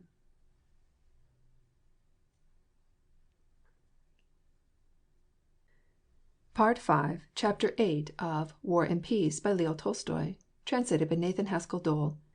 That evening the Rostovs went to the opera, Marya Dmitrievna having secured them tickets. Natasha felt no desire to go, but it was impossible for her to refuse her hostess's kindness, which had been designed expressly for her pleasure. When, after she was already dressed, and had gone into the parlor to wait for her father, she surveyed herself in the great pier-glass, and saw how pretty, how very pretty, she was, she felt even more melancholy than before, but her melancholy was mingled with a feeling of sweet and passionate love. "Bozhe moi! If he were only here, I should not be so stupidly shy before him as I was before. I would throw my arms around him and cling close to him, and make him look at me with those deep, penetrating eyes of his, with which he has so often looked at me, and then I would make him laugh as he laughed then, and his eyes—how plainly I can see his eyes even now," said Natasha to herself. "And what do I care for his father and his sister? I love him. I love him alone, with his dear face and eyes, with his smile, like that of a man and like that of a child, too. No, it is better not to think about it, to forget him and to forget that time, too, absolutely. I cannot endure this suspense. I shall be crying again." And she turned away from the mirror, exercising all her self-control not to burst into tears. "And how can Sonya be so calm and unconcerned in her love for Nikolenka, and wait so long and patiently?" she wondered, as she saw her cousin coming toward her, also in full dress, and with her fan in her hand. "No, she is entirely different from me. I cannot." Natasha at that moment felt herself so full of passion and tenderness that it was not enough to love and to know that she was loved. What she wanted now, at this instant, was to throw her arms around her lover's neck, and speak to him, and hear him speak those words of love of which her heart was full. As she rode along in the carriage, sitting next to her father, and dreamily looking at the lamplights that flashed through the frost-covered windows, she felt still deeper in love, and still more melancholy than ever, and she quite forgot with whom and where she was going. Their carriage fell into the long line, and the wheels slowly creaked over the snow as they drew up to the steps of the theatre. The two girls gathered up their skirts and quickly jumped out. The count clambered down, supported by the footman, and, making their way through the throng of ladies and gentlemen and programme vendors, the three went into the corridor that led to their box. Already the sounds of music were heard through the closed doors. "Nathalie, your hair," whispered Sonya in French. The Kapelldiener, hastening past the ladies, politely opened their box door. The music sounded louder; the brightly lighted rows of boxes occupied by ladies with bared shoulders and arms, and the parterre filled with brilliant uniforms, dazzled their eyes. A lady who entered the adjoining box shot a glance of feminine envy at Natasha. The curtain was still down, and the orchestra was playing the overture. Natasha, shaking out her train, went forward with Sonya and took her seat, glancing at the brightly lighted boxes on the opposite side of the house. The sensation, which she had not experienced for a long time, of having hundreds of eyes staring at her bare arms and neck, affected her all at once with mixed pleasure and discomfort, and called up a whole swarm of recollections, desires, and emotions associated with that sensation. Natasha and Sonya, both remarkably pretty girls, and Count Ilya Andreyitch, who had not been seen for a long time in Moscow, naturally attracted attention. Moreover, every one had a general notion that Natasha was engaged to marry Prince Andrei, and everybody knew that ever since the engagement the Rostofs had been residing at their country estate; therefore they looked with much curiosity at the "bride" of one of the most desirable men in Russia. Natasha's beauty, as everybody told her, had improved during their stay in the country, and that evening, owing to her excited state of mind, she was extraordinarily beautiful. No one could have failed to be struck by her exuberance of life and beauty, and her complete indifference to everything going on around her. Her dark eyes wandered over the throng, not seeking for any one in particular, and her slender arm, bare above the elbow, leaned on the velvet rim of the box, while with evident unconsciousness of what she was doing, she crumpled her programme, folding and unfolding it in time with the orchestra. "Look, there's Elenina," said Sonya, "with her mother, I think." "Saints! Mikhail Kiriluitch has grown fat, though!" exclaimed the old count. "See, there's our Anna Mikhailovna. What kind of a headdress has she on? There are the Karagins and Boris with them. Evidently enough, an engaged couple. Drubetskoi must have proposed." "What? Didn't you know it? 'Twas announced to-day," said Shinshin, coming into their box. Natasha looked in the same direction that her father was looking, and saw Julie, who, with a string of pearls around her fat, red neck, covered with powder, as Natasha knew well, was sitting next to her mother, with a radiantly happy face. Behind them could be seen Boris's handsome head, with sleekly brushed hair. He was leaning over so that his ear was close to Julie's mouth, and as he looked askance at the Rostofs, he was saying something to his bride. "They're talking about us, about me," thought Natasha, "and she's probably jealous of me, and he is trying to calm her. They need not worry about it. If they only knew how little I cared about them." Behind them sat Anna Mikhailovna, festive and blissful, and wearing her habitual expression of utter resignation to God's will. Their box was redolent of the atmosphere characteristic of a newly engaged couple, which Natasha knew and loved so well. She turned away, and suddenly all the humiliating circumstances of her morning visit recurred to her memory. What right has he not to be willing to receive me as a relation? Ugh! I think it best not to think about this, at least not till he comes back," she said to herself, and she began to scan the faces of strangers or acquaintances in the parterre. In the front row, in the very middle of the house, leaning his back against the railing, stood Dolokhof, in Persian costume, with his curly hair combed back into a strange and enormous ridge. He was standing in full view of the whole theatre, knowing that he was attracting the attention of everybody in the house, yet looking as unconcerned as though he were in the privacy of his own room. Around him were gathered a throng of the gilded youth of Moscow, and it was evident that he was their leader. Count Ilya Andreyitch, with a smile, nudged the blushing Sonya, and called her attention to her former suitor. "Do you recognize him? And where did he turn up from?" asked the Count of Shinshin. "He had disappeared entirely, had he not?" "Yes, completely," replied Shinshin. "While he was in the Caucasus he deserted, and they say he became a minister to some reigning prince in Persia. After that he killed the Shah's brother, and now all the young ladies of Moscow have lost their wits over him. Dolokhov la Persin, and that's the end of it. Here with us there's nothing to be done without Dolokhov. They swear by him. He is made a subject of invitation, as though he were a sterlet," said Shinshin. "Dolokhov and Anatol Kuragin have turned the heads of all our young ladies." Just then into the next box came a tall, handsome lady with a tremendous plait of hair, and a great display of plump white shoulders and neck, around which she wore a double string of large pearls. She was a long time in settling herself, with a great rustling of her stiff silk dress. Natasha found herself involuntarily gazing at that neck, those shoulders and pearls, and that headdress, and she was amazed at their beauty. Just as Natasha was taking a second look at her, the lady glanced round, and, fixing her eyes on Count Ilya Andreyitch, nodded her head and smiled. It was Countess Bezukhaya, Pierre's wife.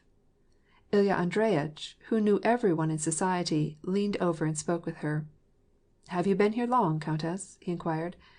"I'm coming in soon to kiss your hand. I'm in town on business, and have got my girls with me." "They say Semyonova plays her part superbly," said Ilya Andreyitch.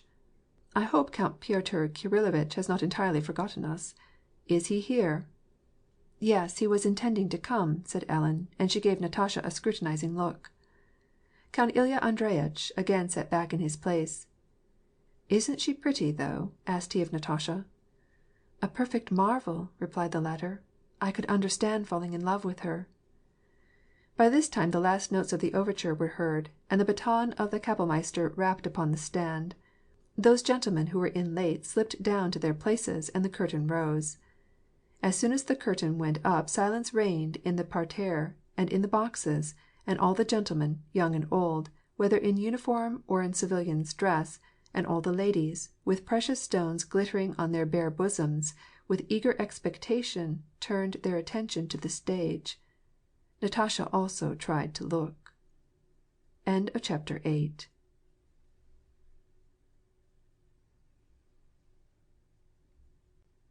Part 5, Chapter 9 of War and Peace by Leo Tolstoy, translated by Nathan Haskell Dole. Smooth boards formed the center of the stage. On the sides stood painted canvases representing trees. In the background a cloth was stretched out on boards. In the foreground, girls in red bodices and white petticoats were sitting around. One, who was exceedingly stout, wore a white silk dress. She sat by herself on a low footstool, to the back of which was glued green cardboard. They were all singing something.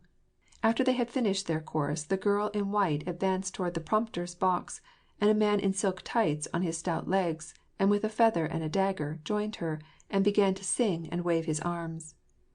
The man in the tights sang alone, then she sang, then they were both silent. The orchestra played, and the man began to turn down the fingers on the girl's hand, evidently waiting for the beat, when they should begin to sing their parts together. They sang a duet, and then all in the audience began to clap and to shout, and the man and the woman on the stage, who had been representing lovers, got up, smiling and letting go of hands, and bowed in all directions. After her country life, and the serious frame of mind into which Natasha had lately fallen, all this seemed to her wild and strange. She was unable to follow the thread of the opera, and it was only as much as she could do to listen to the music. She saw only painted canvas and oddly dressed men and women going through strange motions, talking and singing in a blaze of light. She knew what all this was meant to represent, but it all struck her as so affected, unnatural, and absurd that some of the time she felt ashamed for the actors, and again she felt like laughing at them. She looked around at the faces of the spectators, to see if she could detect in them any of this feeling of ridicule and perplexity which she felt, but all these faces were absorbed in what was taking place on the stage, or, as it seemed to Natasha, expressed a hypocritical enthusiasm. "This must be, I suppose, very lifelike," said Natasha.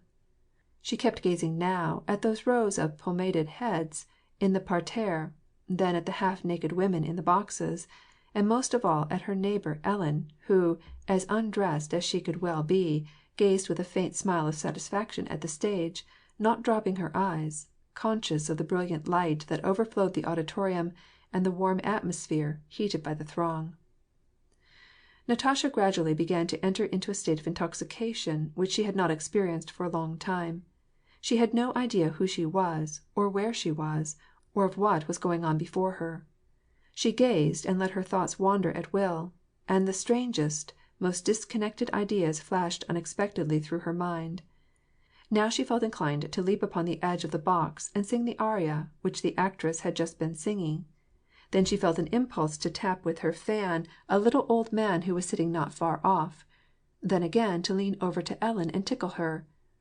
At one time, when there was perfect silence on the stage, just before the beginning of an aria, the door that led into the parterre, near where the Rostofs were seated, creaked on its hinges, and a man who came in late was heard passing down to his seat.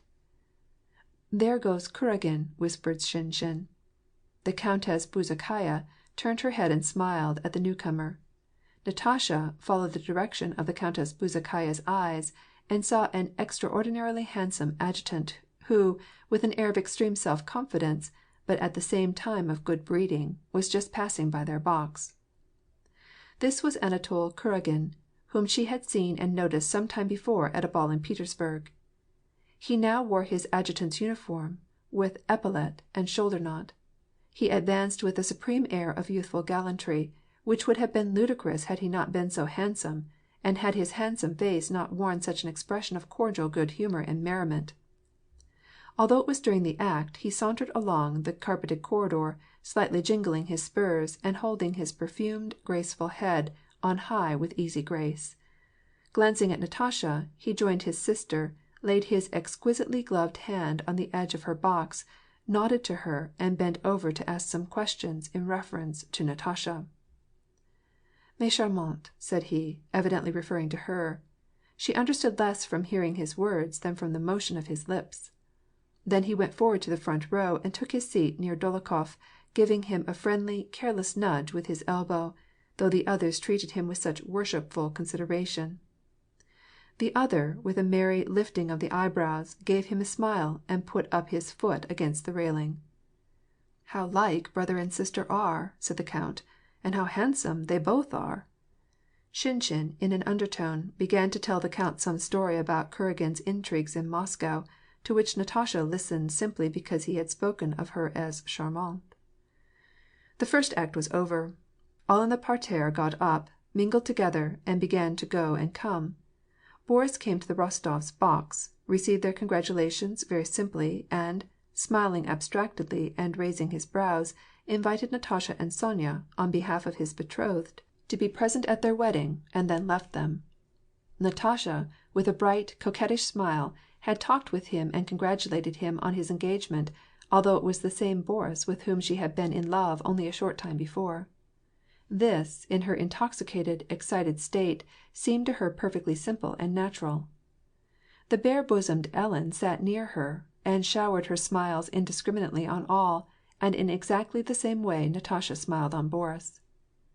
Ellen's box was crowded by the most influential and witty men of the city, who also gathered around the front of it, on the parterre side, vying with each other, apparently, in their desire to let it be known that they were acquainted with her.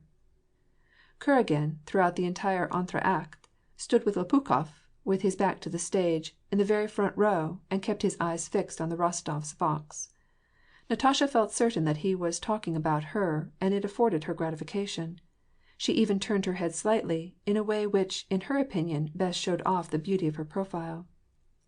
Before the beginning of the second act Pierre, whom the Rostofs had not seen since their arrival, made his appearance. His face wore an expression of sadness, and he was stouter than when Natasha had last seen him. Without recognizing any one, he passed down to the front row. Anatol joined him and began to make some remark, looking and pointing to the Rostofs' box. A flash of animation passed over Pierre's face as he caught sight of Natasha, and he hastily made his way across through the seats to where she was. Then, leaning his elbows on the edge of her box, he had a long conversation with her. While she was talking with Pierre, she heard a man's voice in the Countess Bezukhoi's box, and something told her that it was Anatol Kuragin. She glanced round, and their eyes met. She almost smiled, and he looked straight into her eyes with such an admiring, tender gaze, that it seemed to her strange to be so near him, to see him, to be so sure that she pleased him, and yet not to be acquainted with him. In the second act the stage represented a cemetery, and there was a hole in the canvas, which represented the moon, and the footlights were turned down, and the horns and contrabasses began to play in very deep tones, and the stage was invaded from both sides by a throng of men in black mantles. These men began to wave their arms, brandishing what seemed to be daggers. Then some other men rushed forward, and proceeded to drag away by main force that damsel who, in the previous act, had been dressed in white, but was now in a blue dress. Before they dragged her away, they sang with her for a long time, and at the sound of 3 thumps on something metallic behind the scenes, all fell on their knees and began to sing a prayer. A number of times all these actions were interrupted by the enthusiastic plaudits of the spectators. Every time during this act that Natasha looked down into the parterre, she saw Anatol Kuragin with his arm carelessly thrown across the back of his seat, gazing at her. It was pleasant for her to feel that she had so captivated him, and it never entered into her head that in all this there was anything improper. When the second act was over, the Countess Bezukhaya stood up, leaned over to the Rostofs' box, thereby exposing her whole bosom, beckoned the old count to come to her, and then, paying no heed to those who came to her box to pay her their homage, she began a smiling, confidential conversation with him. "You must certainly make me acquainted with your charming girls," said she. "The whole city are talking about them, and I don't know them." Natasha got up and made a curtsy to this magnificent countess. The flattery of this brilliant beauty was so intoxicating to her that she blushed with pleasure and gratification. "I mean to be a Muscovite also," said Ellen. "And aren't you ashamed of yourself, to hide such pearls in the country?" The Countess Bezukhoia, by good rights, had the reputation of being a fascinating woman. She could say the opposite of what she thought, and could flatter in the most simple and natural manner. "Now, my dear count, you must allow me to see something of your daughter, though I don't expect to be here very long. You don't either, I believe. I shall try to make them have a good time. I hear a good deal about you in Petersburg, and I wanted to make your acquaintance," said she, turning to Natasha with her stereotyped, bewitching smile. "I heard about you from my page, Drubetskoi. Have you heard, by the way, that he was engaged? And from my husband's friend Bolkonsky, Prince Andrei Bolkonsky," said she, with an especial emphasis, signifying thereby that she knew of his relations toward Natasha. Then she proposed that, in order to become better acquainted, one of the young ladies should come over into her box for the rest of the performance, and Natasha went. During the third act, the scenes represented a palace, wherein many candles were blazing, while on the walls hung paintings representing full bearded knights. In the center stood, apparently, a Tsar and Tsaritsa. The Tsar was gesticulating with his right hand, and, after singing something with evident timidity, and certainly very wretchedly, he took his seat on a crimson throne.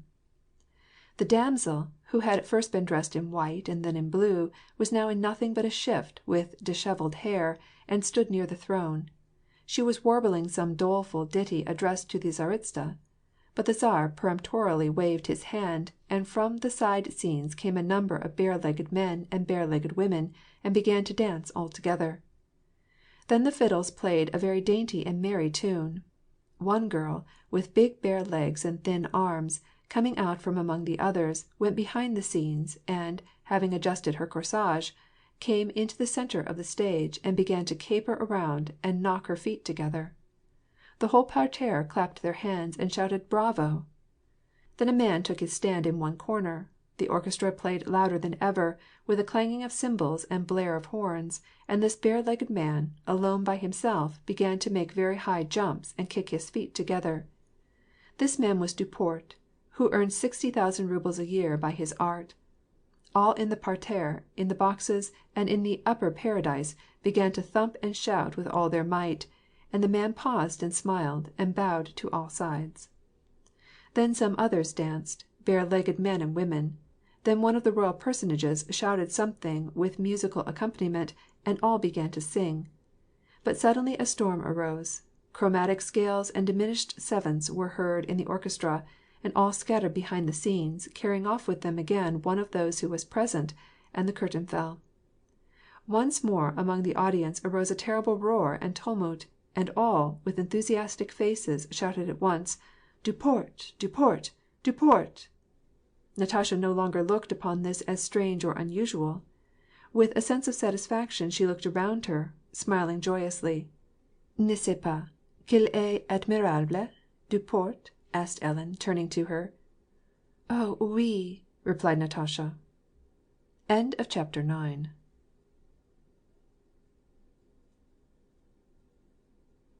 Part 5, Chapter 10 of War and Peace by Leo Tolstoy, translated by Nathan Haskell Dole. During the entr'acte, a draught of cold air made its way into Ellen's box, as the door was opened and Anatole came in, bowing and trying not to disturb anyone. "Allow me to present my brother," said Ellen, uneasily glancing from Natasha to Anatole. Natasha turned her pretty, graceful head toward the handsome young man and smiled at him over her shoulder. Anatole, who was as fine-looking near at hand as he was at a distance, sat down by her, and said that he had been long wishing for the pleasure of her acquaintance, ever since that Naruishkin's ball, where he had seen her and never forgotten her. Kuragin was far cleverer and less affected with women than he was in the society of men. He spoke fluently and simply, and Natasha had a strange and agreeable feeling of ease in the company of this man, about whom so many rumors were current. He was not only not terrible, but his face even wore a naive, jolly, and good-natured smile. Kuragin asked her how she enjoyed the play, and told her how Semyonova, at the last performance, had gotten a fall while on the stage. "Do you know, Countess," said he, suddenly addressing her, as though she were an old acquaintance, "we have been arranging a fancy dress party. You ought to take part in it. It will be very jolly. We shall all rendezvous at the Karagins'. Please come, won't you?" he insisted. In saying this he did not once take his smiling eyes from her face, her neck, her naked arms. Natasha was not left in doubt of the fact that he admired her. This was agreeable, but somehow she felt constrained and troubled by his presence. When she was not looking at him she was conscious that he was staring at her shoulders, and she involuntarily tried to catch his eyes, so that he might rather fix them on her face. But while she thus looked him in the eyes, she had a terrified consciousness that that barrier of modesty, which she had always felt before, kept other men at a distance, was down between him and her. Without being in the least able to explain it, she was conscious within 5 minutes that she was on a dangerously intimate footing with this man. She nervously turned a little, for fear he might put his hand on her bare arm, or kiss her on the neck. They talked about the simplest matters, and yet she felt that they were more intimate than she had ever been with any other man. She looked at Ellen and at her father, as though asking them what all this meant, but Ellen was busily engaged in conversation with some general, and paid no heed to her imploring look, and her father's said nothing more to her than what it always said, "Happy? Well, I am glad of it." During one of those moments of constraint, while Anatole's prominent eyes were calmly and boldly surveying her, Natasha, in order to break the silence, asked him how he liked Moscow. Natasha asked the question and blushed. It seemed to her all the time that she was doing something unbecoming in talking with him. Anatole smiled, as though to encourage her. "At first I was not particularly charmed with Moscow, because what a city ought to have, to be agreeable, is pretty women. Isn't that so? Well, now I like it very much," said he, giving her a significant look. "Will you come to our party, Countess? Please do," said he, and stretching out his hand toward her bouquet, and lowering his voice, he added in French, "You will be the prettiest. Come, my dear Countess, and, as a pledge, give me that flower." Natasha did not realize what he was saying any more than he did, but she had a consciousness that in his incomprehensible words there was an improper meaning. She knew not what reply to make, and turned away, pretending not to have heard him. But the instant that she turned away the thought came to her that he was there behind her, and so near. "What is he doing now? Is he ashamed of himself? Is he angry? Is it my business to make amends?" she asked herself. She could not refrain from glancing round. She looked straight into his eyes, and his nearness and self-possession, and the good-natured warmth of his smile, overcame her. She gave him an answering smile, and gazed straight into his eyes, and once more she realized, with the feeling of horror, that there was no barrier between them. The curtain again went up. Anatole left the box, calm and serene. Natasha rejoined her father in her own box, but already she was under the dominion of this world into which she had entered. Everything that passed before her eyes now seemed to her perfectly natural, while all her former thoughts concerning her lover, and the Princess Mariya, and her life in the country, vanished from her mind as though all that had taken place long, long ago. In the fourth act there was a strange kind of devil, who sang and gesticulated until a trap beneath him was opened, and he disappeared. This was all that Natasha noticed during the fourth act. Something agitated and disturbed her, and the cause of this annoyance was Kuragin, at whom she could not help looking. When they left the theatre Anatole joined them, summoned their carriage, and helped them to get seated. As he was assisting Natasha he squeezed her arm above the elbow. Startled and blushing she looked at him. His brilliant eyes returned her gaze, and he gave her a tender smile. Not until she reached home was Natasha able clearly to realize all that had taken place, and when she suddenly remembered Prince Andrei she was horror-struck, and as they all sat drinking tea she groaned aloud, and, flushing scarlet, ran from the room. "My God, I am lost!" she said to herself. "How could I have let it go so far?" she wondered. Long she sat hiding her flushed face in her hands, striving to give herself a clear account of what had happened to her, and she could not do so, nor could she explain her feelings. Everything seemed to her dark, obscure, and terrible. Then, in that huge, brilliant auditorium, where Duport, with his bare legs and spangled jacket, capered about on the dampened stage to the sounds of music, and the girls and the old men and Ellen, much décolletée, with her charm and haughty smile, were all applauding and enthusiastically shouting bravo, there, under the protection of this same Ellen, everything was perfectly clear and simple. But now, alone by herself, it became incomprehensible. "What does it mean? What means this fear that I experience in his presence? What means these stings of conscience which I experience now?" she asked herself. If only her mother had been there Natasha would have made confession of all her thoughts before going to bed that night. She knew that Sonya, with her strict and wholesome views, would either entirely fail to understand, or would be horrified by her confession. Natasha accordingly tried, by her own unaided efforts, to settle the question that tormented her. "Have I really forfeited Prince Andrei's love, or not?"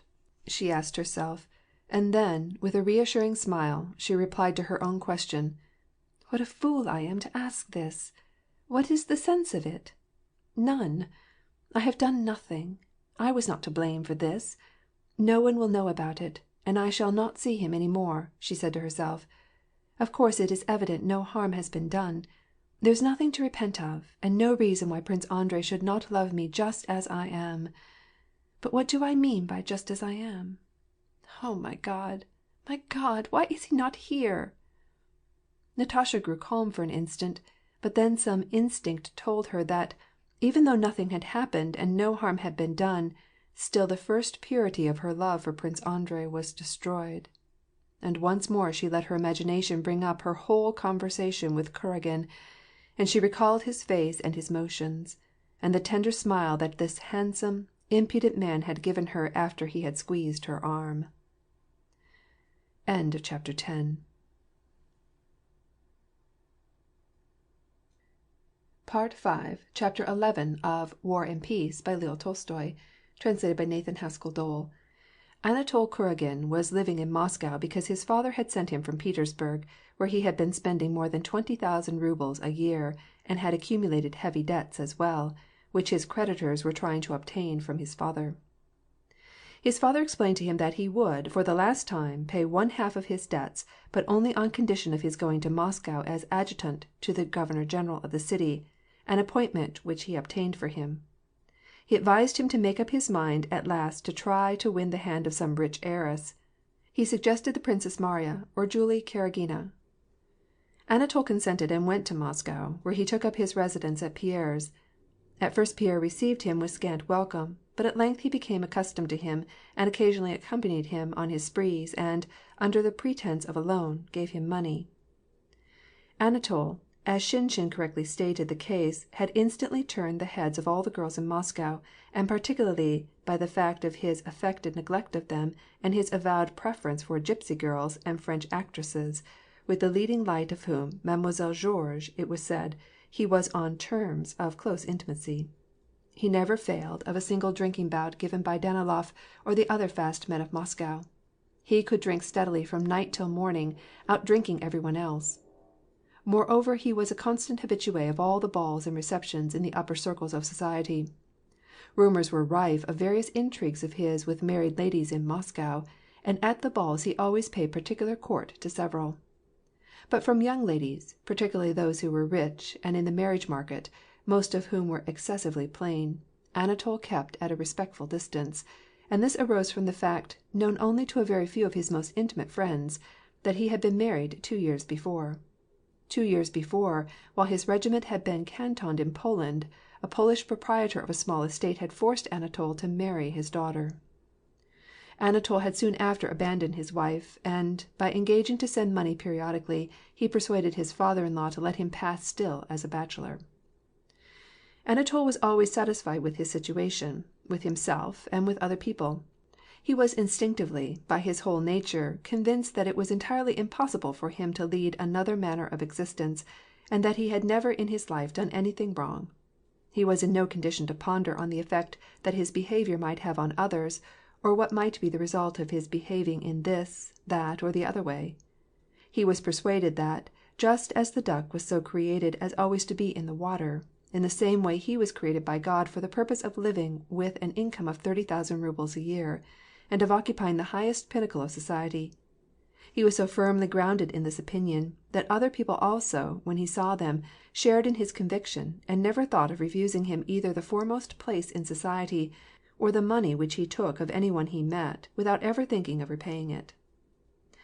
He was no gambler; at least, he never showed sordid love for gain. He was not ostentatious. It was absolutely a matter of indifference to him what men thought of him. Still less was he open to the charge of ambition. Many times he had annoyed his father by injuring his own prospects, and he always made sport of dignities. He was not stingy, and he never refused any one who asked a favor of him. All that he cared for was a good time and women, and as, according to his opinion, there was nothing ignoble in these tastes, and he could not calculate the consequence for other people of the gratification of these tastes of his, he therefore considered himself irreproachable, sincerely scorned ordinary scoundrels and base men, and held his head high with a tranquil conscience. Debauchees, those male Magdalens, have a secret feeling of blamelessness, such as is peculiar to the frail sisterhood, and it is based in the same hope of forgiveness. She shall be forgiven much, for she hath loved much, and he shall be forgiven much, because he hath enjoyed much. Dolokhov, back again in Moscow, after his exile and his adventures in Persia, and once more leading a dissipated and luxurious life, and playing high, naturally became intimate with his old Petersburg companion, Kuragin, and made use of him for his own ends. Anatol really liked Dolokhov for his wit, intelligence, and audacity. Dolokhov, who found the name, the notability, and the connections of Anatol Kuragin an admirable decoy for attracting rich young fellows into his clutches, made use of him, and got enjoyment out of him without letting him suspect it. Besides the financial purpose for which Anatol served him, the act itself of controlling the will of another was an enjoyment, a habit, a necessity for Dolokhov. Natasha had made a deep impression on Kuragin. At supper after the opera, with all the enthusiasm of a connoisseur, he praised to Dolokhof her arms, her shoulders, her feet, and her hair, and he expressed his intention of making love to her. The possible consequences of such love-making Anatol did not stop to consider, nor was it in him to foresee them any more than in any other of his escapades. "Yes, she's pretty, my dear fellow, but she's not for us," said Dolokhof. "I'm going to tell my sister to invite her to dinner. How's that?" suggested Anatol. "You had better wait till she's married." "You know," said Anatol, "j'adore les petites filles. You can turn their heads so quick." "You have already fallen into the hands of one petite fille," said Dolokhof, who knew about Anatol's marriage. "See?" "Well, can't get caught a second time, eh?" replied Anatol, good-naturedly laughing. End of chapter 11.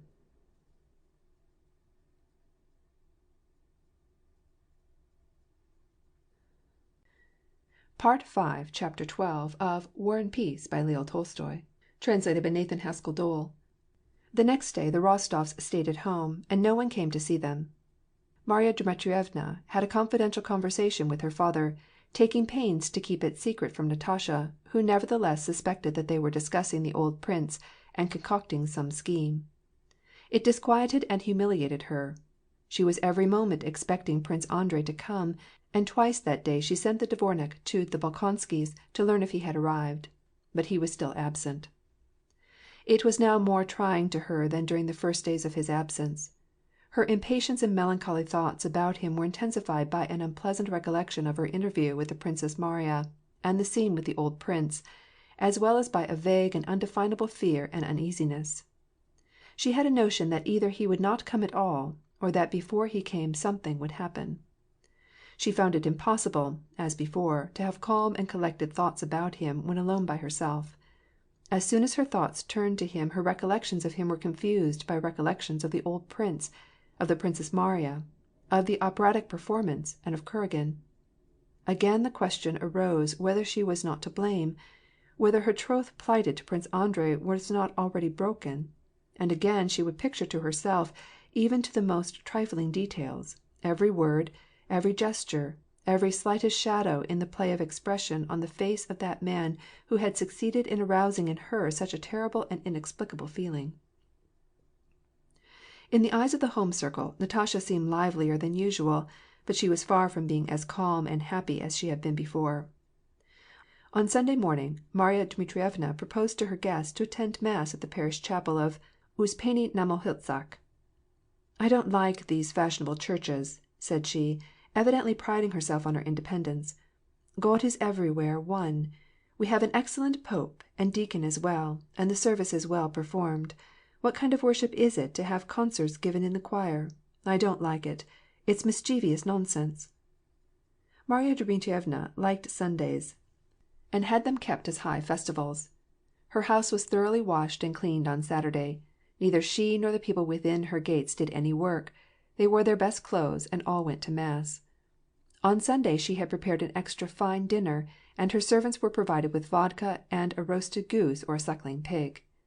But nothing in the whole house gave more decided evidence of its being a holiday than Marya Dmitrievna's broad, stern face, which on this occasion wore an unchangeable expression of solemn festivity. After mass, while they were drinking their coffee in the drawing-room, where the furniture covers had been removed, a servant announced to Marya Dmitrievna that the carriage was at the door. She drew a long face, and, putting on her best shawl, in which she always paid visits, got up and announced that she was going to see Prince Nikolai Andreyevitch Bolkonsky, to have an understanding with him in regard to Natasha. After Marya Dmitrievna had taken her departure, a modiste from Madame Chalmers came to try on the young ladies' new dresses, and Natasha, retiring to the next room and shutting the door, was very glad of the diversion. Just as she had put on a hastily basted and still sleeveless waist, and was standing in front of the mirror, bending her head around to see how the back fitted, she heard in the drawing-room the lively tones of her father's voice, mingled with those of a woman, and it made her blush. It was Ellen's voice. Natasha had not time to take off the experimental waist before the door opened, and into the room came the Countess Bezukhaya, beaming with a good-natured and flattering smile, and wearing a dark purple velvet dress with a high collar. "Ah, mais délicieuse!" she exclaimed to the blushing Natasha. "Charmante! No, she is quite unlike any one else, my dear Count," said she, turning to the Count who followed her in. "The idea of living in Moscow and not going anywhere! No, I shall not let you off. This evening Mademoiselle Georges is going to recite for me, and we shall have a crowd, and if you don't bring your beauties, who are far better than Mademoiselle Georges, I shall never forgive you. My husband is away. He has gone to Tver, otherwise I should send him for you. Do not fail to come. Don't fail. At 10 o'clock." She nodded to the dressmaker whom she knew, and received a most respectful curtsy, and then sat down in an armchair near the mirror, picturesquely disposing the folds of her velvet dress. She did not cease to chatter with good-natured and merry volubility, constantly saying pleasant, flattering things about Natasha's beauty. She examined her dresses and praised them, also managed to say a good word for a new dress of her own, en gauze métallique, metallic gauze, which she had just received from Paris, and advised Natasha to get one like it. "Besides, it would be extremely becoming to you, my charmer," said she. Natasha's face fairly beamed with pleasure. She felt happy and exhilarated by the praise of this gracious Countess Bezukhaya, who had heretofore seemed to her such an inaccessible grand lady, and was now so cordial toward her. Natasha's spirits rose, and she felt almost in love with this woman, who was so beautiful and so good-natured. Ellen, on her part, was sincerely enchanted by Natasha, and wanted her to have a good time. Anatol had urged her to help on his acquaintance with her, and it was for this purpose that she had called on the Rostofs. The idea of helping her brother in such a flirtation was amusing to her. Although that winter in Petersburg she had felt a grudge against Natasha for alienating Boris from her, it had now entirely passed from her mind, and, with all her heart, she felt kindly disposed toward Natasha. As she was taking her departure, she called her protégée aside. "Last evening my brother dined with me. We almost died of laughing. He eats just nothing at all, and can only sigh for you, my charmer. Il est fou, mais fou amoureux de vous, ma chère." Natasha flushed crimson on hearing these words. "How she blushes! How she blushes! Ma délicieuse," pursued Ellen. "Don't fail to come. Even if you are in love, that is no reason for making a nun of yourself. Even if you are engaged, I am sure that your future husband would prefer to have you go into society rather than die of tedium in his absence." "Of course she knows that I am engaged. Of course she and her husband, she and Pierre, that good, honest Pierre, have talked and laughed about this. Of course there is no harm in it." And again under Ellen's influence, all that hitherto seemed terrible to her seemed simple and natural. "And she is such a grande dame, and so kind, and she seems to like me so heartily," said Natasha to herself. "And why shouldn't I have a good time?" queried Natasha, looking at Ellen with wide eyes full of amazement. Marya Dmitrievna returned in time for dinner, silent and solemn, having evidently suffered a rebuff at the old prince's. She was still laboring under too much excitement from her encounter to be able to give a calm account of it. To the Count's question she replied that everything would be all right, and she would tell him about it the next day. When she was informed of the Count Bezukhaya's visit, and the invitation for the evening, she said, "I don't like the idea of your going to the Bezukhayas, and I should advise you not to. However, if you have already promised, go. Perhaps you will have some amusement," she added, addressing Natasha. End of chapter 12.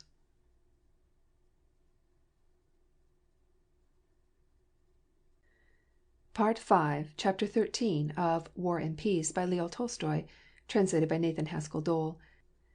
Count Ilya Andreyitch took his young ladies to the Countess Bezukhaya's.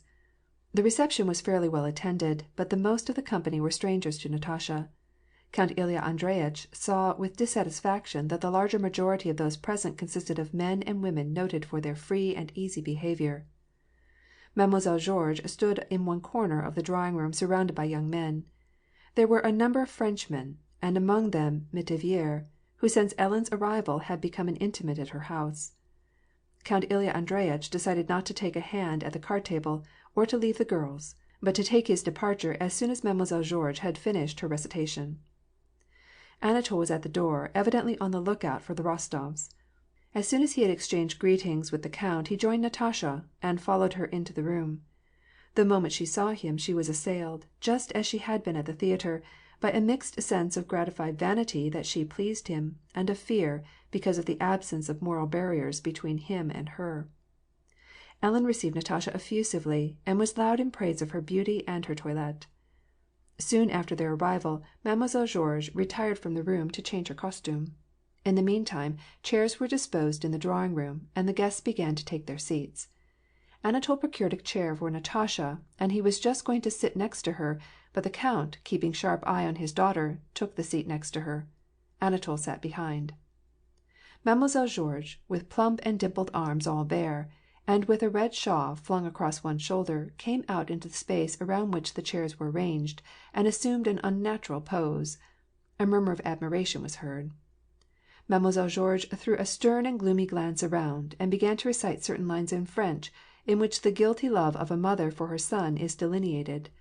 In places she raised her voice; then again she spoke in a whisper, triumphantly tossing her head; and in other places she broke short off, or spoke in deep, hoarse tones, rolling her eyes. Adorable! Divine! Délicieux! Were the encomiums heard on all sides. Natasha's eyes were fastened on the stout actress, but she heard nothing, saw nothing, understood nothing of what was going on before her. She felt that she was irrevocably drawn again into that strange, mad world, so far removed from the past world, where it was impossible to know what was right and what was wrong, what was reasonable and what was foolish. Behind her sat Anatol, and she was conscious of his nearness, and with terror awaited some development. After the first monologue, the whole company arose and crowded around Mademoiselle Georges, expressing their delight and enthusiasm. "How beautiful she is!" said Natasha to her father, who had got up with the rest, and was starting to push his way through the throng toward the actress. "I cannot think so when I look at you," said Anatol, sitting down next to Natasha. He spoke so that no one else could hear what he said. "You are charming. Since the first moment that I saw you, I have not ceased." "Come, let us go, Natasha," interrupted the count, returning to his daughter. "How pretty she is!" Natasha, making no reply, followed her father, but gave Anatol a look of wondering amazement. After several more recitations, Mademoiselle Georges took her departure, and the Countess Bezukhaya invited her guests into the ballroom. The count wanted to go home, but Ellen begged him not to spoil her improvised ball. The Rostovs remained. Anatol took Natasha out for a valse, and while they were on the floor, and he clasped her waist and hand, he told her that she was ravissante, and that he loved her. During the écossaise, which she danced with Kuragin also, Anatol said nothing to her while they were by themselves, but merely gazed at her. Natasha was in doubt whether she had not dreamed what he said to her during the valse. At the end of the first figure he again pressed her hand. Natasha lifted startled eyes to his, but his look and his smile had such an expression of self-confidence and flattering tenderness, that she found it impossible to look at him and say to him what was on her tongue to say. She dropped her eyes. "Do not say such things to me. I am betrothed. I love another," she hurriedly whispered. She glanced at him. Anatol was not in the least confused or chagrined at what she had said. "Don't speak to me about that. What difference does it make to me?" he asked. "I tell you I am madly, madly in love with you. Am I to blame because you are bewitching? It's our turn to lead." Natasha, excited and anxious, looked around with wide, frightened eyes, and gave the impression of being gayer than usual. She remembered almost nothing of what took place that evening. While they were dancing the écossaise and the Grossvater, her father came and urged her to go home with him, but she begged to stay a little longer. Wherever she was, whomever engaged her in conversation, she was conscious all the time of his eyes upon her.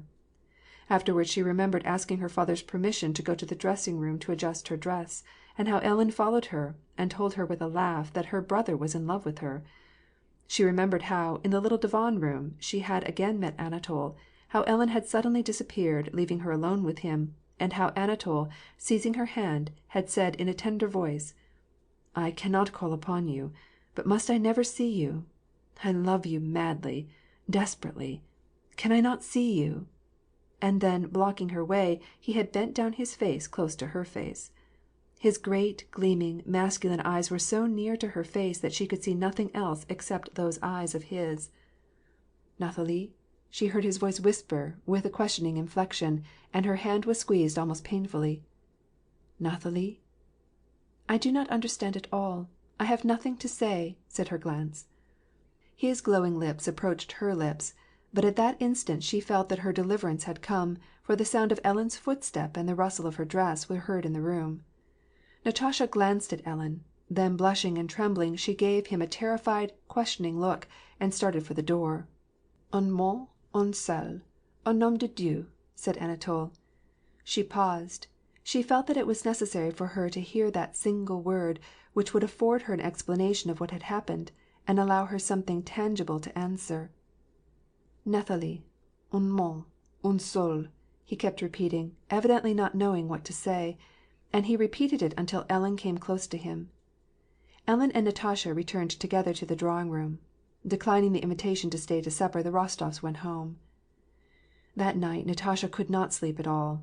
She was tormented by the question which she could not answer, which she loved, Anatole or Prince Andrei.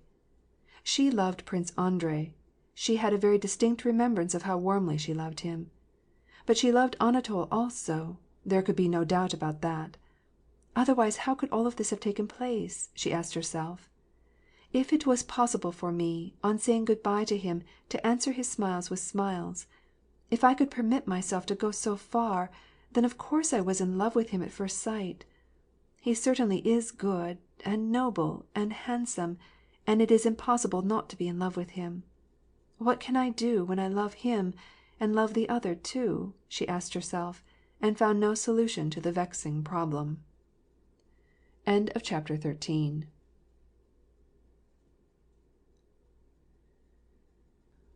Part 5, Chapter 14 of War and Peace by Leo Tolstoy.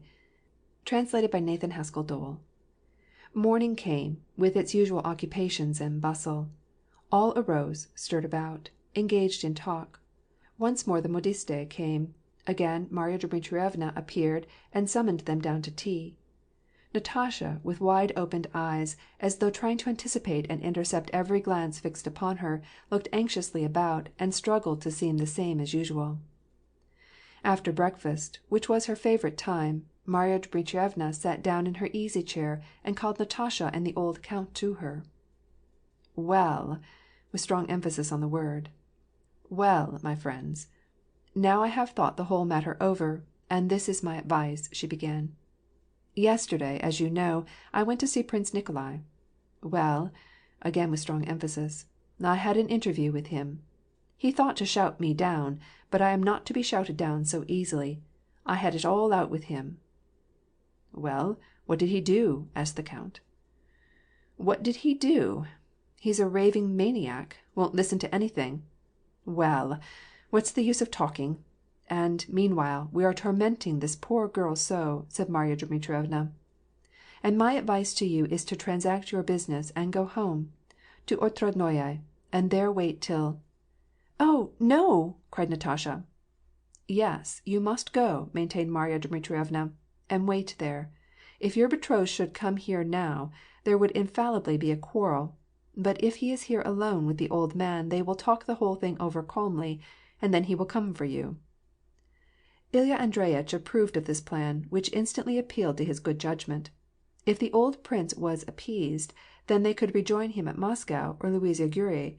If not, as it would be contrary to his wishes, then the wedding could take place at Otradnoye. "That is true as gospel," said he. "Only I am sorry that I went there and took her," said the old count. "There is nothing to be sorry for. As long as you were here you couldn't help paying him that mark of respect. Well, if he does not approve, it is his affair," said Marya Dmitrievna, making search for something in her reticule. "Besides, the trousseau is all ready, so what have you to wait for? And what isn't ready I will send to you. Indeed, I am sorry about it, but you would be much better off to return, and God be with you." Having succeeded in finding what she was searching for, she handed it to Natasha. It was a letter from the Princess Marya. "She's written to you. How she torments herself, poor soul! She is afraid you will imagine that she does not like you."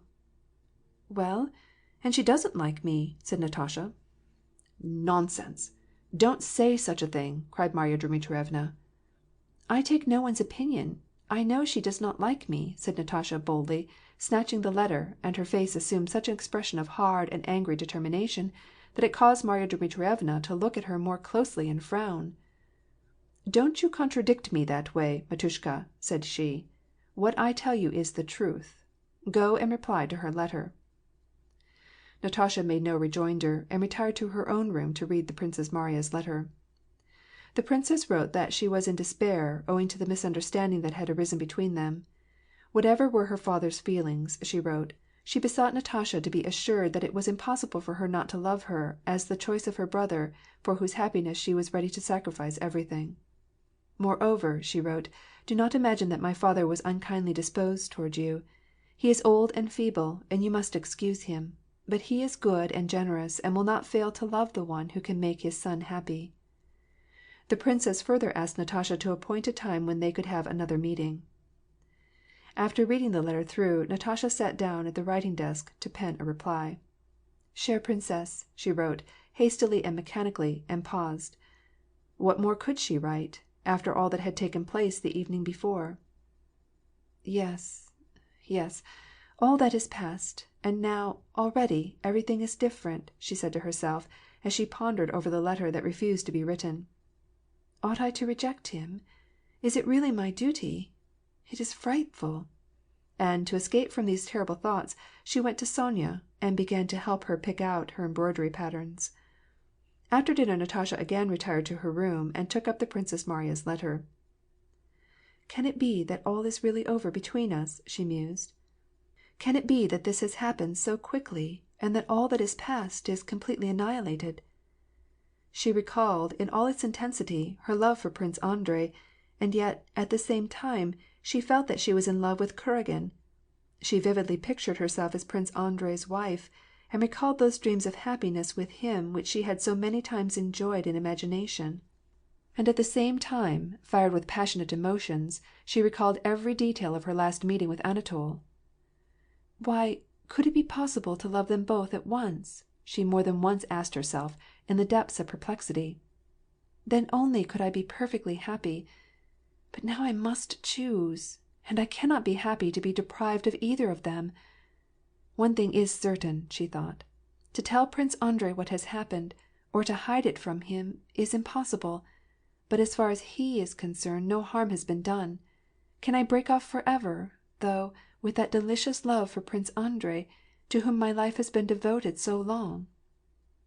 "Barushnya," said the maid in a whisper, and coming into the room with a mysterious face, "a nice little man told me to give you this." The maid handed her a note. "Only for Christ's sake," she exclaimed, as Natasha, without thinking mechanically, broke the seal and began to read. It was a love letter from Anatol, and, while she did not comprehend a word of it, she comprehended enough to know that it was from him, from the man she loved. Yes, she loved him. How else could happen what had happened? How could she have in her hand a love letter from him? With trembling hands Natasha held this passionate love letter, composed for Anatol by Dolokhof, and in reading it she found it contained what corresponded to everything which it seemed to her she herself felt. "Last evening decided my fate. You must love me, or I die. I have no other alternative." So the letter began. Then he proceeded to say that he knew her parents would not consent to her marriage to him for various secret reasons, which he could reveal to her alone, but that if she loved him, it was enough for her to say the little word "yes," and no mortal power could suffice to destroy their bliss. Love conquers all. He would spirit her away, and fly with her to the ends of the earth. "Yes, yes, I love him," mused Natasha, as she read the letter over for the 20th time, and tried to discover some peculiarly deep meaning in every word. That evening Marya Dmitrievna was going to the Arkharofs', and she invited the young ladies to accompany her. Natasha, under the pretext of a headache, remained at home.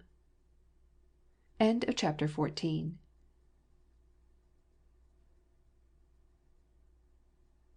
Part 5, Chapter 15 of War and Peace by Leo Tolstoy, translated by Nathan Haskell Dole. Sonya, on her return late that evening, went to Natasha's room, and, to her amazement, found her still dressed, and asleep on the sofa. On the table near her lay Anatol's letter, wide open. Sonya picked the letter up and proceeded to read it. She read it through, and gazed at the sleeping Natasha, trying to discover in her face some key to the mystery of what she had read, and finding none. The expression of Natasha's face was calm and sweet and happy. Sonya, pale and trembling with fright and emotion, clutching her breast lest she should choke, sat down in an easy chair and melted into tears. "How is it I have seen nothing of this? How can this have gone so far? Is it possible she has ceased to love Prince Andrei? And how can she tolerate this Kuragin? He is a deceiver and a scoundrel, that is evident. What will Nicholas do, dear, noble Nicholas, when he learns of this? So this is what caused her agitation and unnatural behavior for the last 3 days," said Sonya to herself. "But it is impossible that she is in love with him. Most likely she opened the letter without knowing from whom it came. In all probability she was offended. She couldn't have done such a thing knowingly." Sonya wiped away her tears, and went close to Natasha and scrutinized her face. "Natasha," she murmured, almost inaudibly. Natasha awoke and looked at Sonya. "Ah, are you back already?" And in the impulse of the sudden awakening she gave her friend a warm and affectionate hug. But instantly noticing that Sonya's face was troubled, her face also became troubled and suspicious. "Sonya, have you been reading that letter?" she asked. "Yes," murmured Sonya. Natasha smiled triumphantly. "No, Sonya, it is impossible to hold out any longer," said she. "I cannot hide it from you any more. You know, we love each other. Sonya, my darling, he has written me. Sonya." Sonya, not believing her own ears, stared at Natasha with open eyes. "But Bolkonsky!" she exclaimed. "Ach, Sonya! Oh, if you could know how happy I am!" cried Natasha. "You can't imagine what such love is." "But, Natasha, do you mean to say that the other is all at an end?" Natasha gazed at Sonya with wide open eyes, as though she did not understand her question. "What? Have you broken with Prince Andrei?" demanded Sonya. "Ugh, you can't comprehend it. Don't talk nonsense. Listen to me," said Natasha, with a flash of ill temper. "No, I cannot believe this," insisted Sonya. "I cannot understand it. How can you have loved one man a whole year and then suddenly... Why, you have only seen him 3 times. Natasha, I don't believe you. You are joking. In 3 days to forget everything? And so—" "3 days," interrupted Natasha. "It seems to me as if I had loved him for 100 years. It seems to me as if I had never loved any one else before him. You cannot comprehend it. Sonya, wait. Sit down." Natasha threw her arms around her and kissed her. "I have been told, and you have probably heard, that such love as this existed. But now for the first time I experience it. It is not like the one before. The moment I set eyes on him, I felt that he was my master, that I was his slave, and that I could not help loving him. Yes, his slave. Whatever he commands me, I obey him. You can't understand that. What can I do? What can I do, Sonya?" pleaded Natasha, with a happy, frightened face. "But just think what you are doing," insisted Sonya. "I cannot let this go on, this clandestine correspondence. How could you permit him to go so far?" asked she, with a horror and aversion which she had tried in vain to hide. "I have told you," replied Natasha, "that I have no will about it. Why can't you understand? I love him." "Then I will not let it go any farther. I shall tell the whole story," cried Sonya, with a burst of tears. "For God's sake, I beg of you. If you tell, you are not my friend," exclaimed Natasha. "Do you wish me to be unhappy? Do you wish to separate us?" Seeing how passionately excited Natasha was, Sonya shed tears of shame and regret for her friend. "But what has passed between you?" she asked. "What has he said to you? Why doesn't he come to the house?" Natasha made no reply to this question. "For God's sake, Sonya, don't tell anyone. Don't torment me," entreated Natasha. "Remember, it's never right to interfere in such matters. I have trusted you." "But why all this secrecy? Why doesn't he come to the house?" insisted Sonya.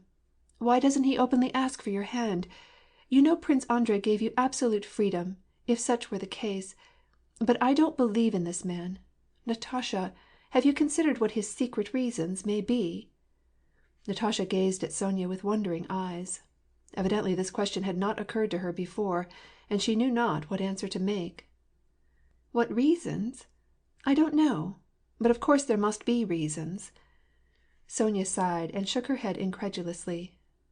"If there were reasons," she began, but Natasha, foreseeing her objections, with frightened eagerness interrupted her. "Sonya, it is impossible to doubt him. Impossible!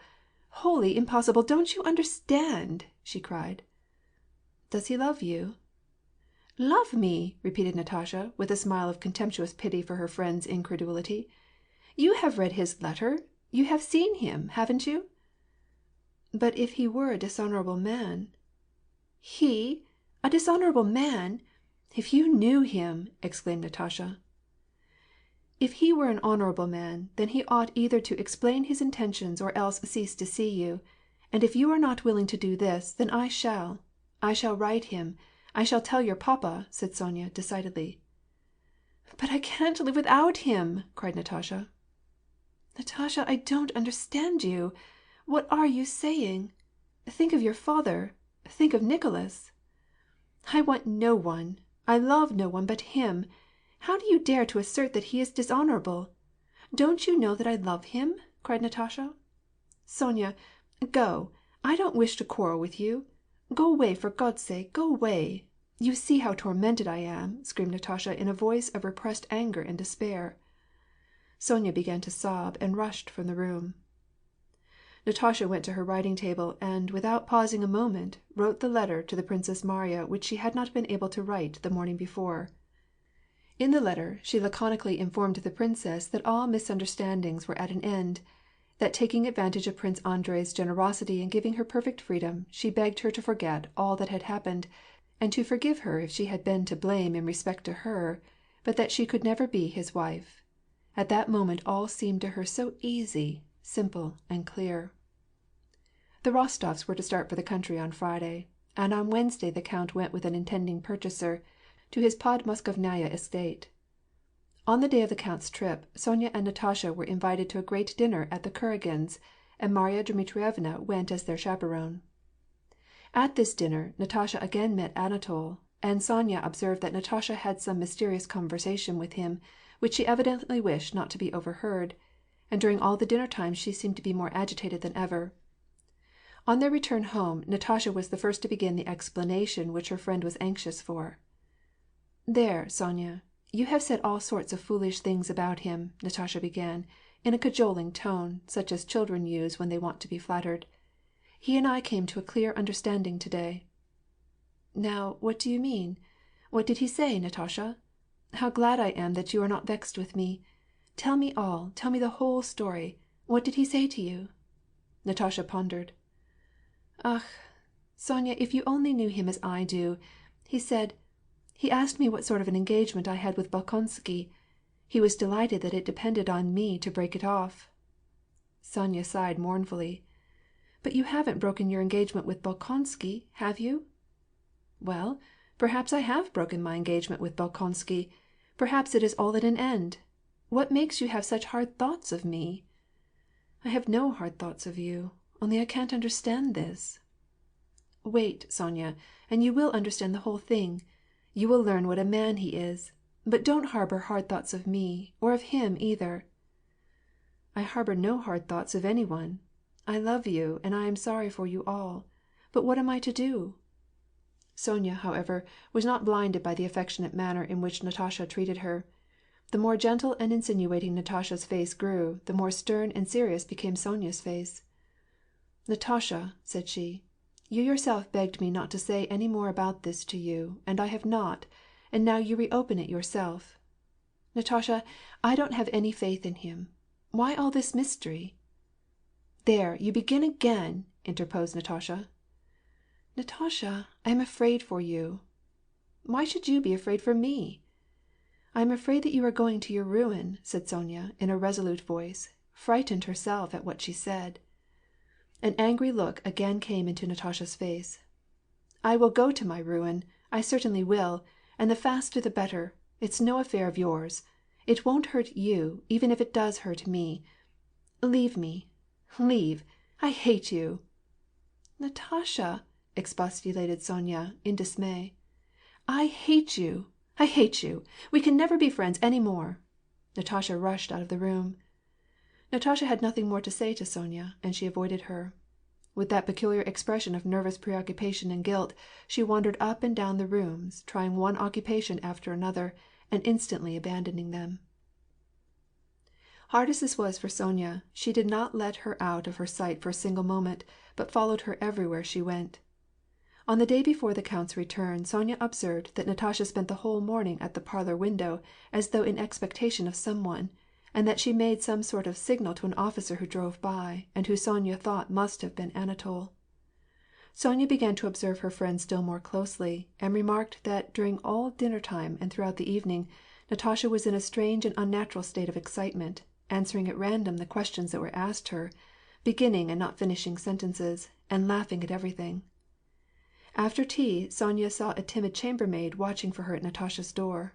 She let her pass in, and listening at the keyhole discovered that she was the bearer of another letter. And suddenly it became clear to Sonya that Natasha had some terrible plan on foot for that evening. Sonya knocked loudly at the door. Natasha refused to admit her. "She is going to elope with him," said Sonya to herself. "She is quite ready for anything. Her face today had a peculiarly pitiful and determined expression. She wept when she said good-bye to her father yesterday," Sonya remembered. "Yes, it is evident that she is going to elope with him. What can I do about it?" mused Sonya, now recalling all the circumstances that made her think Natasha had adopted some terrible resolution. "The Count is away. What can I do? Write to Kuragin and demand of him an explanation. But who would make him reply to it?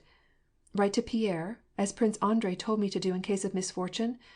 But perhaps she has already broken with Bolkonsky. Certainly Natasha sent her letter to the princess last evening. If her father were only here!" It seemed terrible to tell Marya Dmitrievna, who had such confidence in Natasha. "But what else can I do?" mused Sonya, as she stood in the dark corridor. "Now or never is the time to show that I am grateful to this dear family, and that I love Nicholas. No, even if I have to stay awake for 3 nights, I will not leave this corridor, and I will detain her by main force, and I will not allow any scandal to happen to this family," she said to herself. End of chapter 15.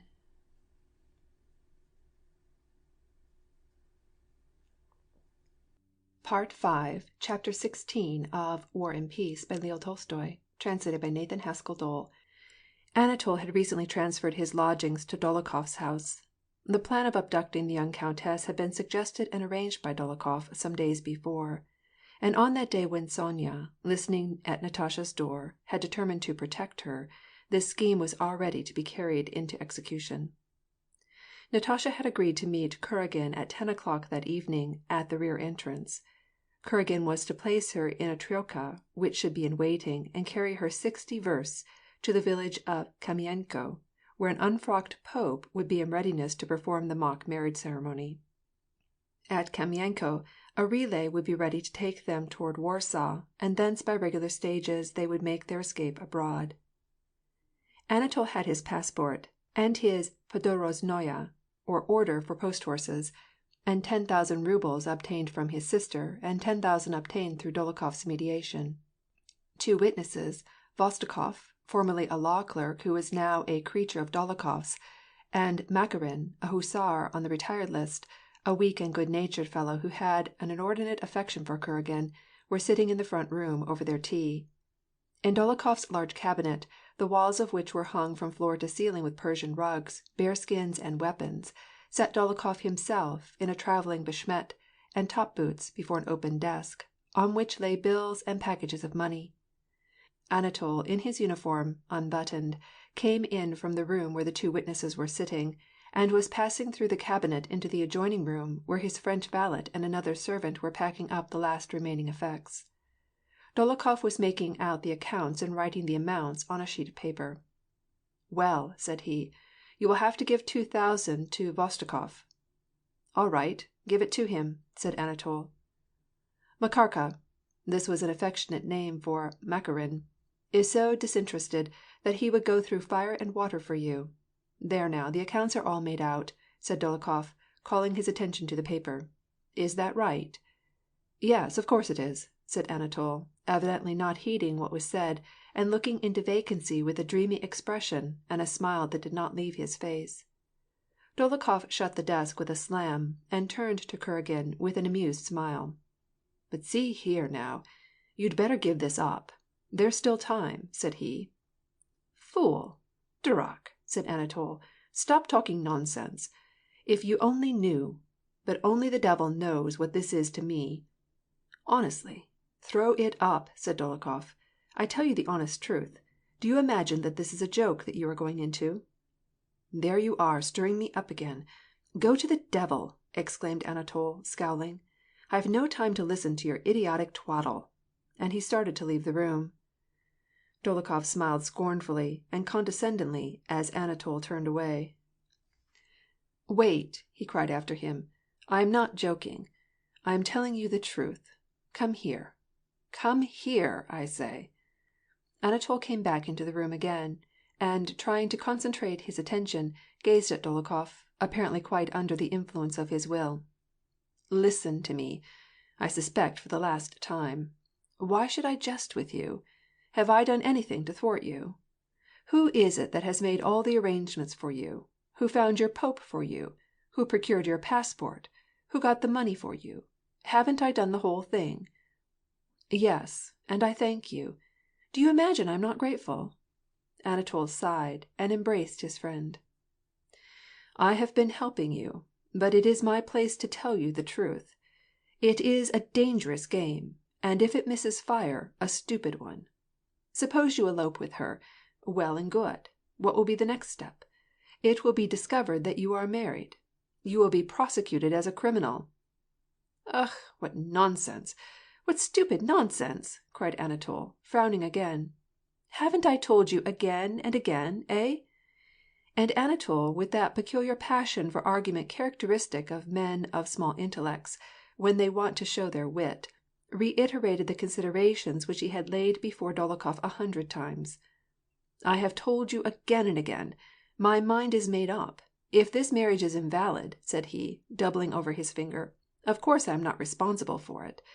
Well, then, suppose it is valid. It's just the same, and, when we are abroad, no one will know the difference. That's a fact, is it not? Say no more. Say no more. Say no more." "But really, give it up. You will only get yourself into a scrape." "Go to the devil!" screamed Anatol, and, tearing his hair, he rushed into the next room. And then he came right back, and sat down astraddle of a chair in front of Dolokhof. "The devil only knows what this is to me, eh? Just see, how it beats!" He took Dolokhof's hand and put it on his heart. "Ah, quel pied, mon cher, quel regard! Un diez, eh?" Dolokhof, smiling unsympathetically, looked at him out of his handsome, impudent eyes, evidently feeling inclined to have a little more sport out of him.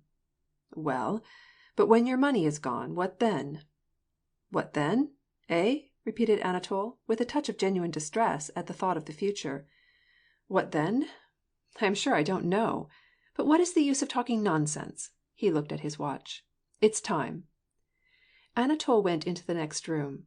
"Hurry up there! Aren't you almost ready? What are you dawdling so for?" he cried, addressing the servants. Dolokhof put up the money, and, shouting to his man to have a lunch of eatables and drinkables prepared for the travelers for their journey, he went into the room where Vostokov and Makarin were waiting. Anatol had flung himself down on the ottoman in the cabinet, and, with his head resting on his hand, was dreamily smiling and whispering low and tender words. "Come and have something to eat. Have a drink, then," cried Dolokhof from the next room. "I don't wish anything," replied Anatol, still with the smile on his handsome lips. "Come, Balaga is here." Anatol got up and went into the dining room. Balaga was a famous troika driver, who, for half a dozen years, had known Dolokhof and Anatol, and had furnished them with teams. More than once, when Anatol's regiment had been at Tver, he had started at nightfall from Tver, set him down in Moscow before daybreak, and brought him back by the following morning. More than once he had taken Dolokhov out of the reach of pursuers.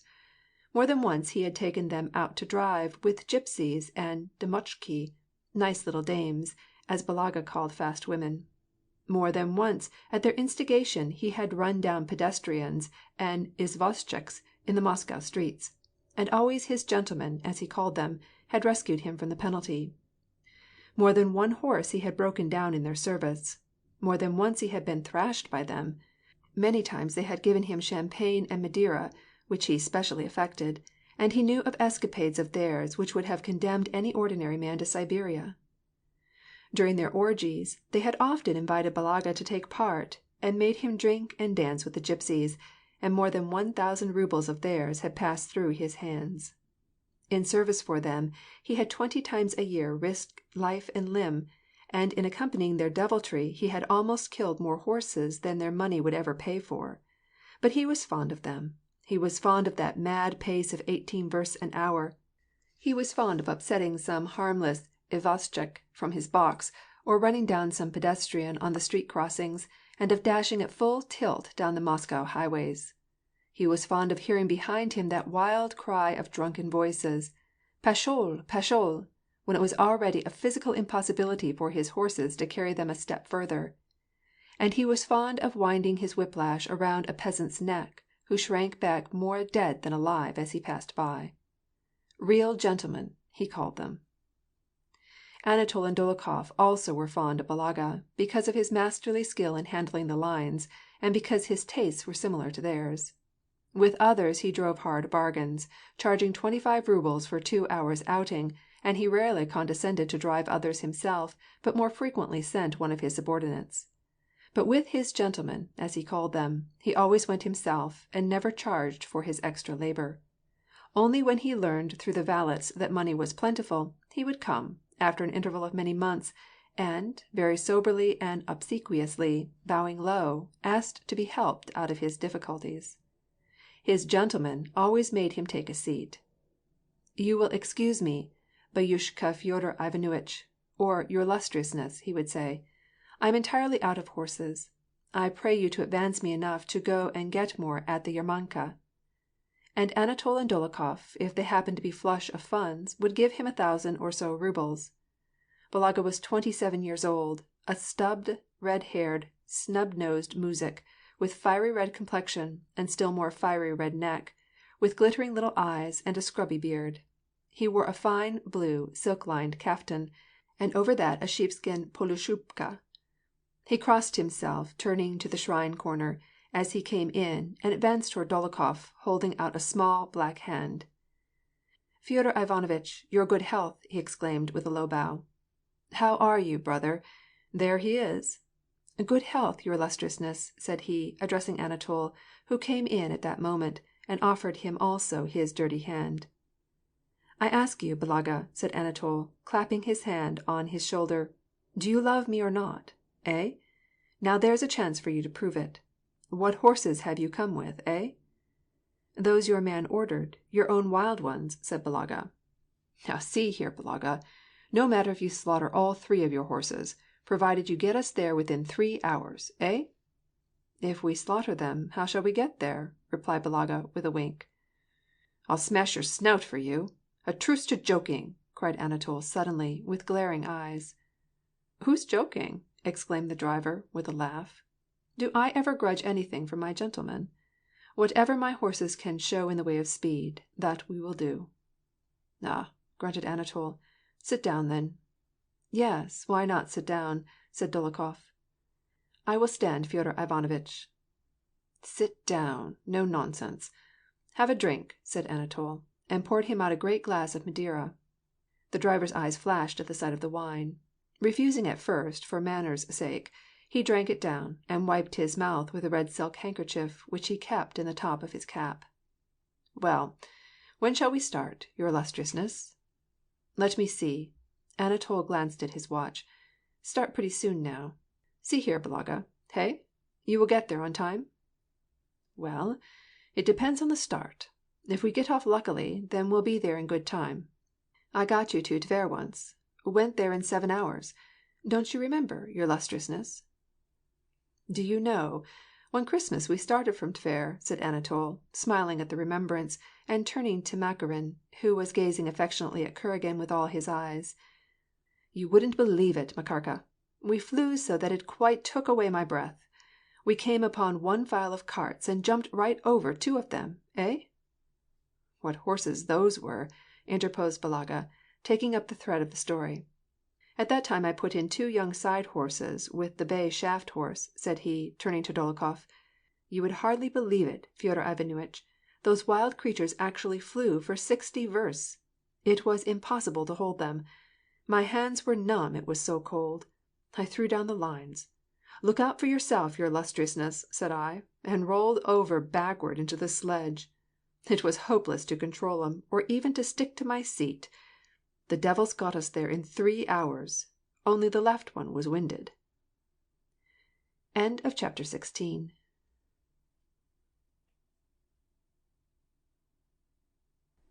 Part 5, Chapter 17 of War and Peace by Leo Tolstoy, translated by Nathan Haskell Dole. Anatol left the room, and at the end of a few minutes came back in a sable shubka, girded with a silver-buckled leather belt, and wearing a sable cap, jauntily set on one side, and very becoming to his handsome face. Glancing into the mirror, and then taking the same posture before Dolokhof which the mirror had told him was the most effective, he seized a glass of wine. "Well, Fedya, good-bye. Prashchai. Thank you for everything. Prashchai," said Anatol. "Well, comrades, friends," he pondered a moment, "friends of my youth. Prashchait," he said, turning to Makarin and the others. Although they were all going with him, Anatol evidently wanted to do something affecting and solemn on the occasion of this farewell.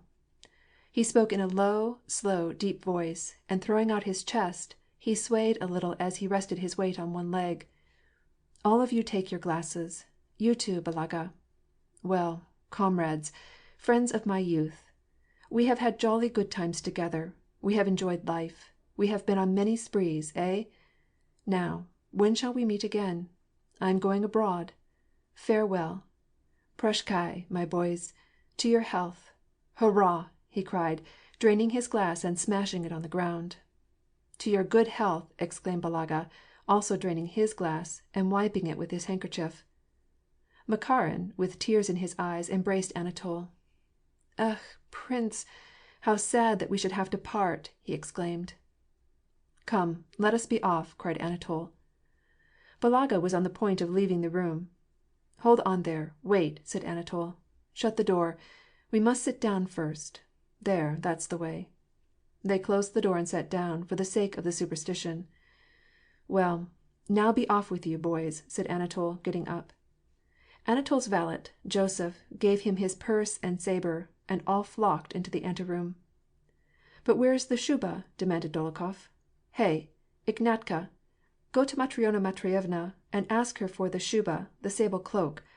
I know how girls go off on such occasions," exclaimed Dolokhof with a wink. "She will come running out more dead than alive, dressed for staying in the house, and if you delay a moment too long, there will be tears, and 'O papasha' and 'O mamasha,' and she'll be cold and back she'll go.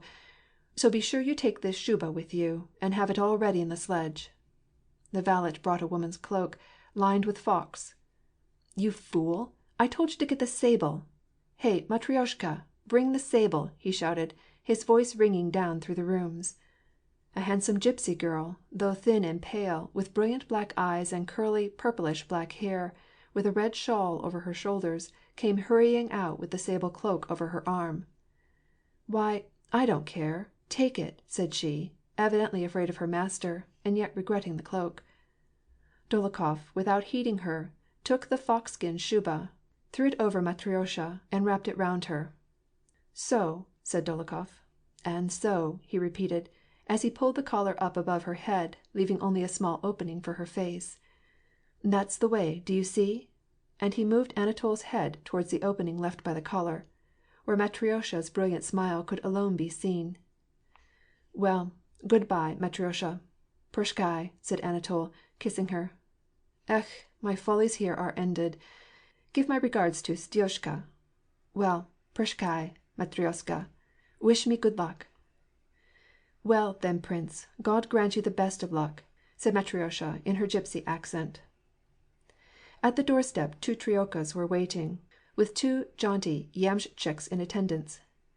Balaga was on the box of the first sledge and, with his elbows held high, was deliberately sorting the reins. Anatol and Dolokhov got in behind him. Makarin, Vostokov, and the valet took their places in the other trioka. "All ready?" inquired Balaga. "Let her go!" he cried, twisting the reins round his wrists, and the 3 horses flew like the wind down the Nikitsky Boulevard.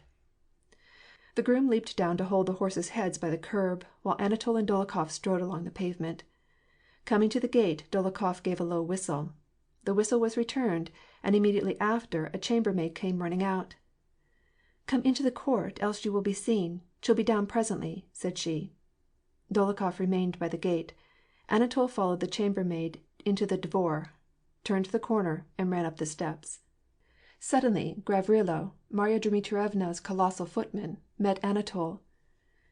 "Be good enough to go to my mistress," said the footman, in a deep bass voice, as he blocked all retreat from the door. "Who's your mistress? Who are you?" demanded Anatol, in a breathless whisper. "If you please, I was ordered to show you." "Kuragin, back!" cried Dolokhov. "You are betrayed! Back!" Dolokhov, who had been left at the outside gate, was engaged in a tussle with the dvornik, who was trying to shut it, and prevent Anatol from returning through it. Dolokhov, with a final output of force, overturned the dvornik, seized Anatol by the arm, pulled him through the gate, and ran together with him back to their trioka. End of chapter 17.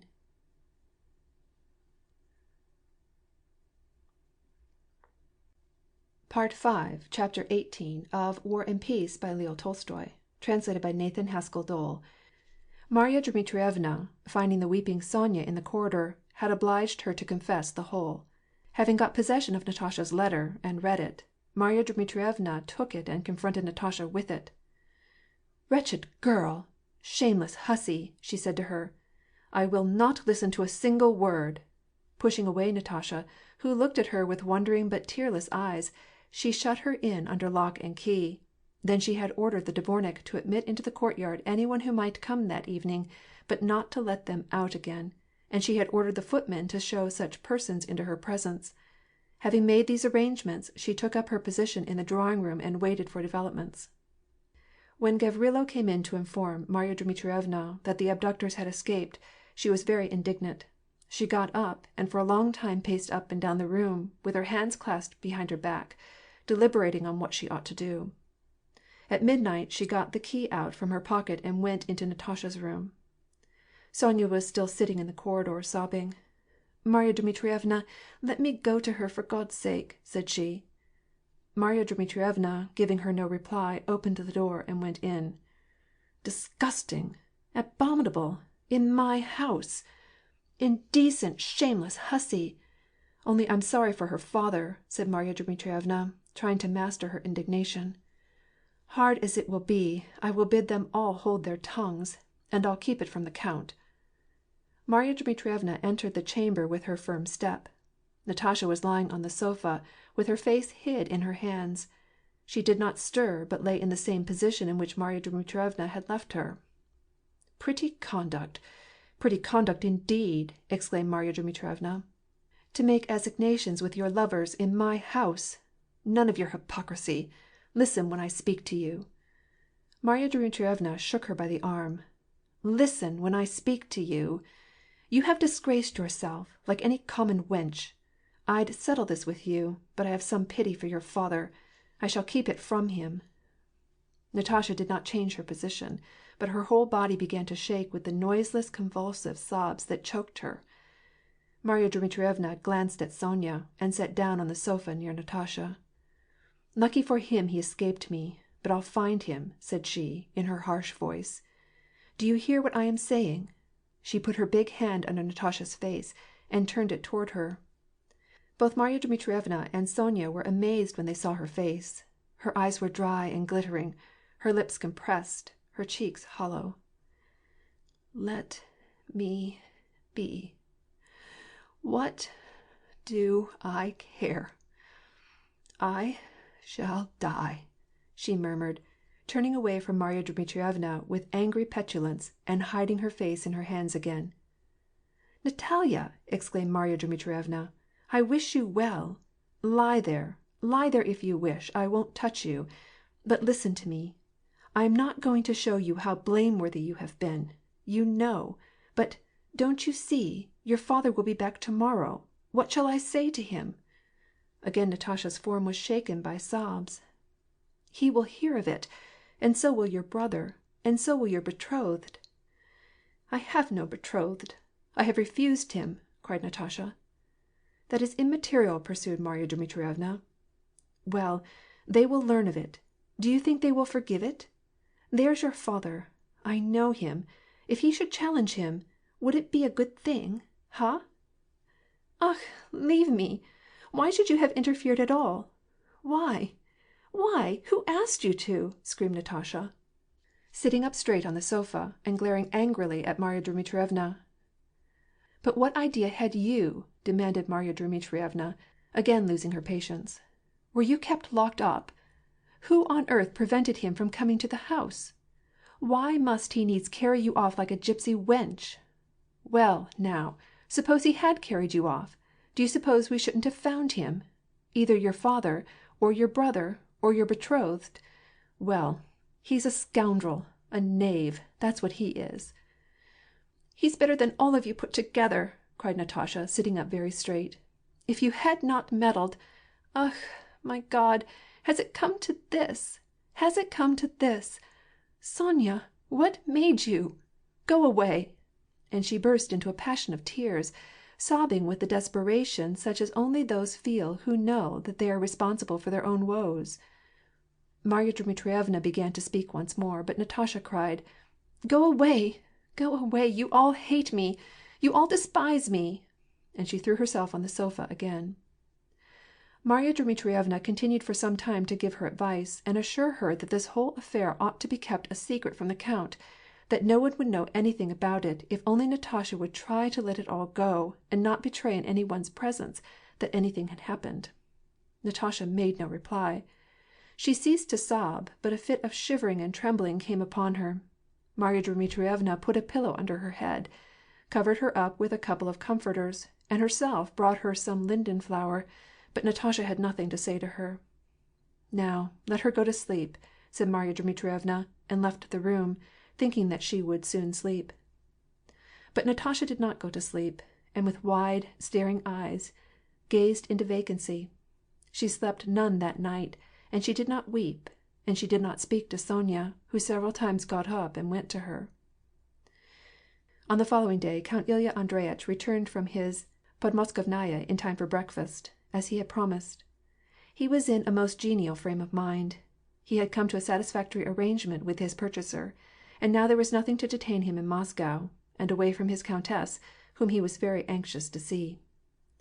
Marya Dmitrievna met him, and informed him that Natasha had been ill the day before, that they had sent for the doctor, and now she was better. Natasha that morning did not leave her room.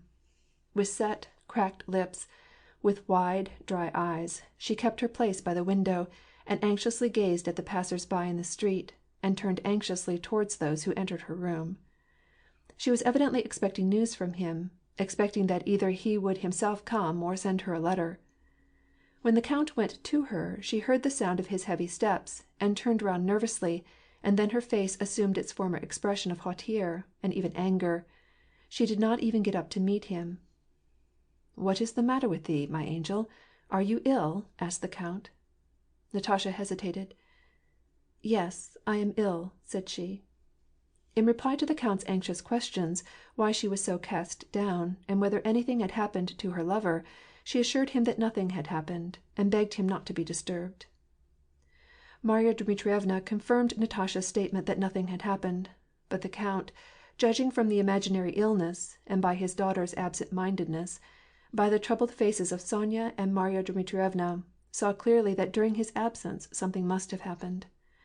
It was so terrible, however, for him to think that anything disgraceful had happened to his beloved daughter. He was so happy in his buoyant good spirits that he avoided asking any pointed questions, and tried hard to assure himself that nothing out of the way could have happened.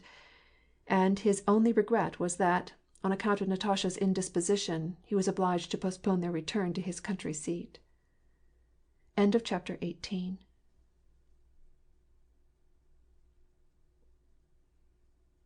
Part 5, Chapter 19 of War and Peace by Leo Tolstoy, translated by Nathan Haskell Dole. Pierre, on the day of his wife's arrival at Moscow, had made up his mind to take a journey somewhere so as to avoid being with her. Then, when the Rostovs came to Moscow, the impression produced upon him by Natasha made him hasten to carry out his intention. He went to Tver to see Iosip Alexeyevitch's widow, who had some time since promised to put into his hands her husband's papers. On Pierre's return to Moscow, a letter was handed him from Marya Dmitrievna, who urged him to come and consult with her on some highly important business concerning Andrei Bolkonsky and his betrothed. Pierre had avoided Natasha. It seemed to him that he felt for her a sentiment stronger than was justifiable for a married man to harbor for his friend's mistress, and some perverse fate was constantly throwing them together. What can have happened, and what can it have to do with me? He wondered, while dressing to go to Marya Dmitrievna's. It is high time for Prince Andrei to be back and marry her, thought Pierre, as he set out for Mrs. Akrasimova's. On the Tversky Boulevard, someone hailed him. "Pierre, been back long?" cried a well-known voice. Pierre raised his head. It was Anatol and his inseparable companion, Makarin, dashing by in a double sledge, drawn by 2 gray trotters that sent the snow flinging over the dasher. Anatol sat bolt upright, in the classic pose of dashing warriors, with his neck muffled in a beaver collar, and bending his head a little. His face was fresh and ruddy. His hat, with a white plume, was set jauntily on one side, exposing his curled and pomaded hair, dusted with fine snow. "Indeed, he's a real philosopher," thought Pierre. "He sees nothing beyond the enjoyment of the actual moment. Nothing annoys him, and consequently he is always jolly, self-satisfied, and calm. What would I give to be like him?" thought Pierre, with a feeling of envy. In the anteroom of the Akrasimovas, a footman, who relieved Pierre of his shuba, told him that Marya Dmitrievna would receive him in her own room. As he passed through the music-room, Pierre caught sight of Natasha sitting by the window, with a strange expression of disdain on her pale, thin face. She gave him a glance, and frowned, and, with an expression of chilling dignity, left the room. "What has happened?" asked Pierre, on entering Marya Dmitrievna's room. "Pretty state of affairs!" replied Marya Dmitrievna. 58 years I have lived in this world, and I never saw anything so shameful." And then, receiving Pierre's word of honor that he would keep secret what he should hear, Marya Dmitrievna confided to him that Natasha had broken her engagement with Prince Andrei without the knowledge of her parents; that the cause of this break was Anatol Kuragin, whom Pierre's wife had introduced to her, and with whom she had promised to elope during her father's absence, in order to enter into a clandestine marriage. Pierre, with shoulders raised and mouth opened, listened to Marya Dmitrievna's story, not believing his own ears. That Prince Andrei's betrothed, that hitherto lovely Natasha Rostova, so passionately beloved, should give up Bolkonsky for that fool of an Anatol, who was a married man, for Pierre was in the secret of his marriage, and so be enamored of him as to consent to elope with him, Pierre could not comprehend and could not imagine. Natasha's sweetness of character, he had known her since childhood, could not, in his mind, be associated with this new suggestion of baseness, folly, and cruelty in her. He remembered his own wife. "They are all alike," he said to himself, thinking that he was not the only one who had had the misfortune to be in the toils of an unworthy woman. And at the same time he could have wept for his friend Prince Andrei, to whose pride it would be such a grievous blow. And the more he grieved for his friend, the greater scorn and even aversion he felt for Natasha, who had just passed by him with such an expression of haughty dignity in the music-room. He could not know that Natasha's soul was full to overflowing of despair, shame, and humiliation, and that she was not to blame for her face expressing, from very despair, that cold dignity and disdain. But how could he marry her? Exclaimed Pierre, catching at Marya Dmitrievna's last word. He could not marry her. He already has a wife. Worse and worse! Exclaimed Marya Dmitrievna. Fine young man! What a dastard he is! And she has been waiting here these 2 days for him to come. At any rate, she must cease expecting him. We must tell her. When she learned from Pierre all the details of Anatol's marriage, and had poured out the vials of her wrath against him in abusive words, Marya Dmitrievna explained to Pierre why she had asked him to call upon her. She was afraid that the count or Bolkonsky, who was liable to return at any moment, might learn of the affair in spite of all her efforts to keep it a profound secret, and might challenge Kuragin to a duel, and, therefore, she besought him to add his influence to hers in getting him to leave town and never show himself in her presence again.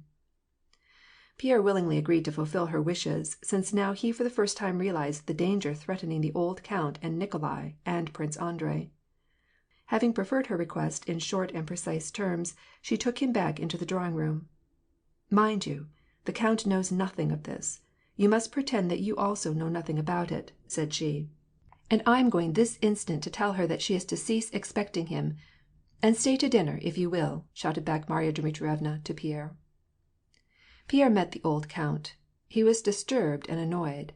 That morning Natasha had told him that she had broken her engagement with Bolkonsky. Too bad, mon cher," said he to Pierre. "Too bad for these girls to be away from their mother. How sorry I am that I ever came at all. I am going to be frank with you. She has already broken her engagement without telling any one of us about it. Now I will admit that I never have been overpleased at this engagement. I will agree that he is a fine man and all that. But what would you have? There would not be much happiness if the father was opposed. And Natasha would not lack chances of getting married. Still, the affair has gone on so long, and to have such a step taken without consulting father or mother! And now she's sick, and God knows what's the matter. It's a bad thing, Count, a bad thing, for daughters to be without their mother." Pierre perceived that the count was very much disconcerted, and he tried to bring the conversation round to other topics, but the count kept returning to his grievance. Sonya, with anxious face, came into the drawing-room. "Natasha is not very well today. She is in her room, but she would like to see you. Marya Dmitrievna is with her, and would also like you to come." "Yes, certainly.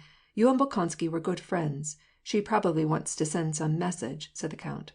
"Ugh, my God, how good it all was!" And tearing at his thin locks, the count left the room.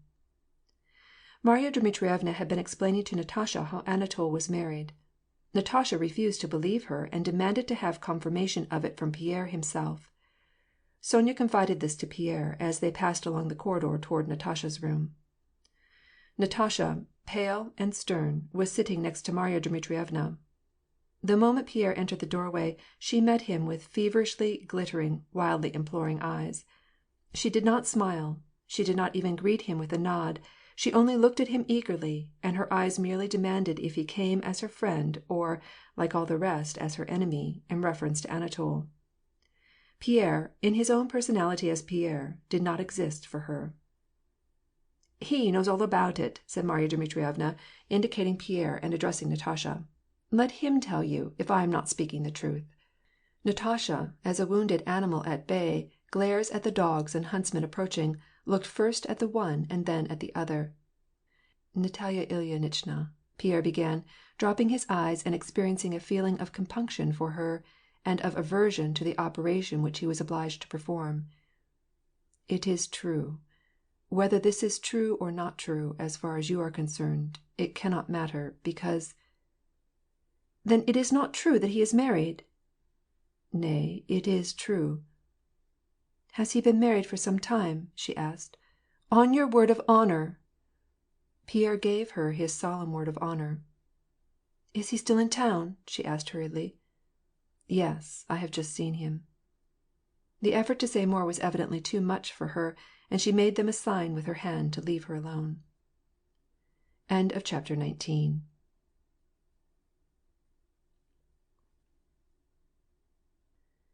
Part 5, Chapter 20 of War and Peace by Leo Tolstoy, translated by Nathan Haskell Dole. Pierre did not remain for dinner, but immediately took his leave. He went out for the purpose of finding Anatol Kuragin, the mere thought of whom now made all the blood rush to his heart and almost choke him. He sought him everywhere, at the ice hills, among the gypsies, at Komyanos, but he was nowhere to be found.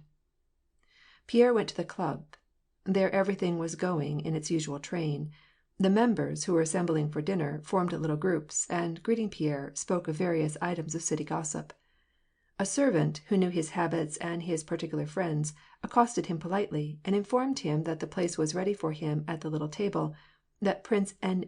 was in the library, but that T. had not yet come. One of Pierre's acquaintances, during some talk of the weather, asked him if he had heard of Kuragin's elopement with Rostova, about which the whole city were talking, and if it were true. Pierre, with a laugh, said that it was all nonsense, because he had just come from the Rostovs. He inquired of everyone if they had seen Anatol. One said that he had not yet come, another that he would be there to dinner. It was strange for Pierre to look at this tranquil, indifferent throng of men, who had not the slightest inkling of what was passing in his mind. He then sauntered through the hall till all had gone in to dinner, and then, giving up expecting Anatol, he did not wait for dinner, but went home. Anatol, whom he was so anxious to find, dined that day with Dolokhof, and was discussing with him some plan of still carrying out their ill-fated enterprise. It seemed to him absolutely necessary to have an interview with Natasha. In the evening he went to his sister's, in order to arrange with her some means of procuring this interview. When Pierre, who had vainly ransacked all Moscow, returned home, the footman informed him that Prince Anatol Vasilievitch was with the countess. The countess's drawing-room was crowded with company. Pierre, not even greeting his wife, whom he had not seen since his return, never had she seemed to him more utterly detestable than at that moment, went into the drawing-room, and catching sight of Anatol, went straight up to him. "Ah, Pierre!" cried the countess, approaching her husband. "You don't know in what a position our Anatol—" She paused, when she saw the forward thrust of her husband's head, in his flashing eyes, and his resolute gait, the same strange, terrible expression of frenzy and might which she had known and experienced after his duel with Dolokhof. "Sin and lewdness are with you everywhere," said Pierre to his wife. "Anatol, come with me. I want a few words with you," he said in French. Anatol glanced at his sister, and boldly rose, ready to follow Pierre. Pierre took him by the arm and hurried him out of the room. "Si vous vous permettez dans mon salon," exclaimed Ellen in a whisper, but Pierre made no reply, and left the room. Anatol followed him with his usual jaunty gait, but there was a trace of anxiety on his face. When they reached Pierre's cabinet he shut the door, and addressed Anatol without looking at him. "You promised to marry the Countess Rostova, and planned to elope with her." "My dear," replied Anatol in French, in which language indeed the whole conversation was carried on, "I consider myself under no obligation to answer questions asked in such a tone." Pierre's face, white to begin with, became perfectly distorted with rage. With his huge hand he seized Anatol by the collar of his uniform coat, and proceeded to shake him from side to side until the young man's face expressed a sufficient degree of terror. "When I tell you that I must have an answer from you—" "Now, look here, this is stupid. Ha?" exclaimed Anatol, looking for the button that had been torn off from his collar. "You are a scoundrel and a blackguard, and I don't know what restrains me from the satisfaction of smashing your head with this," said Pierre, expressing himself with easy fluency, because he spoke in French. He had taken into his hand a heavy paper-weight, and he held it up menacingly, and then slowly laid it back in its place again. "Did you promise to marry her?" I don't think so. Besides, I couldn't have promised any such thing because—" Pierre interrupted him. "Have you any of her letters?" he demanded, coming close to him. Anatol gave him one look, and instantly put his hand into his pocket, and took out a pocket-book. Pierre seized the letter which he handed to him, and violently pushing aside a chair that was in his way, he went to the sofa, and flung himself upon it. "I will not hurt you, have no fear," said he, in reply to Anatol's terrified gesture. "The letters, one thing," said Pierre, as though repeating a lesson for his own edification. "Secondly," he continued, after a moment's silence, getting to his feet again, and beginning to pace up and down the room, You must leave Moscow tomorrow." "But how can I?" "Thirdly," pursued Pierre, not heeding him, "you must never breathe a word about what has taken place between you and the countess. This, I know, I cannot oblige you to do. But if you have a single spark of conscience—" Pierre walked in silence several times from one end of the room to the other. Anatol had sat down by the table and was scowling and chewing his lips. "You must learn some time that above and beyond your own pleasure the happiness and peace of others are to be considered; that you are ruining a whole life for the sake of having a little amusement. Trifle with women like my wife as much as you please. With such you have fair game. They know what you want of them. They are armed against you by their very experience in lust. But promise a young girl to marry her, to deceive her, to rob her! Why, don't you know that it is as cowardly as to strike an old man or a child?" Pierre stopped speaking and looked at Anatol inquiringly. His anger had vanished.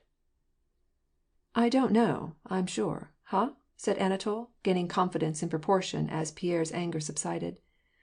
"I know nothing about it, and I don't want to know," said he, not looking at Pierre, while at the same time his lower jaw trembled slightly.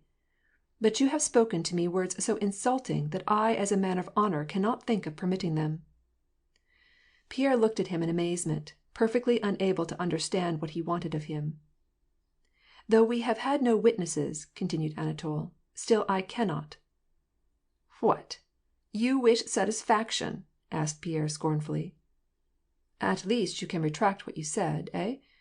That is, if you expect me to carry out your wishes, eh?" "I will! I'll take it back!" exclaimed Pierre. "And I beg you to forgive me." Pierre could not help looking at the torn button. "And money, if you need it for your journey." Anatol smiled. This contemptible, villainous smile, which he knew so well in his wife, stirred Pierre's indignation. "Oh, contemptible, heartless race!" he exclaimed, and left the room. The next day Anatol started for Petersburg. End of chapter 20.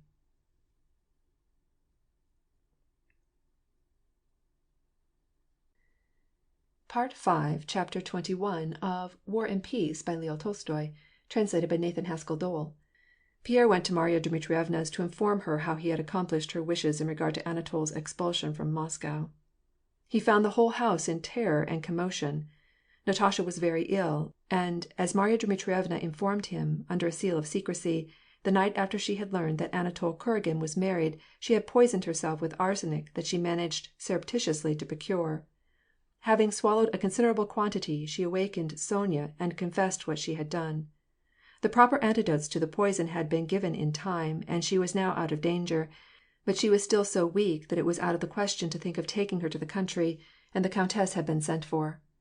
Pierre saw the troubled count and the weeping Sonya, but he was not allowed to see Natasha. Pierre had that day dined at the club, and had heard on all sides gossip about the frustrated elopement, but he strenuously denied these rumors, assuring everyone that there was nothing in it, except that his brother-in-law had offered himself to Rostova and had been refused. It seemed plain to Pierre that it was his bounden duty to conceal the whole affair and save Natasha's reputation. In a real panic he waited for Prince Andrei's return, and each day he went to the old prince's to inquire for news of him. Prince Nikolai Andreitch had learned through Mademoiselle Bourienne of all this gossip flying through the city, and he had read the letter to the Princess Mariya, in which Natasha broke off her engagement with Prince Andrei. This letter also he had obtained through Mademoiselle Bourienne, who had fetched it from the princess. He seemed in better spirits than usual, and awaited his son's return with the greatest impatience. When the latter finally reached Moscow, the old prince first thing handed him Natasha's letter to his sister, announcing her discontinuance of the engagement, and told him, with additions of his own invention, the various rumors current concerning the elopement. A few days after Anatol's departure, Pierre received a note from Prince Andrei announcing his arrival, and begging Pierre to come to see him. Since Prince Andrei's arrival had been in the evening, Pierre went to see him the following morning. He expected to find him in almost the same state of mind as Natasha was, and therefore great was his amazement when, on being shown into the drawing-room, he heard Prince Andrei, in the adjoining cabinet, telling in a loud, animated manner of some Petersburg intrigue. He was occasionally interrupted by the old prince, and by a third person present. The Princess Mariya came in to greet Pierre.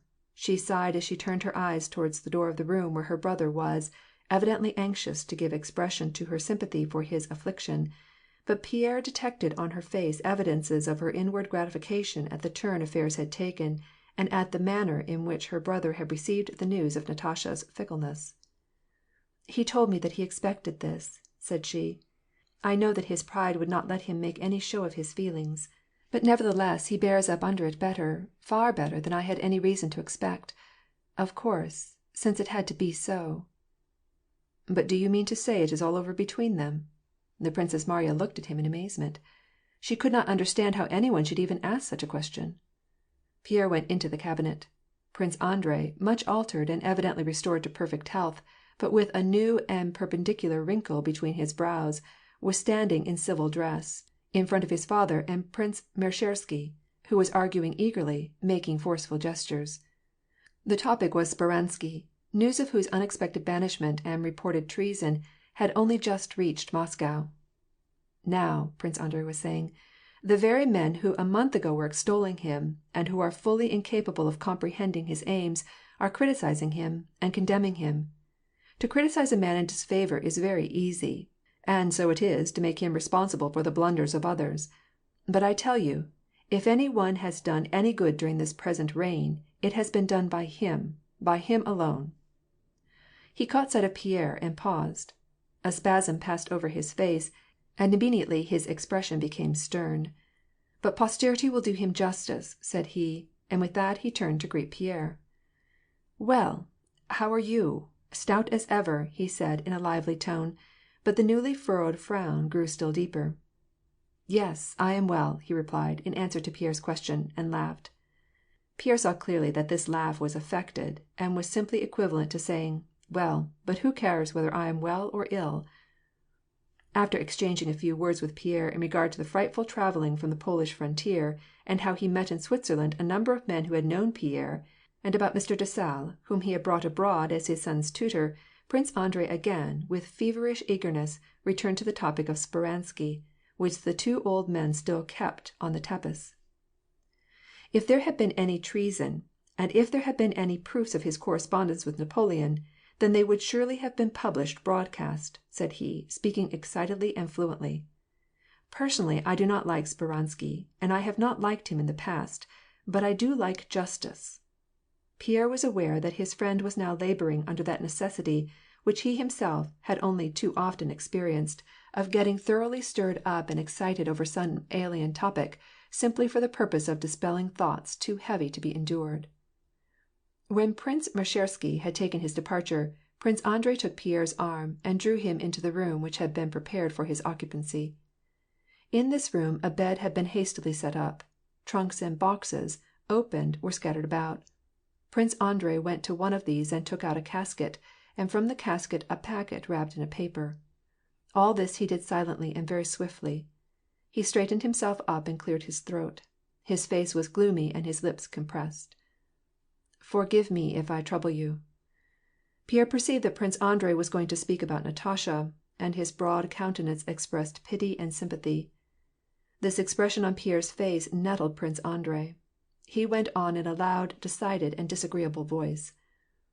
"I have received my dismissal from the Countess Rostova, and rumors have reached my ears of your brother-in-law having offered himself to her, or something to that effect. Is that true?" "Whether true or false," Pierre began, but Prince Andrei interrupted him. "Here are her letters and her miniature." He took the packet from the table and handed them to Pierre. "Give this to the countess, if you happen to see her." "She is very ill," said Pierre. "So she is still here?" inquired Prince Andrei. "And Prince Kuragin?" he asked hastily. "He went some time ago. She almost died." "I am very sorry for her illness," said Prince Andrei. He smiled coldly, evilly, disagreeably, like his father. "But Mr. Kuragin did not, then, honor the Countess Rostova with the offer of his hand?" asked Prince Andrei. He snorted several times. "It is impossible for him to marry, for the reason that he is already married," said Pierre. Prince Andrei gave a disagreeable laugh, again suggestive of his father. "And where, pray, is he to be found? this precious brother-in-law of yours, may I ask?" said he. "He has gone to Peter However, I don't really know," said Pierre.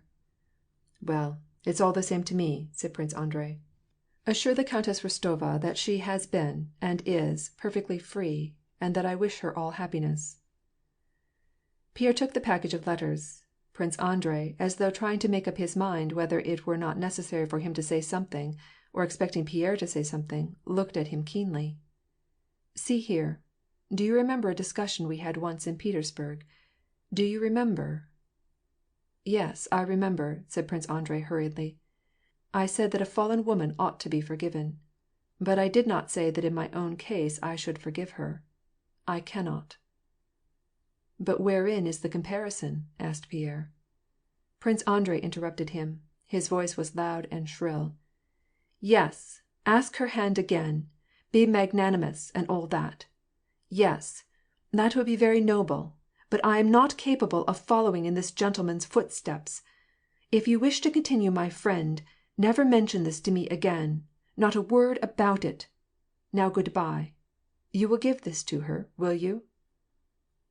Pierre left the room, and went to the old prince and the Princess Mariya. The old prince seemed more animated than usual. The princess was her ordinary self, but back of her sympathy for her brother, Pierre could see that she was delighted at having the engagement broken. As Pierre looked at them, he realized how deep were the scorn and dislike which they all felt toward the Rostovs. He realized that it was wholly helpless even to mention her name, though she might have had any one else in the world in Prince Andrei's place.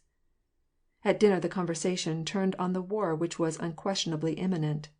Prince Andrei kept up an unceasing stream of talk and discussion with his father, or with Mr. Dessalles, his son's Swiss tutor, and he displayed more excitement than usual, and Pierre knew only too well the moral cause of this excitement. Chapter 22.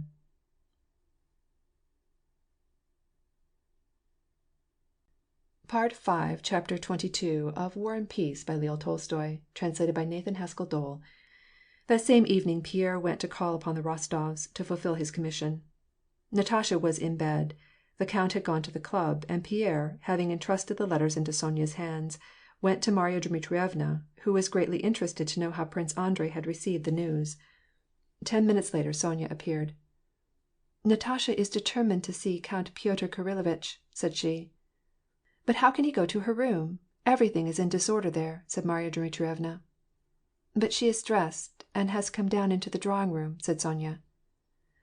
Marya Dmitrievna merely shrugged her shoulders. "If only the countess would come!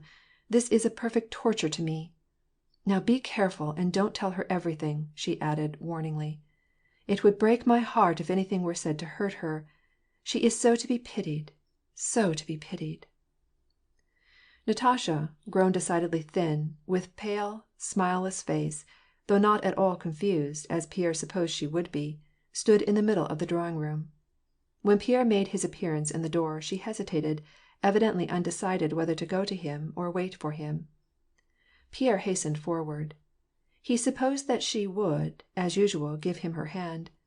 But she stood motionless, sighing deeply, and with her arms hanging lifelessly in exactly the same pose that she always took when she went in the middle of the music-room to sing, only with an entirely different expression.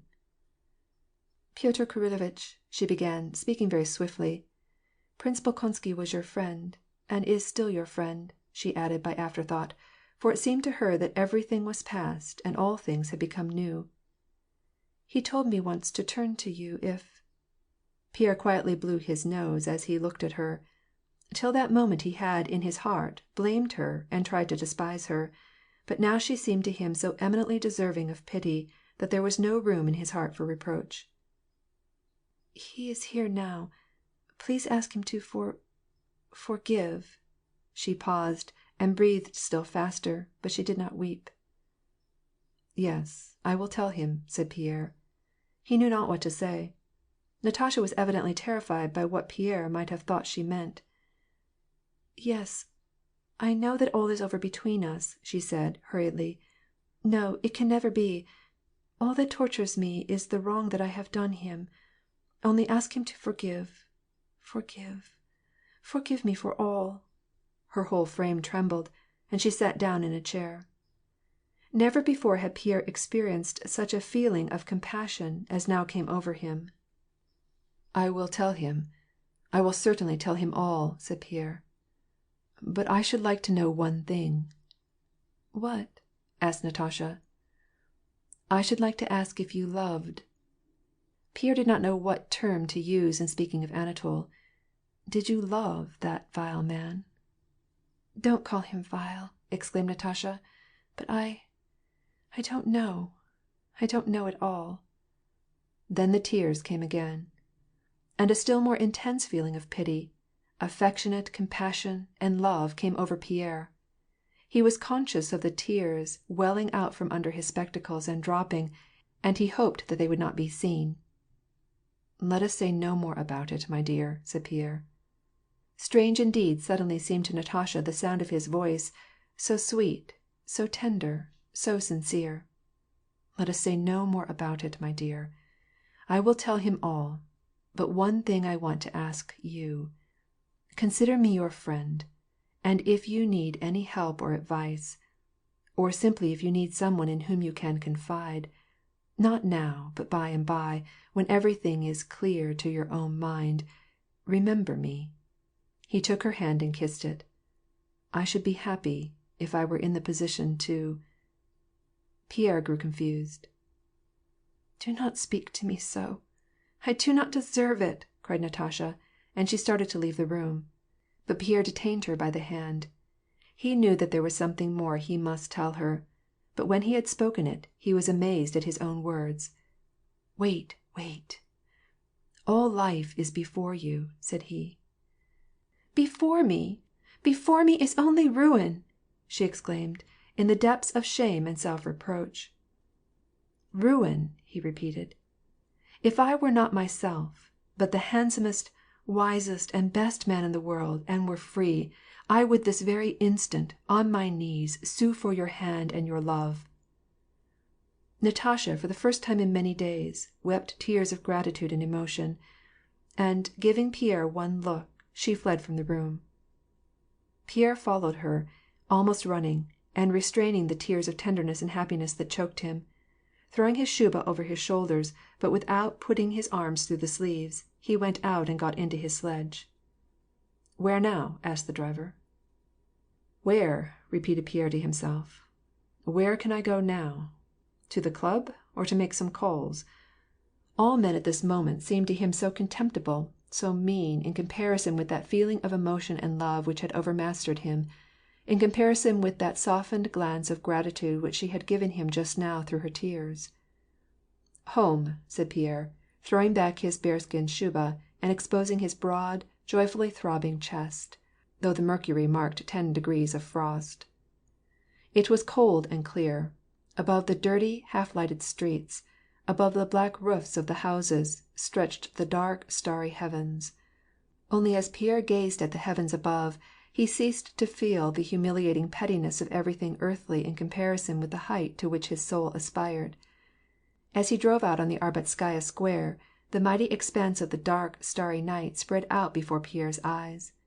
Almost in the zenith of this sky, above the Pretchistensky Boulevard, convoyed and surrounded on every side by stars, but distinguished from all the rest by its nearness to the earth, and by its white light, and by its long curling tail, stood the tremendous, brilliant comet of 1812, the same which men thought presaged all manner of woes and the end of the world.